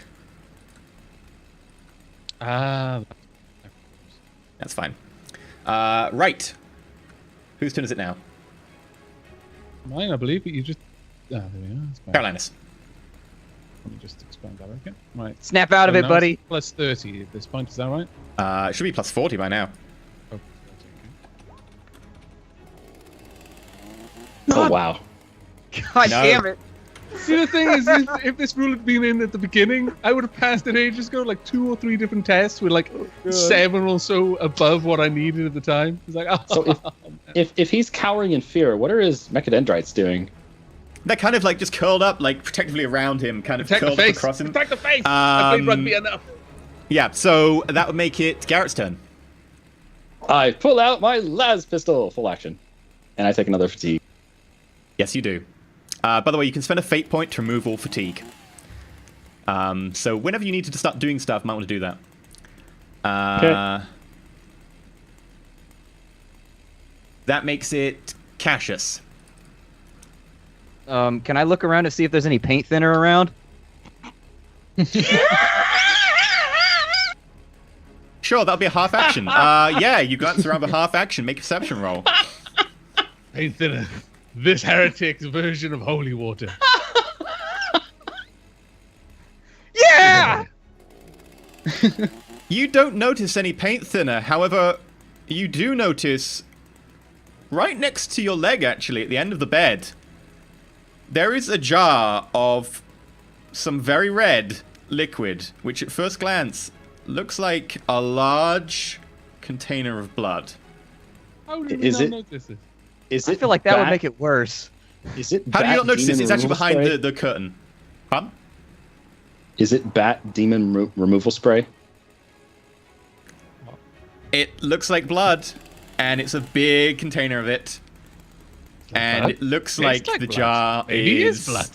Does it taste like blood? next to a few mixing pallets, which are also I staying feel like blood just make it worse because it's already a demon. Like, don't they like blood? Yeah, probably. I don't know. You're the person who tangles with the It's wall. a watercolor, so the Yeah. paint thinner is mostly water, but you've got half action left. I guess I'll cast Smite at him again and hope I don't blow up the universe. At the demon. Yeah. Okay. I'm just gonna Google like what happens when you mix blood with paint. Makes it red. Wow. You just Yeah. can't gather the energy around here. It just sparking off you, and you can't quite get the energy you want. At least it's not doubles. That's what you guys got to watch out for. I want it to be 99, doubles, man. an 88, a Branda, you're up. 77. Oh, it's me. I will aim an attack with the chainsword. Aim, single attacks, it's plus 20. But minus So 10. minus 10, so plus 10. Minus 10, yeah, so plus 10.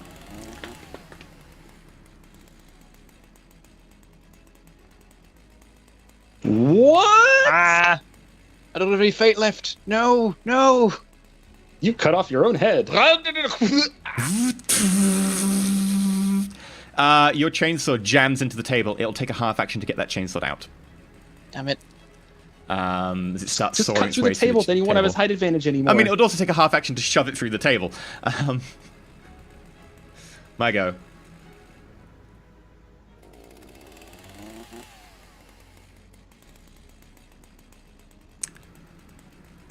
I'm going...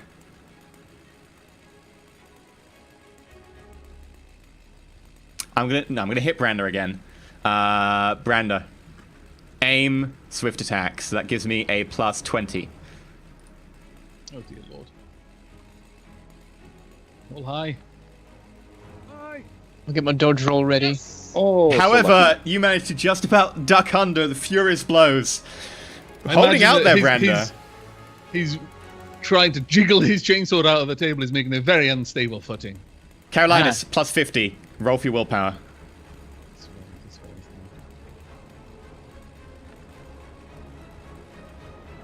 Hey! I can't believe it. Garrett, Like I you're said, up. if this rule had been in when we started, I'd already be out of it. But instead, now my rolls are just getting higher and higher. Garrett. I have no words. It's like you've Neither do consciously I. decided to stay hiding in the corner. I Okay, can't I'm see gonna- it. It can't see me. I can't see it. It can't see it. I'm gonna Garrett. spend a fate to remove my fatigue. Fatigue's now at 0. Because you just went up to 5. And that allows me to just do everything without a penalty, right? Yep. Except for the negative 10. Yeah. You can, however, make a Medicaid test as a free action to remove your bleeding. Okay, how do I do that? Make a Medicaid test at minus 10, with a minus 10 because of your minus 10. I wouldn't do that because then Aavak can't help you. No, this is not a first aid test. This is literally just so much a... blood, okay. It's just a, like, I'm Oh. going to try and steel myself to staunch the blood. Oh, gotcha. It's a free action, so no worry about it. It's negative 10! You'd still pass a 5% chance. Sure, you can take your turn. So you want to aim and shoot? Okay. Aim and shoot. Called Bam. shot head. So that's plus 10, minus 10. You're at short range, so it's another plus 10.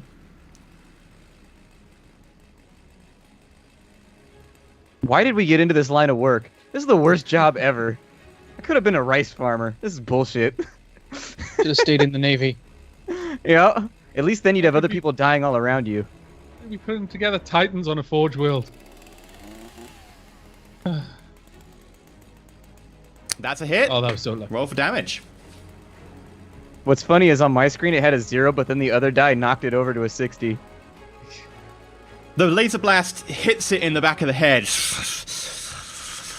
And the paint starts to reform around it, but there is still a gaping hole where you can see the other side of the room through the side of its head. However, not quite as effective as a normal laser blast to the back of someone's head would be, it being made of watercolor. Cassius. Okay, I step forward again with my movement. And let's smite again. Okay. I'm really You're tempting gonna the... roll I those doubles. really... I should not be doing Push this it. right now. Push This is it. terrible. Push it. Push it real good. You've already had your 100 roll. You can't do it again. You're fine. 76, we're good. You should have pushed So it, man. close to 77, though. Yeah, so sadly, lightning arcs, but you don't manage to grab the power. The problem is you're trying to grab the power in here, and you're wary that if you try and pull too much, you might pull some of the unstable, ruinous power that is in here. I Branda, use my half action to draw my sword. you moved. A move is free, isn't it? I only No. move 2. Half action. Off action too. Oh. Or full action if you Really? move more than your agility bonus. Yeah. Huh. Okay. Branda. Right. Can I use a half action to cut through the table then? The table as I'm there. becomes slightly more rickety. It won't go down unless you hit it again, but now if you hit it again, it might well go down. Right, I'll attack with my other half action. Are you attacking the table or demon? The demon. Okay. Is this 0? Plus 10 for single, minus 10 for you, yes. That's a hit! Nice. Hey! That is the right arm. Sure. Roll for damage. Roll twice. Make it good. There we go. Righteous Fury! Oh, it's Fury! Oh my god. Yes. So, let me see. How many points do I ignore? I take 8 points of damage. No. Yes. Yeah, I take 8 Take points of that damage. beast. And you also Righteous Fury, which means you need to roll a d5, and then I will compare it to the critical damage chart. For rending arm. 1. I believe that's something like you drop what you're carrying if you fail a toughness test, which I can't because I'm not carrying anything. I will, however, double check. You lose some paint or something. Yeah. You drop your arm. Energy, explosive impact, rending. I drop anything he was holding with a hand. Yeah, so nothing happens, sadly. However, a lot of damage there. The arm becomes half of what it once was, having cut off large amounts of paint flying backwards, some of it even catching on Cassius's robes. And it looks at you with fury in its eyes. Cassius, you're covered in heresy, mate. I don't want to be Heretical. the guy to tell you that, but I aim. Heretical spooge everywhere. I aim. I swift attack from the table. Is that Branda, a you're plus going 20? down. Yes, it is. No! That's it. I'm using my Yes. fate point. oh, It's okay, he's gonna fail again. No! Stop cursing me, you witch! All Untouchable. these swipes going over the top of you, Branda, as you duck and dive, weaving in and out, punching in with your chainsaw to try and move the demon back. It's getting incredibly frustrated with you, so much it's ignoring everyone else now. Carolinus, plus 60. There's like almost no way to fail this now. Okay, there's still considerable ways to fail this. oh, but there's I enough believe in ways you. to fail it. If it can be failed, I can fail it. Hooray! Bam! Well done. Only sire. Garrett, you take a point of fatigue. You're up. Hooray! Aim! You Cult can't. shot head. Either Cassius is in the way or the drape is in the way. There's a drape. Yeah, you notice on both sides of Cassius there is a curtain. Hold your action till I move. I'll move on my next turn. Okay, held action. Yeah, effectively shoot when Cassius moves. Okay, cool. Yes, Cassius. I move to there. Garrett, Yay. fire! You get a plus 10 for Pew, pew. single shot, minus 10 for you, so just a straight ballistic test. Oh, plus 10 for short. Yep. That is a hit in the 62, which is the torso. Roll damage. Didn't you do cold shot head though? Boom. Oh, yeah. Sorry, Yeah, cold shot head. Wow, 13 points of damage. Dude.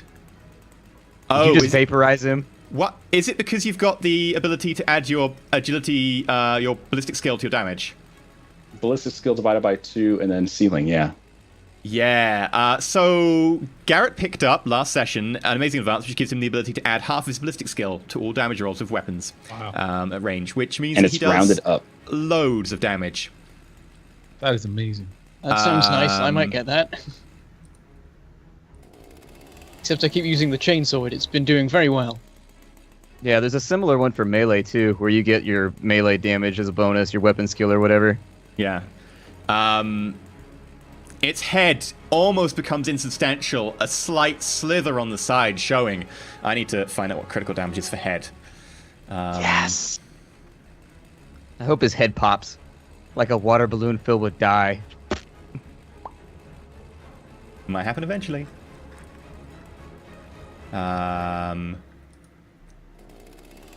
Minus 10 to all tests for 1 round.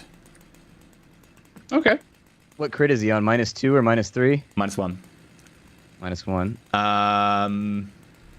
That makes it Cassius. You've got the other half of your go. Okay, I'm gonna cast Smite, and this time I'll do it at Psi rating 1, so that I get another +10. Okay. Oh dear. Oh. Jesus Christ. This saw time, that being lightning an 18. arcs off on the broken canvas in front of you, and purple fades across it from where your lightning impacted. Really not That's getting anywhere basically with what this. was happening to me with my panic rolls. Every Yep. time my modifier went up, my roll got 10 points worse. It's like, Branda, you're up. I hate you. The Emperor is with me, demon. Can I attack the table and the demon in the No. same turn? You have to make one Can I attack. kick the table? No, that's an attack. I'm just gonna aim an attack with the chainsword. Against the demon? Yep. Is that Okay. +10 then? Plus 10, minus 10, so plus 10, yeah. Oh no. Oh. You get the chainsaw cut in the table again. Luckily, if you spend your attack next turn to push it through, the table will fall. No, you spend your half That action. works. Yeah. Table This OP. point, he's getting really enraged. Give me your skills! Branda, make a willpower check. -10 or what? Minus 10. Hold it together, Branda. You've not This is failed the us part where yet. it all goes wrong. Oh dear. Oh no. I dear. failed again! Oh, but he failed. It doesn't matter. If I can't pass my check, I can't manifest a power. Right, so I'm just going to hit Welcome you to my life. Welcome to my life. with a swift attack from the table. Again, missing wildly. Carolinus. That'll Okay. happen when your head The is half Emperor is shot with off me. by laser. It takes full action to pull my pistol out, doesn't it? Yep. Yep. Okay, well, that's my full action then. Garrett, you take another point of fatigue. You're now on 2. I'll let you guess what I'm going to do. What do you think? Cold shot head with an aim. Go He's for got it. he's a one-trick pony, but man, is it a good trick. Yeah. That's a Oh my lot of God. degrees of success. I'm going to Oh, spend my shit. dodge, which I completely forgot I had. Go for it. Do you have to overcome the 7 degrees of success, though? Yes.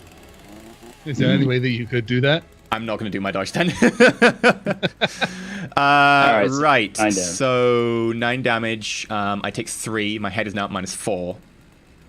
Let me check. Does that add the degrees of success, though? Oh, no, wait, that's on melee. No, he attack can as well. swap it out. Yeah. The energy attack burns away from the hairs on the target's head as well, leaving him reading from the injury. The target suffers 2 levels of fatigue, and the target is blinded for 1d5 rounds, which doesn't apply because I don't see using my eyes. Question. Can I swap out that dice roll for the degree of success? Because I only rolled like a 3 or something. He got 7, so Yeah, you rolled a 4. Yeah, you can. That'd be another 3. So that actually puts him on -7 on the head. In a gruesome display, the flesh is burned from the target's head, exposing charred bone and muscle underneath. The target suffers fatigue. He's also permanently blinded. And none of that applies to a demon. funsies. Yeah. But Oh well. The colours drain, and the head is left as sort of this mild sort of up bit in the centre, and sort of a vague elements of a skull in bone white. Cassius. You know, You have to do it. We need to see this. I've gone You have up by to like do it. 10 every time I've Cassius, cast. come it's on. gone up even worse. You can't keep We failing. believe in you. This will be what Oh you'll my be remembered God. by. See, perfect. There we go. So I Is that get so hard? okay, 1d10. Okay, yep. And how I many hits do you Forgot get? to just the one because I cast it at psi rating 1. Okay, it's capped by You're psi limited rating. Yeah. Yeah, it's capped by your psi rating, which is why I kept casting it too, because I was hoping I would fish out like a 2d20 plus 4 pen 8, pen 4 hit or whatever. So Okay, so this Yay. hits it in the left leg and does damage which my demonic does not count against. I take 6 points of damage, which takes me down to a minus 13.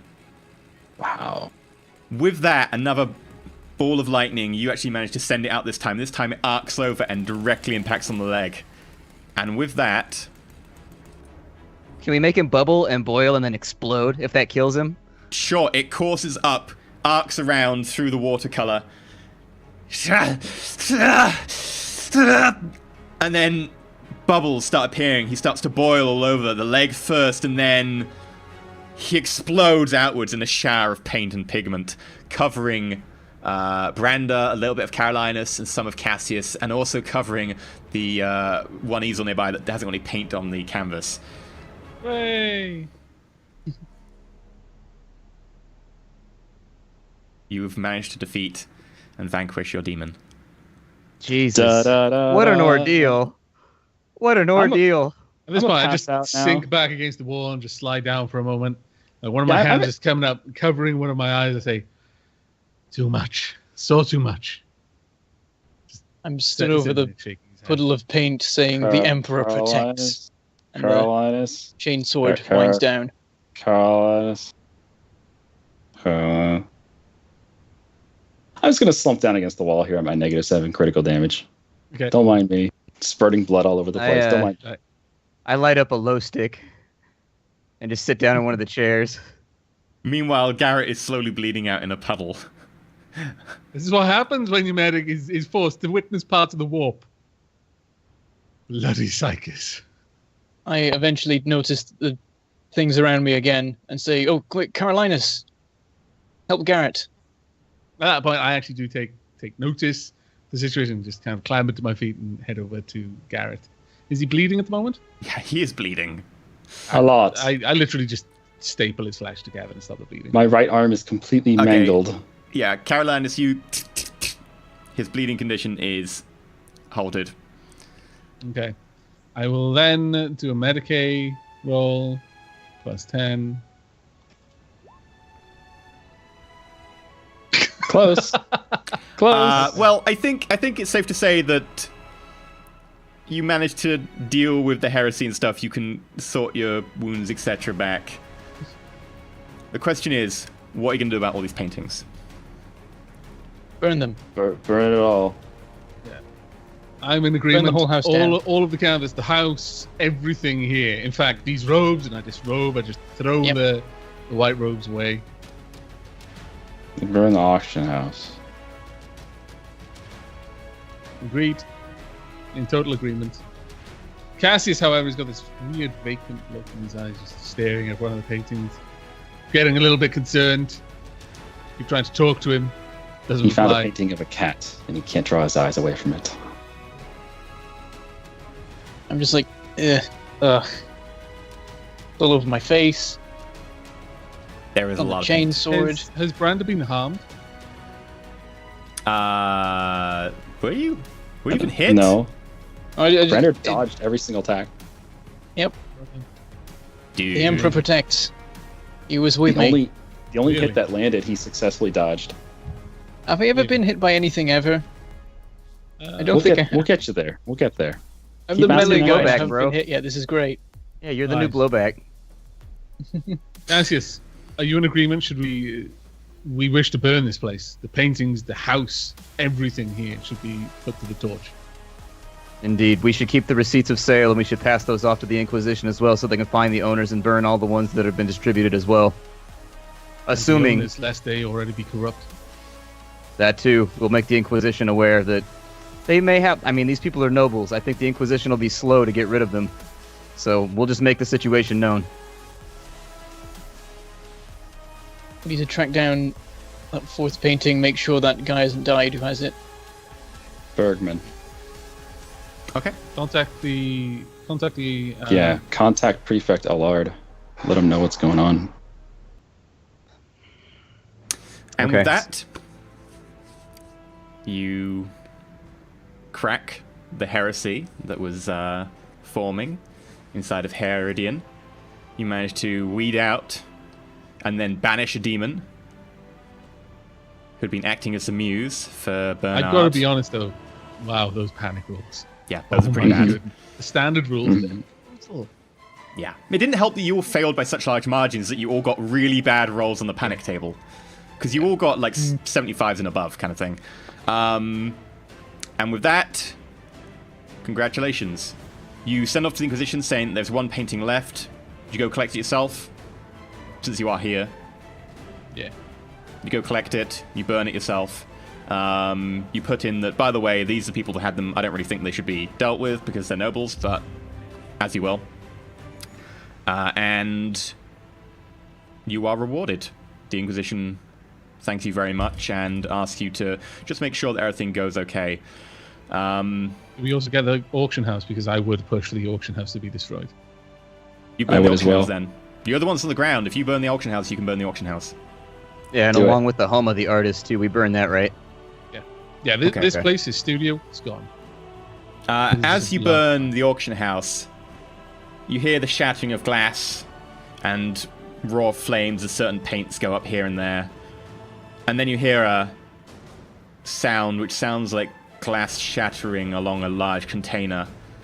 And then the sound of water splashing against the ground, bubbling as it boils. And then and all the flames flicker outwards and slowly go back to what they were. But ever so slightly, you think you may have seen them turn purple for a second. Did we mess up again? We keep releasing demons. Back to the Immaterium. They just want to go home. That's what they're so excited about. They're not going to stay here. They need emotional stimuli for that. Seem to know a lot about demons. Mm-hmm. Forbidden knowledge, the warp. Can I And get with my that- arm fixed? Carolinus makes sure to tend to Garrett's arm at the nearest facility. Garrett, once you're Can I make a feeling roll well for enough, that? 'Cause No, it doesn't matter. Am I attaching the limb? You've got no, it's still there. It just needs medical attention. But you've got loads of time. So there's no point in rolling for it. Garrett, once your arm is back and well enough to work again, you do receive a note saying that your armor is ready. Yes! Oh, I'm so happy. But that means I don't have Um, chainmail anymore. and you get a full suit of feudal plate. Oh boy. Is it made for my size? I'm only 5 foot, you know. Oh yeah, no, it's taken to your measurements. You had to send your measurements when you asked the order. Perfect. I don't know. I mean, in my professional medical opinion, I think this arm may have been touched by heresy, which should probably amputate. There's a little And, irony. Although if his hand had been touched by heresy, that would be ironic, but not the arm, I It's- guess. Oh dear. This is genuinely my honest medical opinion. We should take the arm. We can get you a better arm that isn't touched by the weakness of the flesh. It'll be fine, probably. Okay, and with that, so ends tonight's session. That went well. You succeeded. No, it didn't. It didn't go well. Everything up until the demon went well, and the demon didn't go well. The demon How'd we went do with pretty our- much- I don't know what you're talking about. I was fine. How'd we do with our subtlety? Was that like really, really subtle, or did we have any screw ups? Your subtlety I've only got you marked down for 1 subtlety decrease. I've got you marked up for 2 subtlety increases for your excellent disguises and excellent conversational skills and having like wits and stuff and details. So yeah, Hooray. Well done. Your subtlety is quite considerably higher than when you first started, because every time you move to a new world, you get 2d10 subtlety, because people don't know you there. So you're doing quite well subtlety. But Shadows. Firstly, I want to say thank you everyone for coming along tonight. Thank you everyone who viewed, everyone who subbed, everyone who tipped, and of course everyone on our beloved Patreon. Normally at the end here we would have a lovely little scrolling thing saying thank you to people at certain tip tier on Patreon. Unfortunately we don't have that because the Patreon hasn't got to the end of the month yet, and we'll do it at the end of every month. So at the end of this month, look forward to seeing that here as well. And if you want your name on that lovely little scrolling thing, go check out the Patreon. Or if you want any other rewards, including the stats for this lovely demon, go check the Patreon. Nothing about that demon was lovely. It also Patreon's down right now. Is it? What? Yep, server's down. What? Lol. We broke it. Lol, lol, lol. Too many people trying to support us. Thousands. That is just there we dozens go. and thousands. Yeah, we're just too popular. So bookmark it. Go back later.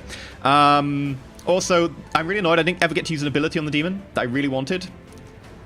Oh, don't tell us about it. It's a secret. Okay, we'll talk about it in the after show. So if you go on Patreon on the $5 tier, you can find out about the after show VODs. But yeah, so until next week, thank you very much. Carolinus, otherwise known as Aavak, where can people catch you? What will you be doing until then? Well, you can catch me over on youtube.com/Aavak or on twitch.tv/Aavak. You can also follow me with my random chattings and mostly ferret pics over on my Twitter, which is twitter.com/Aavak_. As for what I'll be doing, I've just completed Avon Colony. I've completed a couple of things actually, so I'm going to be finishing off my various RimWorld series, probably starting up an Alpha 15 series on that as well. I have also just begun a first taste on Zombie Night Terror, which is basically what you get if you breed lemmings with zombies. In a really, really, really bizarre way. Yeah, don't think about it too much. The physics is likely heresy. Fair enough. Branda, otherwise known as Bentham, where can people find you? What you're doing? Hello, my name is Bentham, and my channel is called Mangledpork Gaming because I'm bad at naming things. So, yeah, I'm playing Factorio on there, and also Rodina, as with last week. Been a bit of a gap in videos because I was away over the weekend, but now I'm back, so there should be some of those soon. And also I have a Twitter, which is Bentham Plays, because Bentham was taken. And, I mean, who would put an underscore at the end? They would just put, like, plays or something like this. Yeah. I will kill you in your next life. This is true. Underscores are for noobs. Shen, Garrett, where can we find you and what are you doing? Hi, my name's Shen. You can find me on twitch.tv/Shenryyr and also on YouTube at youtube.com/Shenryyr2. Have not been doing Hearts of Iron lately. I know, that's a surprise. But there is a new patch for it, so there's a beta patch for it, so I'll probably be picking that up soon. What I've been playing, though, which has been fucking amazingly fun, is Railroad Tycoon 3. I'm almost done with that. And Tropico 5, which I just finished, and then Tropico 4, which I just installed. So I'll be kicking that off pretty soon. I absolutely love Tropico. I'm so fun. It's so fun to be playing it again. And it doesn't crash anymore. Yay, they fixed it. Awesome. And Cassius, Splat. You can find me at youtube.com/SplatterCatGaming and also at Twitch TV/SplatterCatGaming, although my Twitch streaming is taking a hit right now just because I don't have time anymore.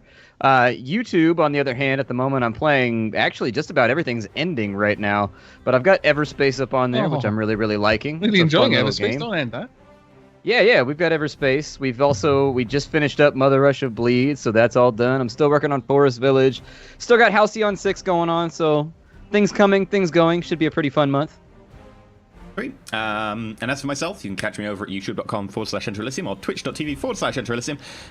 Currently playing Halcyon 6, Hearts of Iron, and I think I may or may not try Divinity Original Sin 2 when that comes out, maybe? A really good game. Yeah. But yes, thank you very much for all coming tonight. Thank you very much for all your support, etc. Very much appreciate it. Especially do check out the Patreon since it is kind of new, and we are, as you can tell, kind of like, please, because we want to have, like, pizza, which we need to live. No, you're not allowed pizza, Ian. I know. Okay, I'll order burgers. But yes, thank Pork you much for pies. coming along. I hope you've enjoyed the show. Do check out, by the way, the fan God, pork pies. the fan Reddit over at reddit.com/r/roll for it, of course, where people can talk about Dark Heresy and who character is going to be the most corrupt first. After today, Carolinas isn't doing too badly. Bloody Cassius. I'm on precisely 1. What are you blaming Yeah. me for? Because you didn't leave us like float up a meter, probably even less than that. Oh, it would hurt you too much. I figured No, it's Dark Heresy. Everything's Oh, well, fatal. I don't know. It would work for Carolinas though. He can work in 0G. How did Shadowrun end? Somebody fell like 3 feet, and they took like 900 damage. Now I'm paranoid about To it. be fair, they fell and then a van landed on them. They were in the van. It didn't land on them. It kind of did, Yeah. otherwise they wouldn't have been smushed off. But thank you very much for all coming, and from all of us, have a good one, and the Emperor protects. Take care, everyone. See you in the after show. Bye bye.